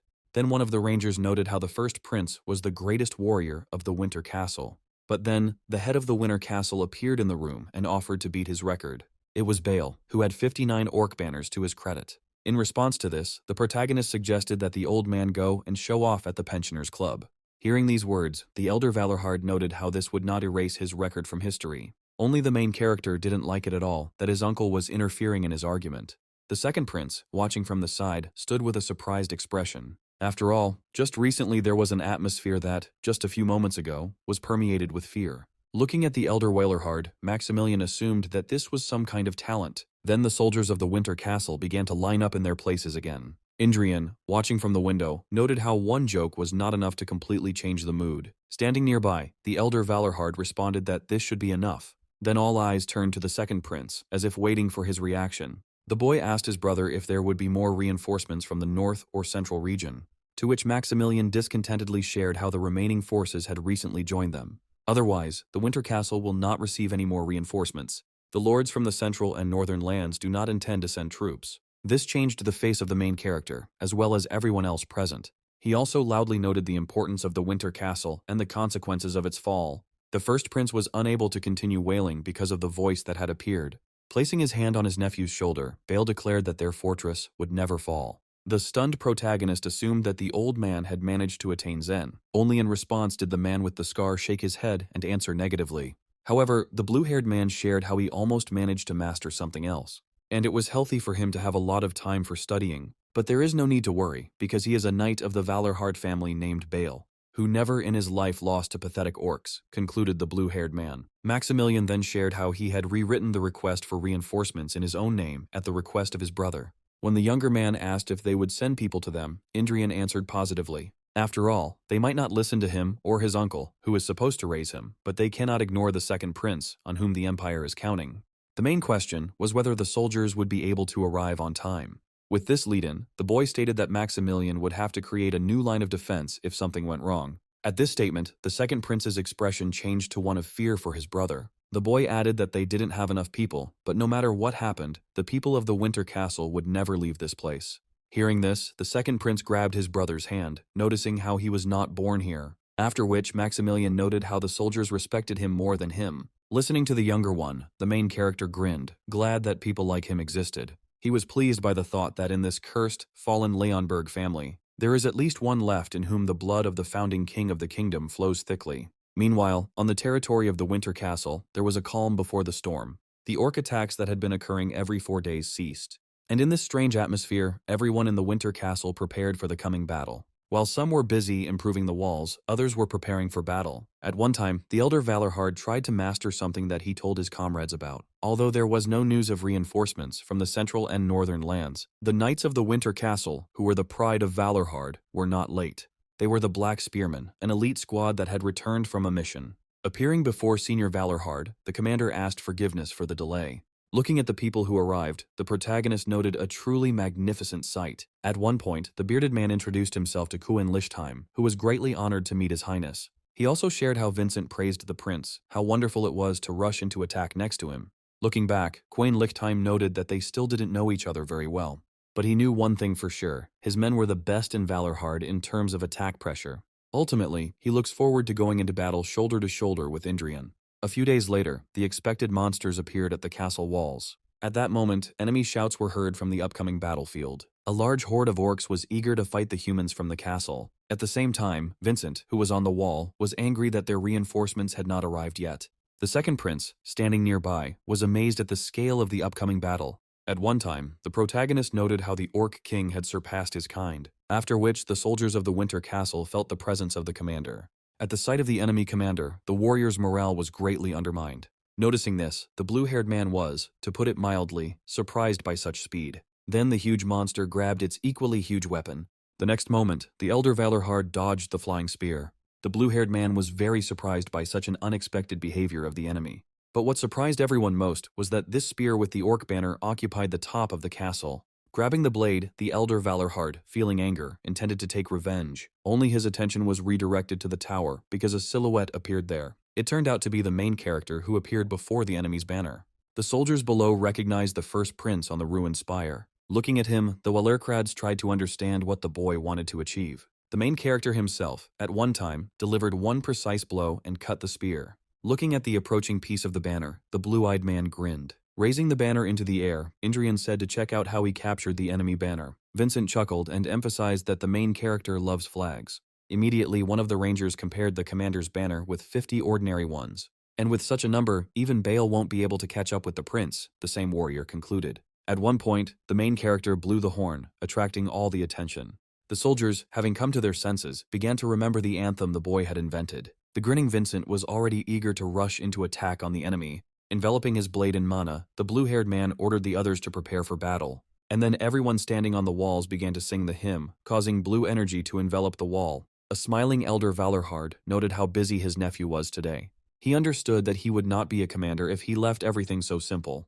With these thoughts, Bale directed the mana and intended to throw the spear, and then the weapon pierced a large number of orcs in its path. After which, the people saw a hole formed in front of them among the crowd of monsters. Vincent, who saw all this, said that he expected nothing less from the commander. Following this, Queen Lichtheim gave the order to the first row of black spearmen.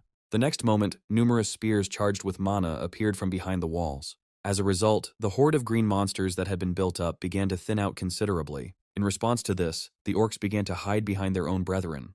Thus began the great battle with the army of the commander, after which the bloodthirsty monsters began to climb the walls of the fortress. Behind his men, Senior Valorhard analyzed the enemy. Their tactics were obvious: throw tens or hundreds of thousands at a breakthrough, regardless of losses. However, when the scale is so large, the approach can have an effect. Realizing that there was no choice, Bale said to use fire, because if they were defeated on the first day while trying to save resources, it would have a negative impact on the soldiers' morale. After which, Jordan was ordered to prepare jugs of oil. The protagonist standing nearby shared how he had not expected such an influx of enemies. In addition, the losses among soldiers on the walls are enormous compared to other battles, and the speed with which they use up the resources they have prepared is enormous.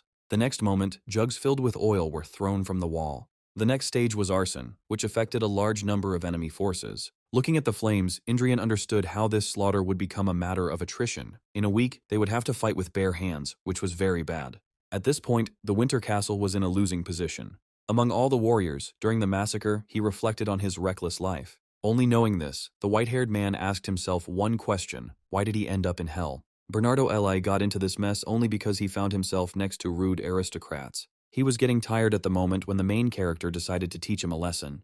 And because of his testimony in the courtroom, Bernardo became an enemy of the nobles. And he had to end up in the dock, who he was not. Ultimately, to atone for crimes he didn't even commit, he was sent to the Winter Castle, where he was currently located. Once he arrived at the fortress, the first thing he was told to do was figure everything out on his own. The ranger shared how they can't afford to take care of everyone. While everyone was confident in their strength against the orcs, the white-haired one had a different opinion.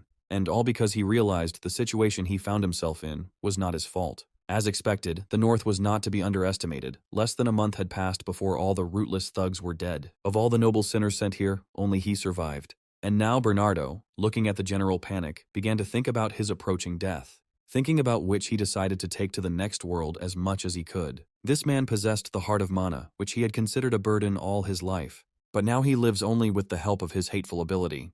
Having finished with one of the orcs, the white-haired one began to insult the world in which he lives. Not wanting to give up so easily, Bernardo rushed to attack the monster. And then the warrior's blade touched the shield of the green monster that thirsted for blood. Ultimately, the man's strength was not enough to break through to the opponent's body. Having flown a few meters, Bernardo looked at his blade and noted how heavy it was. Wanting to get up and attack the vile monster again, the warrior reached for his sword. But to his misfortune, he was unable to grab the handle of the weapon because it slipped out from under his hands. At the time, the orcish creature had no intention of waiting for human action. At that time, the white-haired man had already come to terms with his imminent death at the hands of the monster. But then drops of blood appeared in front of him that did not belong to him. The protagonist, who arrived in time, launched a series of attacks on the enemy. To Bernardo's surprise, the monster's entire body was cut up. Not believing his eyes, the surprised warrior realized that his majesty had saved him. In response to this, the main character only looked at the soldier with contempt. Having grabbed the boy by the collar, I became interested in which squad this fool was from. Not wanting to waste any more time, the blonde told the warrior that if he wasn't going to fight, then he should get out of the way. Noticing how he was getting in the way, the first prince rushed towards the orcs who had arrived. Bernardo's mere thought that he was here only because of the main character changed his expression. After all, if the boy hadn't done anything wrong that day, his life would have been different. What struck the white-haired man most was that Indrian didn't even remember him. Not wanting to sit still, the warrior who had recently come to terms with death rushed into battle. Because of the boy's past actions, Bernardo was filled with great anger. For several days after this, he did not leave the first one, following him closely. The main character, as usual, went straight into the thick of things without thinking about the danger. And behind him, Bernard was running, chasing after him as if his life depended on it. The embittered warrior, gritting his teeth, fought to survive. And then suddenly a thought came to him, illuminating his entire thinking. While fighting another orc, the boy told the soldiers to take the wounded and retreat. Bernardo wondered why the others were fighting with such desperation. In a seemingly hopeless situation, where all that is left is survival, the enemies continued to push forward, laying heads in piles before them. Suddenly, the white-haired man was brought out of these thoughts by an unexpectedly appearing hand, the owner of which was the first prince, who tried to save the long-haired one. Then Indrian began to scold the warrior for his reckless actions. Bernardo himself was thinking about how his majesty again did not recognize him. But then the boy turned to Eli, telling him to fight the way he should. Looking at the back of the departing protagonist, the white-haired man was amazed that they still remembered him. The voice that appeared next shared how Indrian recognized the warrior immediately but did not show it. It was Arwen who suggested to the long-haired man that he go fight if he was going to. And if not, the girl suggested that the white-haired man leave the wall so as not to interfere. Having heard this, he still could not understand why he was being driven away all the time. Declaring that he would follow his majesty to the end, he rushed into battle. Holding onto the blade, the white-haired man added that he would follow even if it cost him his life. By evening, the influx of monsters had decreased to a minimum, and all the walls were covered in corpses. Out of breath, Bernardo assumed that all the enemies had stopped attacking. Suddenly, the main character appeared behind him, remembering the long-haired man's words. Having folded the blade, he was interested in how true LA was to his word. While the long-haired man was surprised, a voice was heard saying to follow her. Having looked at who the owner of this voice was, the long-haired man was amazed by the beauty. It was Arwen who shared that from that day on, the white-haired one would no longer be counted among the main troops. After all, he is now under the personal command of the first prince. When the girl was interested in the answer to this proposal, Bernardo immediately responded positively. Then the dark-haired girl again told the surprised long-haired man to follow her. He now found out in due time who one of those aristocrats was talking about. That day, the female knight became the subject of dirty jokes over drinks. Insulting Balzan for his words, the long-haired man noted how he deserved his death. Bernardo, a descendant of the Eli family, clung to the mana heart until the very end. In the midst of the battle against the orcs, he found a master to whom he decided to entrust his future and met the one for whom he had unrequited love. Excerpts from the Chronicles of the Battle of the Winter Castle, witnessed and experienced personally by Niccolo Marciadella. On the first day of battle, the Orc King, nicknamed the Warlord, approached the castle at the head of a great army of 20,000 shields. The rangers and soldiers of the Winter Castle fought bravely and drove back the enemy. On the fourth day, the eastern wall fell, and the castle soon managed to regain control of it, but the rangers suffered heavy losses. Then the people suffered heavy losses, 371 killed and 114 wounded. On the sixth day, all the supplies of the Winter Castle began to be depleted before our eyes. On the 13th day, human strength was completely exhausted. More than 300 soldiers died then, which was too many. As for the orcs, they still continued to attack the castle. On the 15th day, the desired reinforcements still did not come to the rescue. Senior Valorhard understood that if this continued, they would all be quickly killed. Aram immediately noted how they would not be able to hold the fortress's defense forever. Hearing from him the question of what they would win in this battle, Vincent reminded them how they were fighting in order not to lose everything. The blue-haired man rose from the table and asked the man opposite if he knew why there was a fortress in this deserted place. This is because it is the only bottleneck for monsters heading south after they leave the Blade Mountains. If the monsters break through here, no one knows where they will go next. If the Winter Castle falls, all the surrounding settlements will be in utter hell. Suddenly, the blond man screamed and wondered why the promised reinforcements had not arrived. In response, the blue-haired man decided to remind him that winter had arrived outside, and the management sits in the warmth and forgets how harsh the climate is in the north. Then a thought struck the blue-eyed man, causing his expression to change. Addressing the people opposite, Maximilian suggested that this had happened before. And this was true, but this time His Majesty personally brought 2 legions. In this icy wasteland, the Valorhards have stood for over 100 years, and all alone. Upon learning of this, the second prince clenched his hand in anger. Cursing the situation they found themselves in, the blonde began to hit the table.